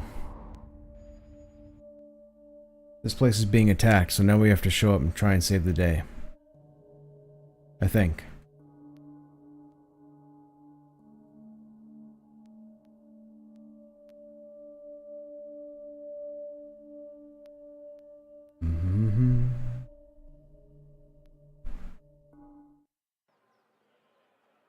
Alright, let's go.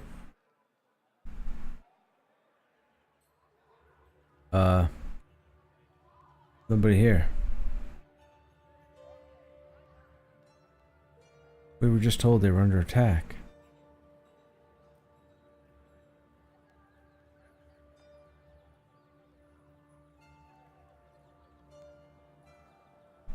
Okay, I guess not. Travel to Ascension Hall and travel to Tanan's. Oh, it's Tanan's court.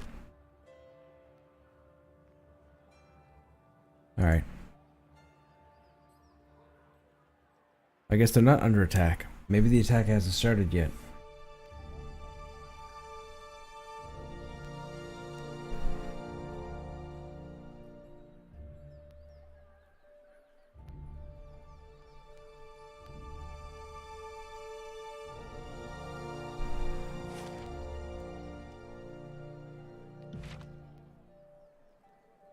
I guess we'll go talk to Tanan. This should be interesting.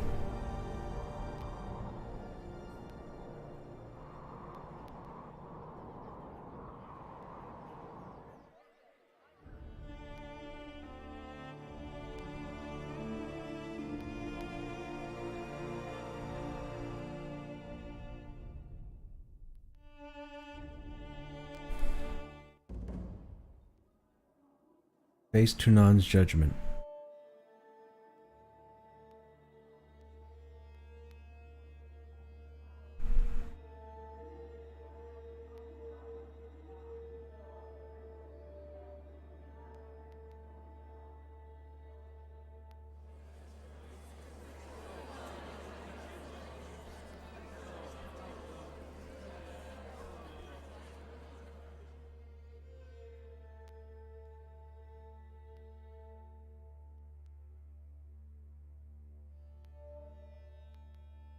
Fatebinder, thank you for answering my summons.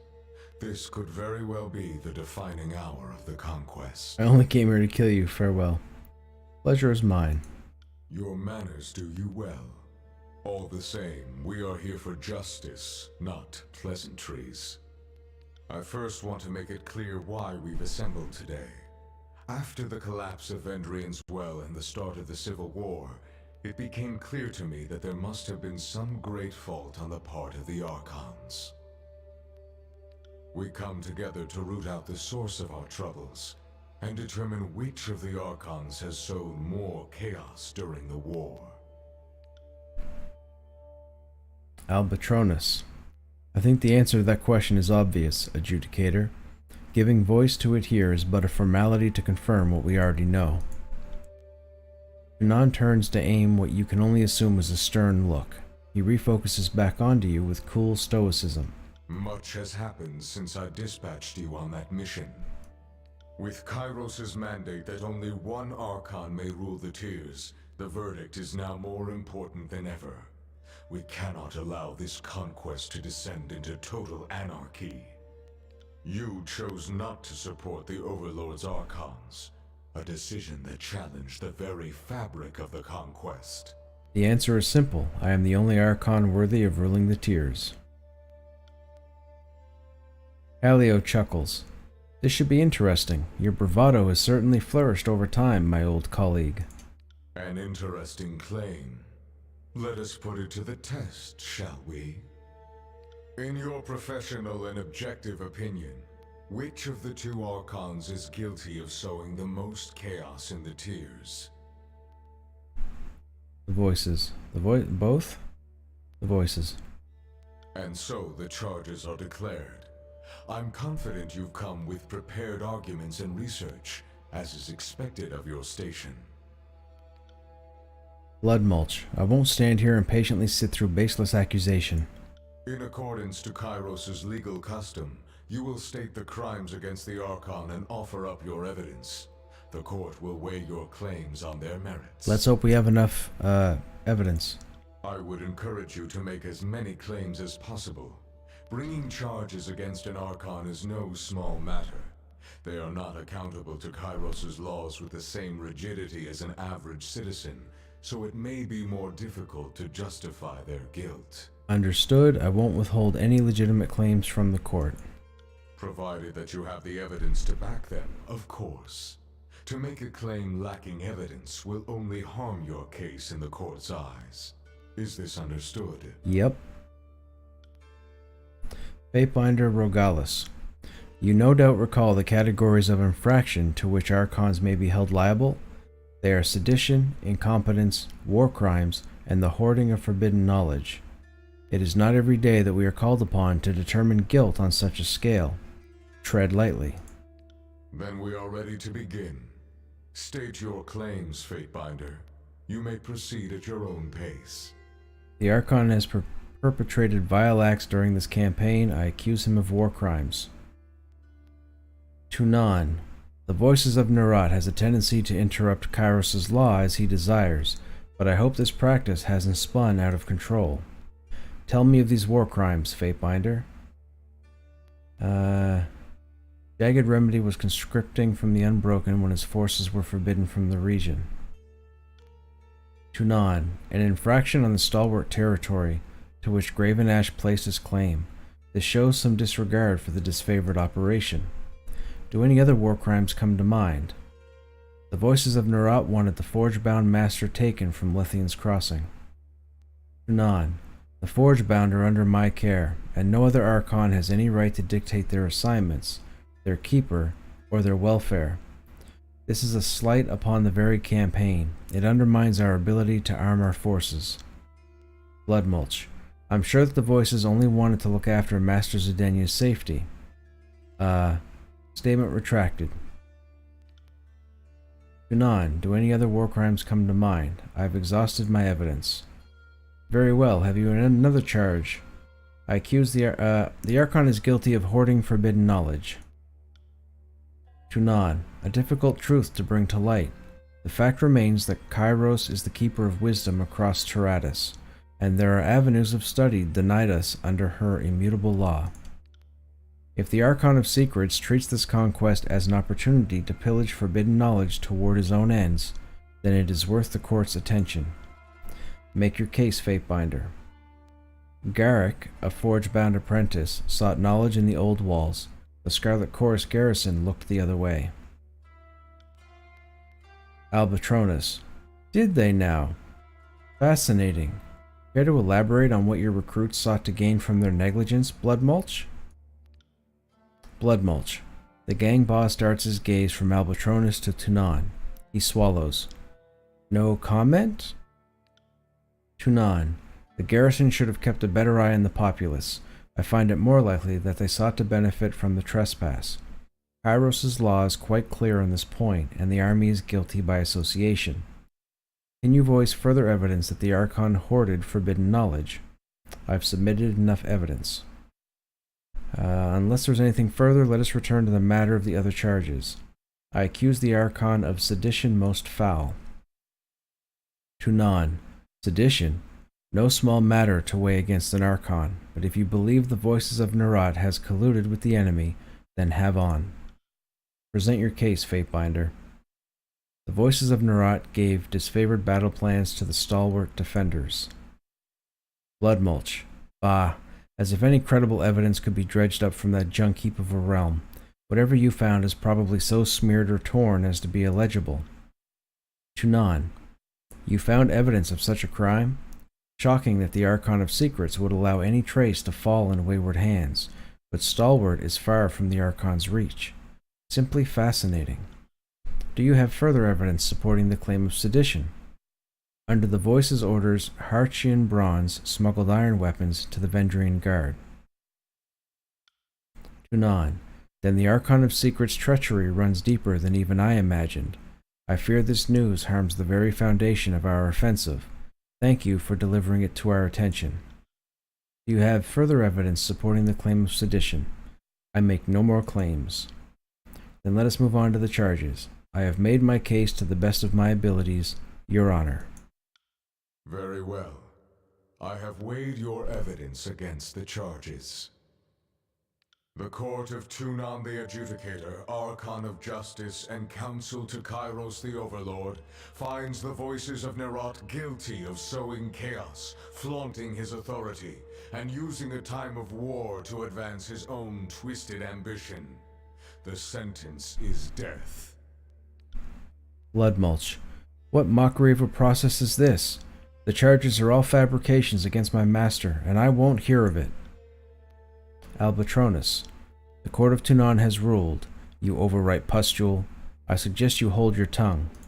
In accordance with Kairos' laws, the court headsman will deliver the verdict and its consequences to our former colleague. I summon Blood Mark to appear. Tunon bangs his gavel to the floor.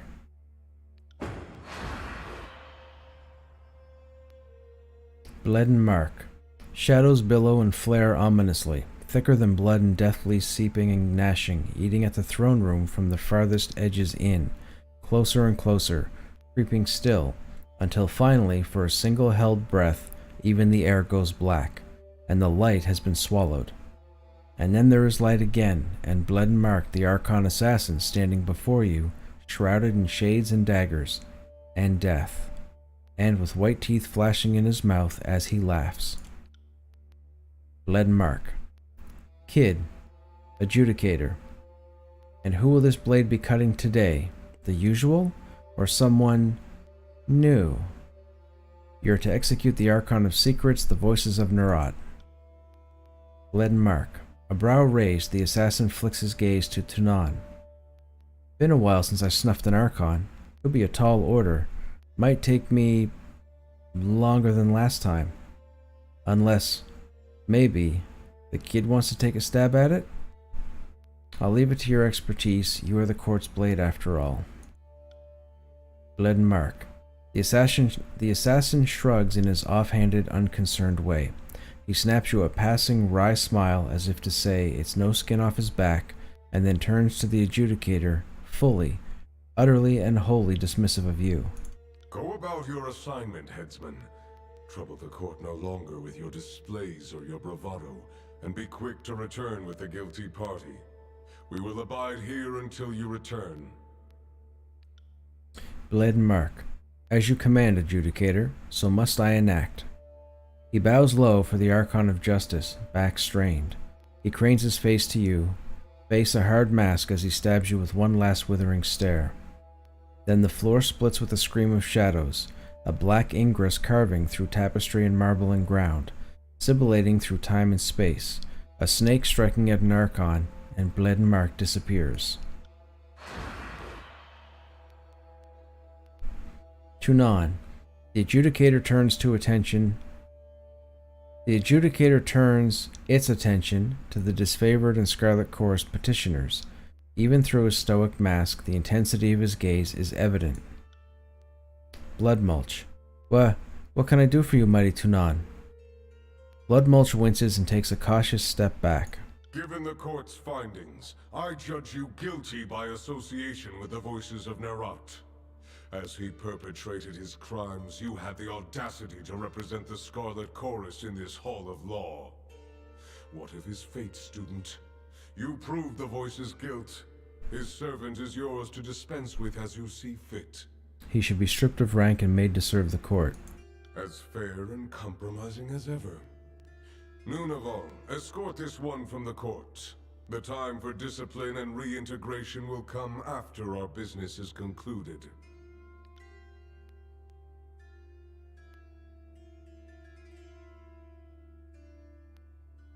Tunon. Patience, student. Mark approaches anon. The Archon of Shadows is as swift as he is deadly. Tunon nods in approval.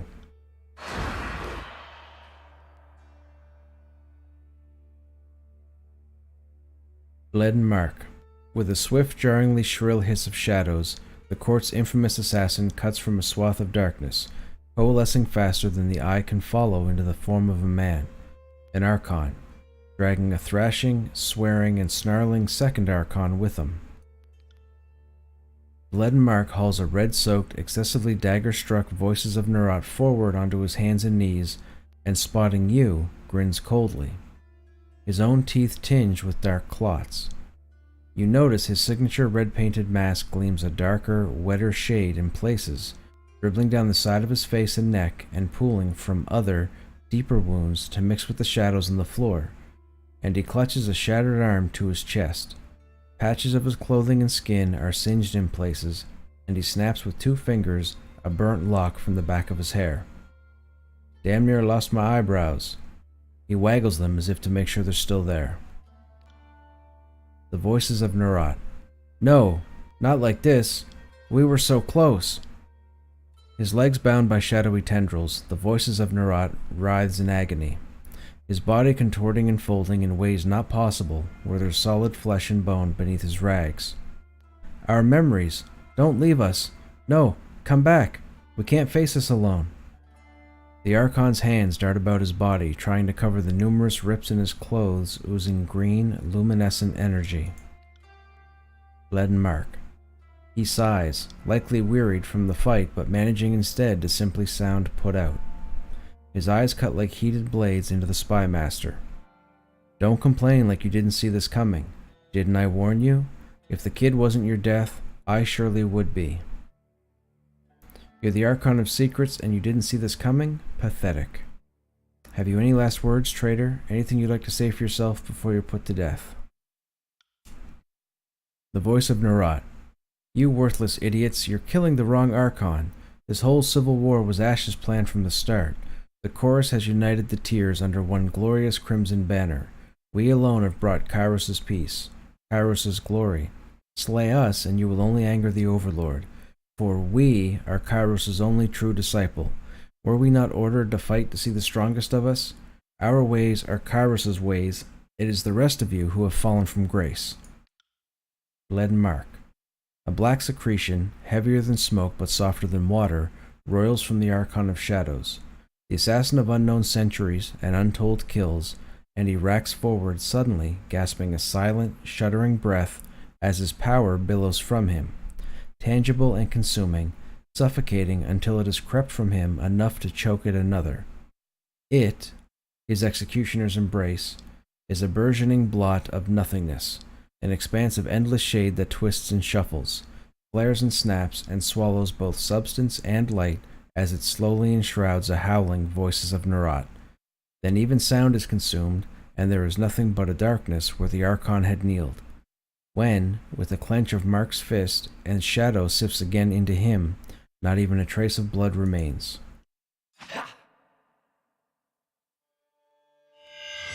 No! Not like this! We were so close! Oh, we get his weapon. With that unpleasant business out of the way, we change course to another serious matter. One that puts into question your conduct as a member of Kairos' loyal followers. Uh-oh. You have made quite a name for yourself, Fatebinder. Stories of your deeds have spread through the tiers, and all of them have reached this court. Some actions have consequences.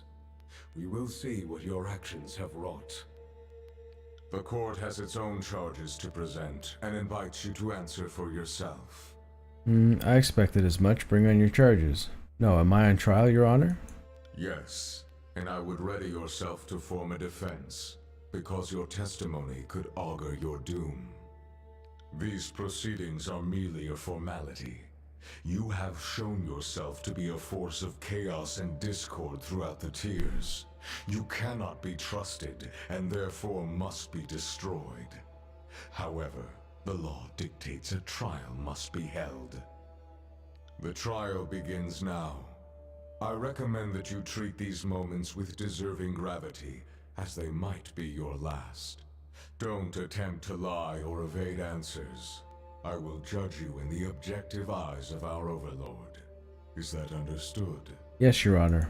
At least your civility remains intact. This is going to be a problem. You are on trial for transgressing on the Overlord's authority, breaking the laws of the Empire, bringing mayhem to an otherwise orderly conquest, and meddling in concerns that fell beyond your station. Our directive to bring Kairos' peace to the Tears has suffered, and you will answer for the part you played. Fatebinder Callio. If you don't mind, Adjudicator, we are on familiar terms with the Fatebinder here. Should any inconsistencies require our input, we will add our voices as testimony. He nods to Rogalis and then turns to you with an unreadable expression. The court has inquiries into your conduct. I first call your travel companions to speak on your behalf as witnesses to your character or accomplices to your crimes. Who will speak on behalf of the Fatebinder? Siren, Archon of Song. Uh-oh. Give us your full report. Of course, Your Honor. Your respect for a fellow Archon is duly noted. I thank you for asking me to add my input in this very delicate matter. I will endeavor to speak honestly and stick to the heart of the matter. My time with the Fatebinder has been eventful, but nothing I've seen has given me cause to praise or condemn his actions. Like any person, he does good and evil in equal measure, and it all seems to balance itself out in the end. Will anyone else speak on the Fatebinder's behalf? The Ironclad Commander will step forward, if indeed he has the strength to walk. Uh-oh, that's a reference to Barak. You want me to speak, Adjudicator? Barak's armor makes a distinct rattling sound that echoes in the court as he steps forward. I've been treated with fairness and respect, as fine as anything the Legion ever gave me. The Fatebinder trusts my counsel. I've never seen a finer, more upstanding member of the court. Will anyone else speak on the Fatebinder's behalf? Let the aged chronicler step forward. If it may please the court, I will speak true. Uh-oh, I don't know where our loyalty is with him. I have had Oh, the 3. honor and privilege of shadowing the Archon. A dream come true for someone so eager to witness history in the unfolding. I can say, with conviction, I am following greatness. Lantry. And why would they cut off the voice acting now? And if required, I could produce my travel log to back my claims. I have noted the good with the bad, and I think you'll find the Archon has been a force of order and balance. Exactly what you should want from a Fatebinder. Will anyone else speak on the Fatebinder's behalf? Tunan, evidently not. The time has come for the Fatebinder to offer his testimony. At Vendrian's Well, you joined with the enemies of Kairos, abandoning your orders to resolve the siege and the conflict between the armies. How do you answer for this charge? The Tears deserve better leadership. Kairos' laws are unfair. Those who govern themselves should continue to do so. No amount of meditation could get the Archons to work together, and the war only invited mayhem. I organized the Tears as I saw fit. Tunan, you fought alongside both armies during the conquest, so I shouldn't doubt your perspective on the matter, though I find it troubling.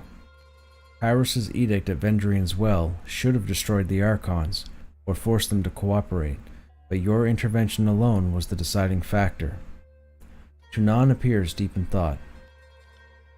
Tunan, I dispatched you to the Vellum Citadel to deliver Kairos' Edict of Fire to the School of Ink and Quill, a punishment for their archival of forbidden lore and failure to recognize the rightful authority of the Overlord, yet you hesitated longer than necessary in its issuance, warning the sages and allowing them opportunity to perform a ritual that preserved much of their heretical knowledge. Lantry, the Fatebinder's actions spared more lives than books, Archon. There was little that could be done in the few hours before the edict came to pass, aside from fleeing with a handful of pages and the sandals on one's feet. Fatebinder Rogalis, the Overlord intended neither page nor flesh be spared, Sage. Tunan, enough. The Adjudicator rumbles, his gavel striking the floor. There shall be order as the Fatebinder answers this charge. I wasn't told exactly when to issue it. I thought it left to my judgment. The Archon of Secrets claimed to have spies among the sages. He personally requested time for them to escape. As I had no strict deadline for delivering the edict, I honored his request. The Vellum Citadel and the thousands of tomes housed within were the edict's target. Even with warning, the sages could remove only a tiny fraction of them. The sages could be broken without consigning them all to death. We're going to go with option 2. Siren. Yes, blame the bronze-headed bastard. Nerat's such a believable scapegoat. You basically have to throw it to the wolves. Tunan. The adjudicator silently considers this. The request of an Archon could certainly buy a few hours reprieve from an edict if the circumstances warranted it. You showed appropriate judgment in this situation, though I harbor suspicions of the Archon's motives for the entreaty. The Archon of War has levied a significant accusation against you. He charges that you murdered his daughter at Sentinel Stand Keep. How do you answer this assertion? Amelia took up arms against me. I had no choice but to defend myself. She abandoned the Overlord to fight alongside the Tearsmen. She went so far as to bear an heir to the ruling house of Stalwart. That's obviously what we're going to go with. Tunan. I had heard murmurings of such. His mask turns almost imperceptibly towards Callio before retuning its attention to you. The court thanks you for rooting out this transgression and punishing it appropriately. The Earthshakers Guild swore its loyalty to the Archon Cairn, then to the Archon Graven Ash, yet you pried their loyalties from him and bent them to yourself. Explain your actions.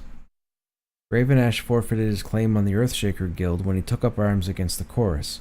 I offered the Earthshakers the opportunity to swear fealty to a loyal servant of Kairos. The Earthshakers deserved freedom from Ash's shackles and a chance to prove themselves on their own terms. Graven Ash couldn't control the Earthshakers. They ignored his orders to linger at the corpse of Cairn.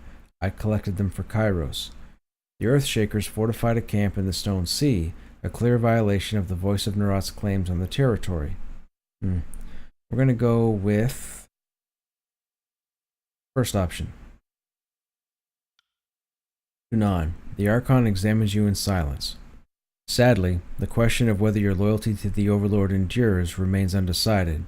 The veracity of this charge, I suppose, necessarily hinges on the verdict of the other indictments brought against you. You entered the Old Walls, a clear violation of Kairos' law. How do you answer for this perversion of justice? Do you think yourself above the law? Circumstances took me there, Your Honor, not greed. The transgression was necessary to complete my tasks. The law stood in the path of justice. They were open and available for plunder. No, we don't want that one. My only trespass came in pursuit of trespassers. Nope. Does Archon's privilege not grant an Archon the right to administrate their domain as they see fit? Do not my spires rise from the Old Walls? Do not my senses flow through them?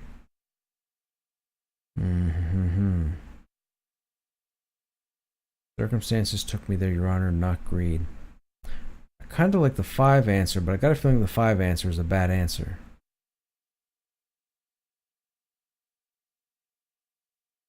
Circumstances took me there, Your Honor, not greed. Tunan. This may bear further investigation, but the time for that is past. I'm willing to believe that your actions in the Tears took you to these forbidden places, and you saw no other option. This does not change the immutability of Kairos' law. At Duskwatch Fort, you gave aid to the enemies of Kairos, slaughtering a unit of disfavored in the region. The Archon of War lost many good soldiers that day. Barrack. Stone shield's bearing sags slightly, but he says nothing. The disfavored couldn't take a modest fort. I spared Kairos' army of its weakest unit. The fort would have looked terrible with a purple standard. The disfavored failed to occupy Duskwatch, so I claimed it.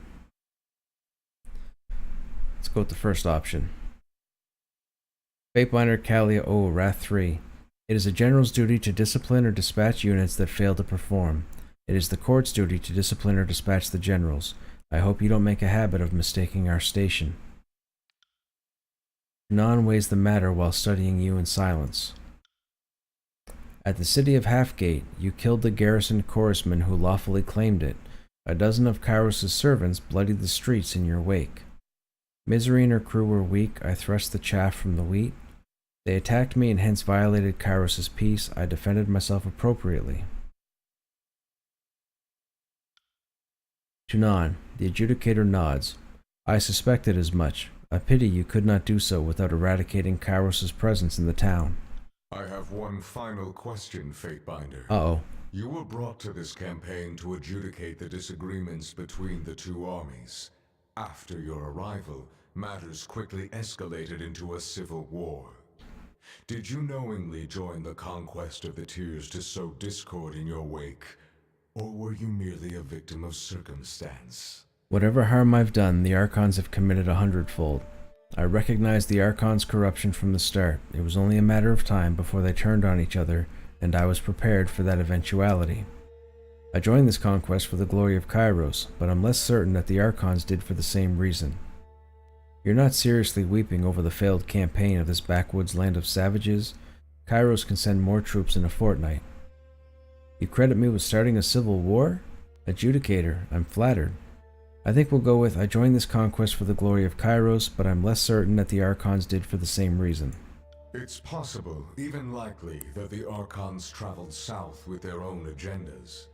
I make no secret of the fact that the more worthy of the two would have inherited the Tears to rule as their domain under Kairos, and ambition got the better of them both. They were expected to conduct themselves in a professional manner, as were you. Fatebinder Rogalis, based on Tunan Favor Level 3. Conduct aside, the fact that the Archon's corruption is an assumed fact speaks to the success of this Fatebinder's mission. I don't know about the rest of you, he glances toward the other Fatebinders, but I find that mildly encouraging. I am finished with my line of questioning. Have you any closing remarks for the court? Though I have ever strived to bring peace and order to the shattered region, I recognize that our work is an uphill battle and well worth the struggle. The years have shown me that war and conflict can change the face of the Tears. I am the hammer that pounds ore into a workable shape. Kairos' peace is a lie. The Overlord holds dominion because we are ignorant to alternatives.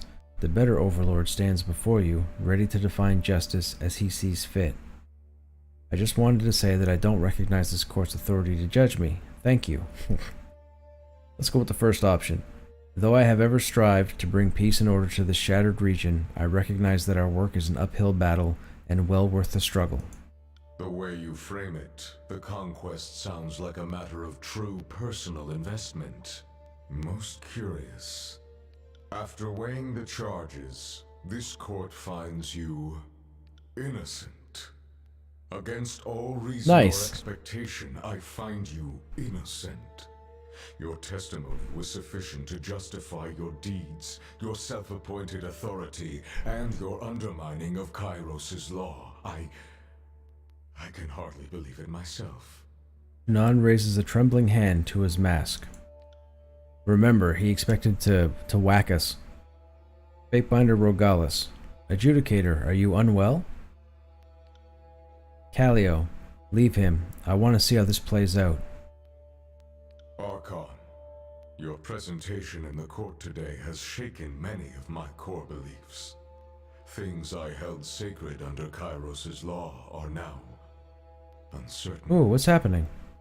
He looks at his gavel with a sense of bewilderment. I once thought that Kairos was the sole overlord. The notion of rising to her echelon of power and influence wasn't a concept that existed for me, for anyone. You have proven her wrong. What's more, you understand justice and law better than she ever did. Better than even. Upon his mask, the corners of his eyes crinkle as if in agony. I am willing to accept you as my new sovereign, if you'll have me. Plot twist. What's happening here? I accept. Together we will rewrite law and lay the groundwork for a new empire. Attack. I proved myself innocent of the charges of which you pre-condemned me. You do not deserve to adjudicate in this court. Serve me as you served Kairos. I ask nothing more. I accept. My gavel and my justice are yours. I will execute your laws as you draft them, show mercy as you see fit, and bring to ruin all who would reject you. This was a twist I wasn't expecting.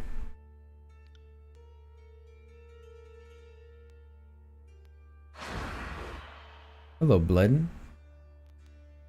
Bledden Mark. Silently, Bledden Mark seeps from the shadows.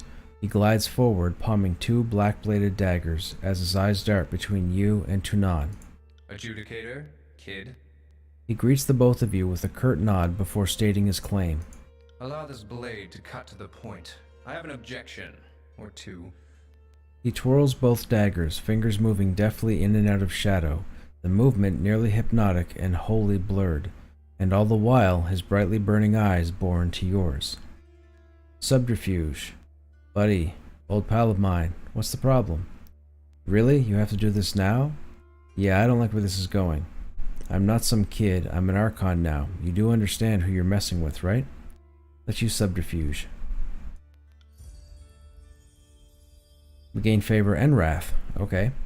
Bledden Mark. Slowly he swivels his head to the side, staring at you with a single-minded intensity. His muscles coil tightly. He is a black adder poising to strike, but then he sucks in a sharp breath and the tension slithers from his body like a shadow retreating from the light. Don't distract me while I'm on the job, kid. Look, it's not like I have a grudge against you. I just can't let you live on Kairos' orders. I'm sure you understand. Lore 58. I can tell you've been waiting for this, and she told you this personally, did she? Kairos has given me free reign of action to protect the Overlord's interests. The semantics are of little concern to her, though I admit they will greatly affect you. It would appear the court headsman is determined to make his stand.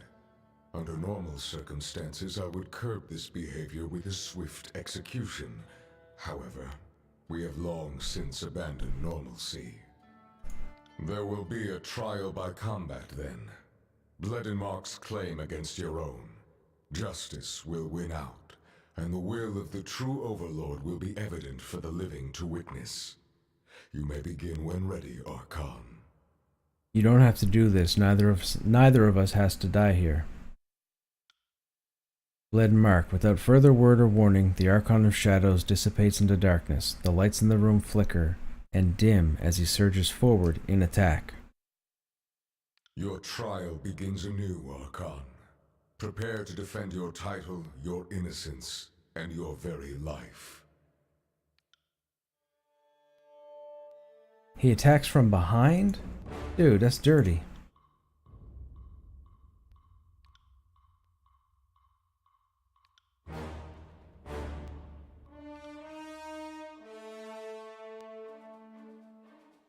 Another battle? I'm starting to think we're bad at making friends. This weapon isn't...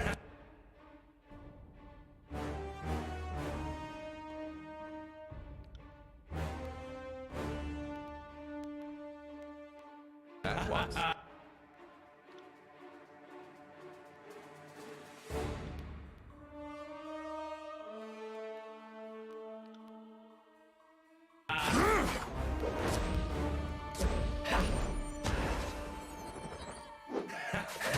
The trick is to keep twisting. How did taunt not work on him?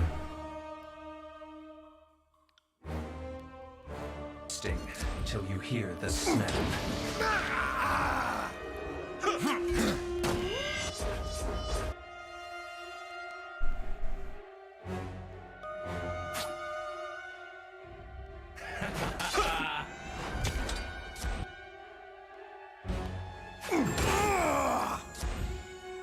Dodging is so much better!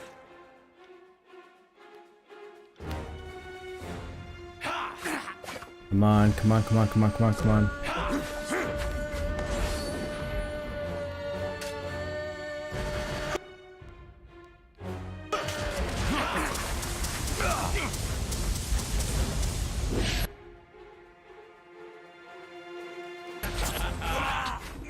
I'll be filling that one for a bit.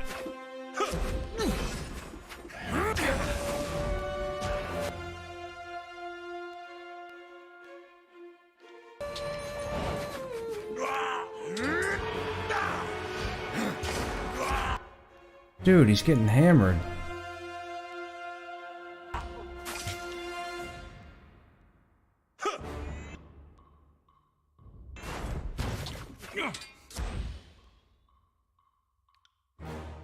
As you command.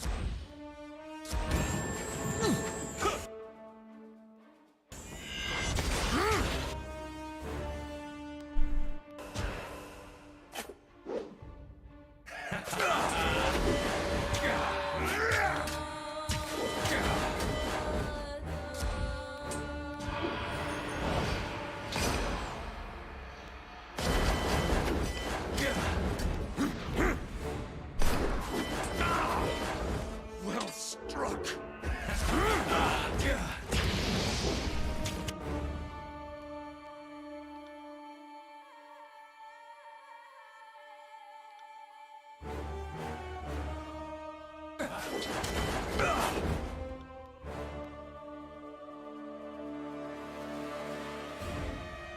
What do we cast? Where's... He's right there. He's doing Quill Strike. We need him to buff his As you damage. I'll hit you twice as hard next time. I'll omit that from the record. Now, we need to stun him, if we can. Did we queue up a stun spell? We didn't, did we? No, wait.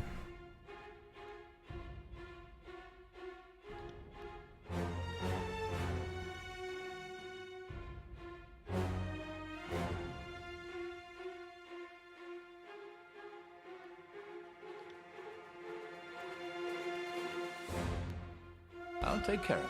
How could I miss?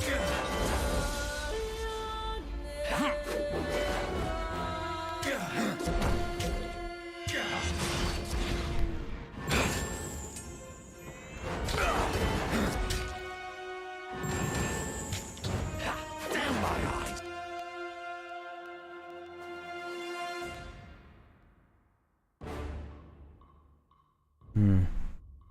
No.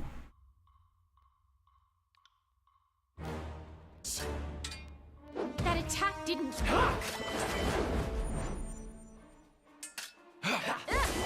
Nobody heard that, right?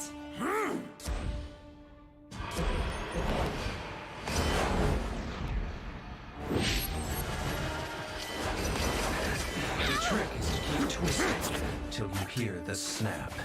That one rattled me hard.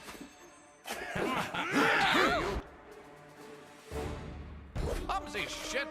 I feel a bit lightheaded. Damn it. Wait.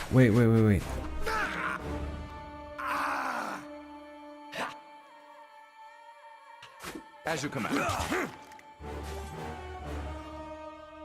Don't we have the res? Where's the res? Don't we have a res? Oh, we didn't queue up a res on this guy. Wait, who had the res?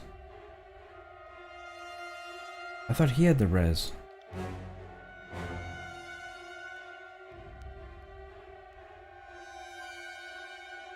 I thought we socketed him with the res ability.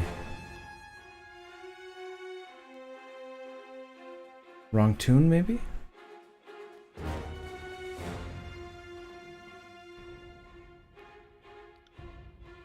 No, there it is.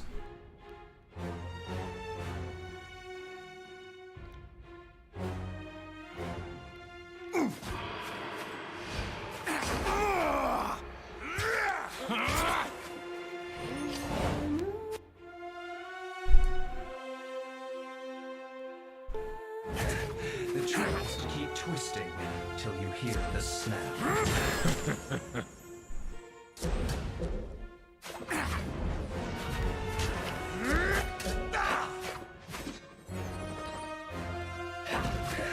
The trick is to keep twisting till you hear the snap.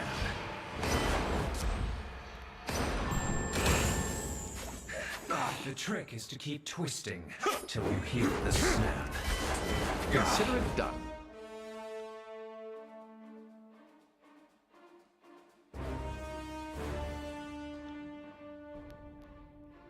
Come on now, we got this, we got this.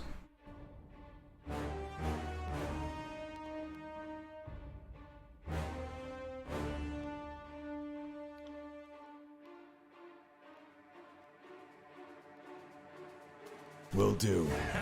I'll hit you twice as hard next time.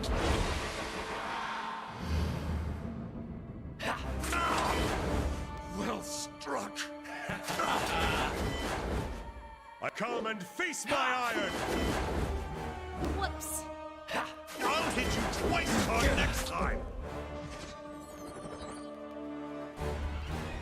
Leaden mark. Golden, glowering eyes wide with surprise. The Archon tumbles to the ground, coughing blood as dark as the shadows that billow and ebb around him. He clutches at his shattered ribs and grins.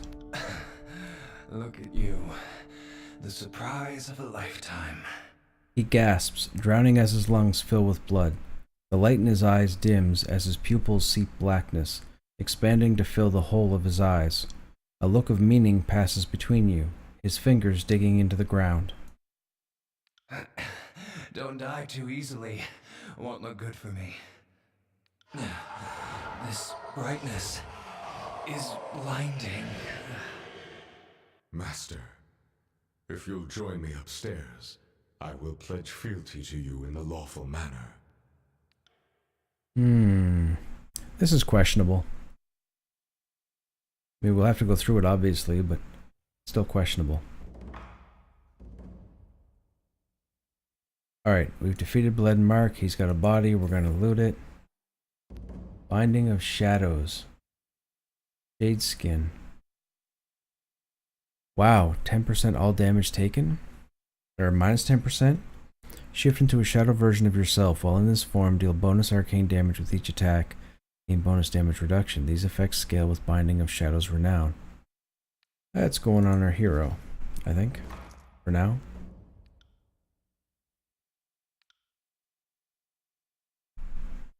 Yep. I'll just hold on to this.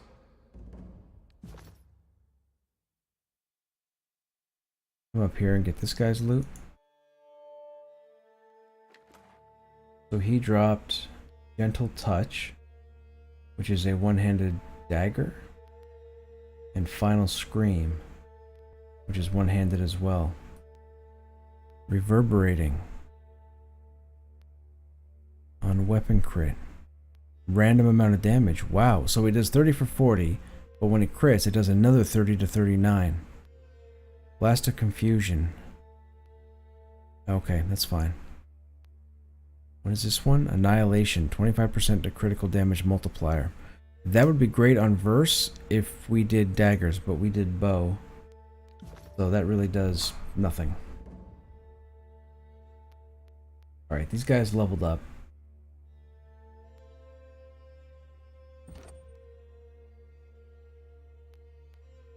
So we'll go ahead and one-handed. He's doing parrying and one-handed. So we could go another point of deflection. Save. Jump over here.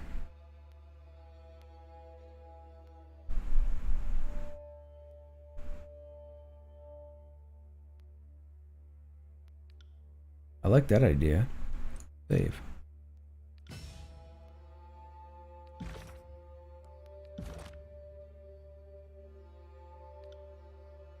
Nice.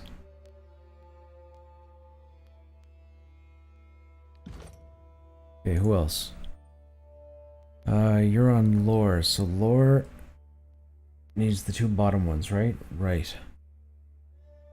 Harry can take the bottom one, dodge, lore. One-handed? I think he's using... Is he using one-handed? I think he's using a staff, isn't he? No, he is one-handed.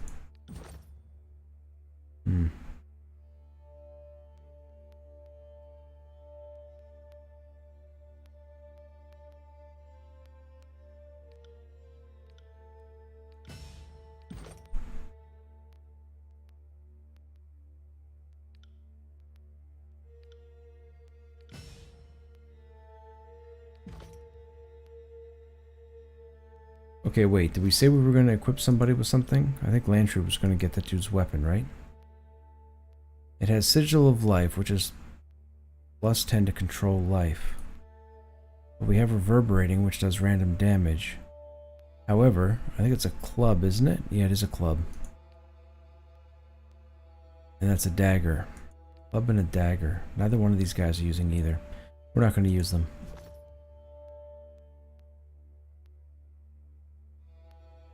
Alright, does Kalia want to talk to us? I have my doubts that the Voices of Nerat is dead. That just seems like something he would have planned for a long time ago. You sure you got that right, Archon? What can I do for you? How do you think the court will fare without Blittenmark? The court ought to learn the lesson that the Empire already knows. Everyone is replaceable. As long as we keep that in mind, I'm not so worried about the court. Farewell. Rogalis. Better for all our sakes that the Voices of Nerat left this world. I always thought that Kairos used him to thin the herd, and that anyone in the hierarchy was fair game. Speculation, of course. You look as if you have questions for me to untangle. Ask. I am feeling generous. How do you think the court will fare without Blittenmark? Better than ever, I hope. Without the dependable aid of an unkillable assassin, I'm sure we'll stumble along the way. The court itself will have to be stronger if it expects to survive, and that sort of change is always welcome. Alright, let's go.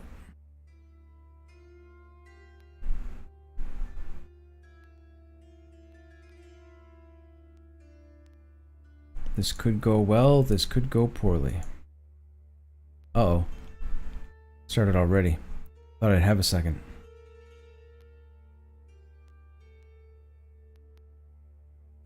Archon, change has come to the Tears, and in time it will reach the Empire itself. You are the agent of that change, and even I could not have predicted what impossible heights you would reach. The time has come to take up the gavel and usher in a new age of structure and law to the Tears.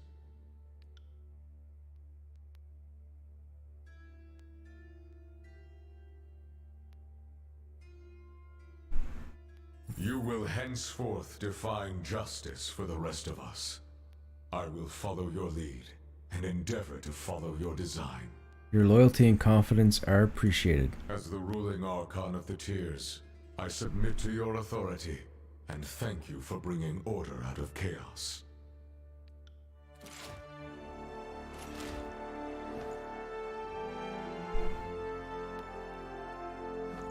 This isn't the end of the game, right? There's still more to come? Go and represent the strength of law. Yeah, okay. Be the example the Tears require, the force that keeps them together, and the hope for their future under one rule. Let your justice know no mercy but that which you impose. Civilization itself will bend according to your design. Never forget this.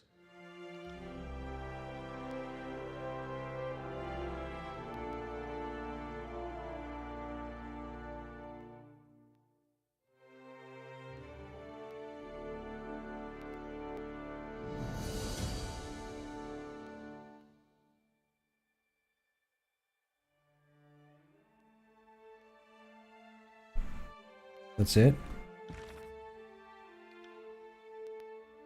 In the wake of your edict and Kairos' decree to the Archons, it is favored to become desperate. Travel to Ascension Hall. Uh-oh, did we just skip? We just skip?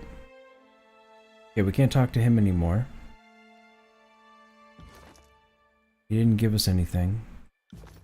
Alright, I guess out we go.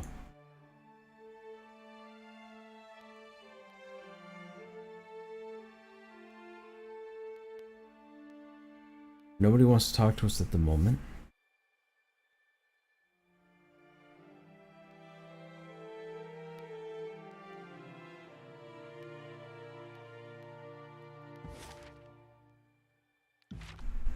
Alright, so now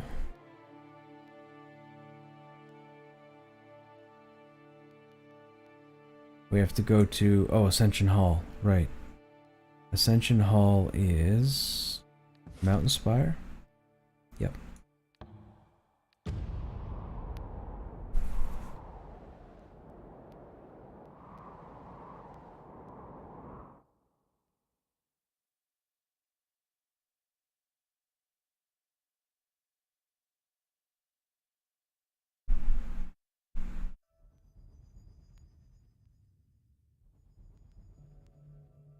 Okay, we're gonna save. Act 3. Now, one thing I want to check real quick. I want to go back over Lantry's abilities.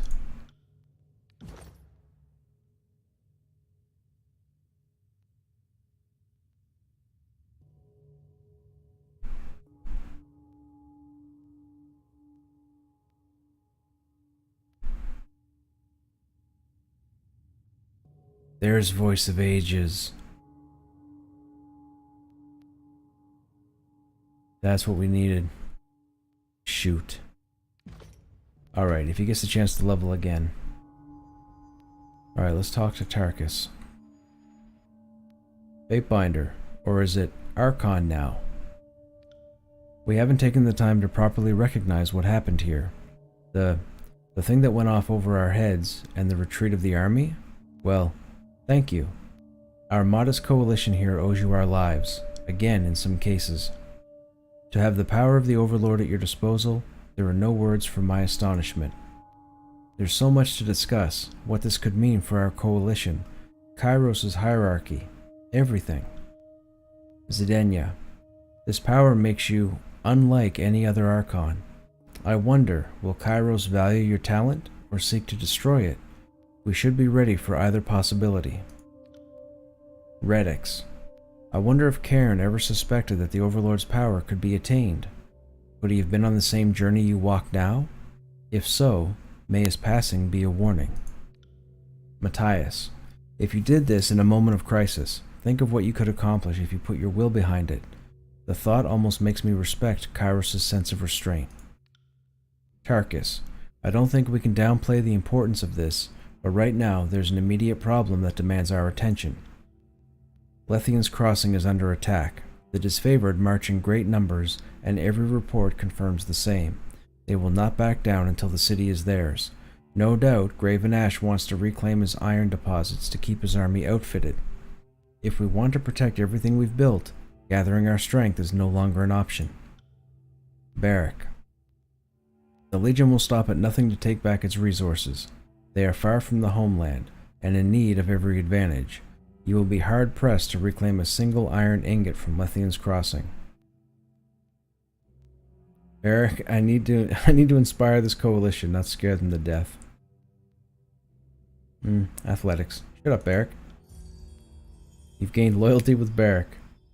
He grunts.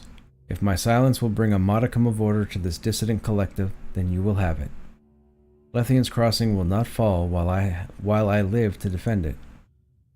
Zidania, I should hope not. Without the iron ore buried in the surrounding hills, we'll have no weapons to arm our forces. Matthias, production is too slow as it is. If we had the weapons on hand, we could disregard the crossing and focus on our training and strategy. Zidania, am I supposed to take that on the chin?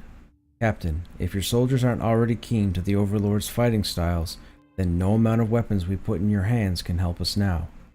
Maybe if you had focused on the war unfolding outside of your borders, we wouldn't be in this position. Redix, do you two hear yourselves? What of unity? If you wish to offend the Overlord with talk of division, why haven't you joined with the chorus? Redix, we were prepared to come together as equals. Now look at us. Redix is right. We can't afford to repeat the mistakes of the past.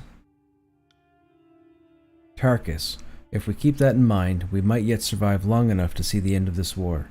Each of us did battle in the conquest of the Tears from one angle or another. We should be better equipped than anyone to stop it. We need your courage, but also your experience. Tarkus, Fatebinder, have you anything else to tell your coalition? This is our chance to show that we have the Tears firmly under control as Kairos would wish it. Graven Ash is older than dust. I will force him to watch as we dismantle his precious Northmen. We will take back the iron. Without it, the disfavored will have naught but foul language to hurl at us. We will flay the Archons and hang their skins from our banners. This I vow. Your Overlord has a new name, and it's Krushnek Noggencracker. I brought you together because you are the finest of those who would defend. Don't fail them. Once I brought this realm to its knees, now I will help it stand tall. This is our chance to show that we have the Tears firmly under control. Tarkus, when I'm old and gray, you can mock me for how foolish I was to think the Tears would unite against Kairos. The sad truth is, we have always been our own worst enemy. It took Kairos to unite us. Tarkus, to Lethian's Crossing! Travel to Lethian's Crossing. Actually, we will, but right after we camp.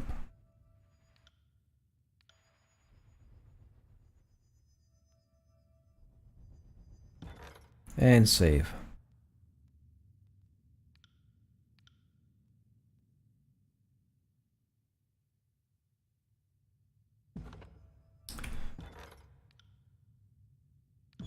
And then from here, we end the stream.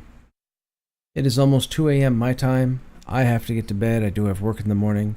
I want to thank you guys for hanging out as always. If any of you are new to the channel, you enjoyed your time here, you want to come back, feel free to hit the follow button. Also, have a good evening, guys, or have a good day wherever you are. I hope to see you again. We're live tomorrow. It's Thursday, so we'll be raiding in EverQuest. And then probably after the fact, we'll probably jump into EverQuest 2 for an hour or so. Anyhow, I'm heading out. You guys take care.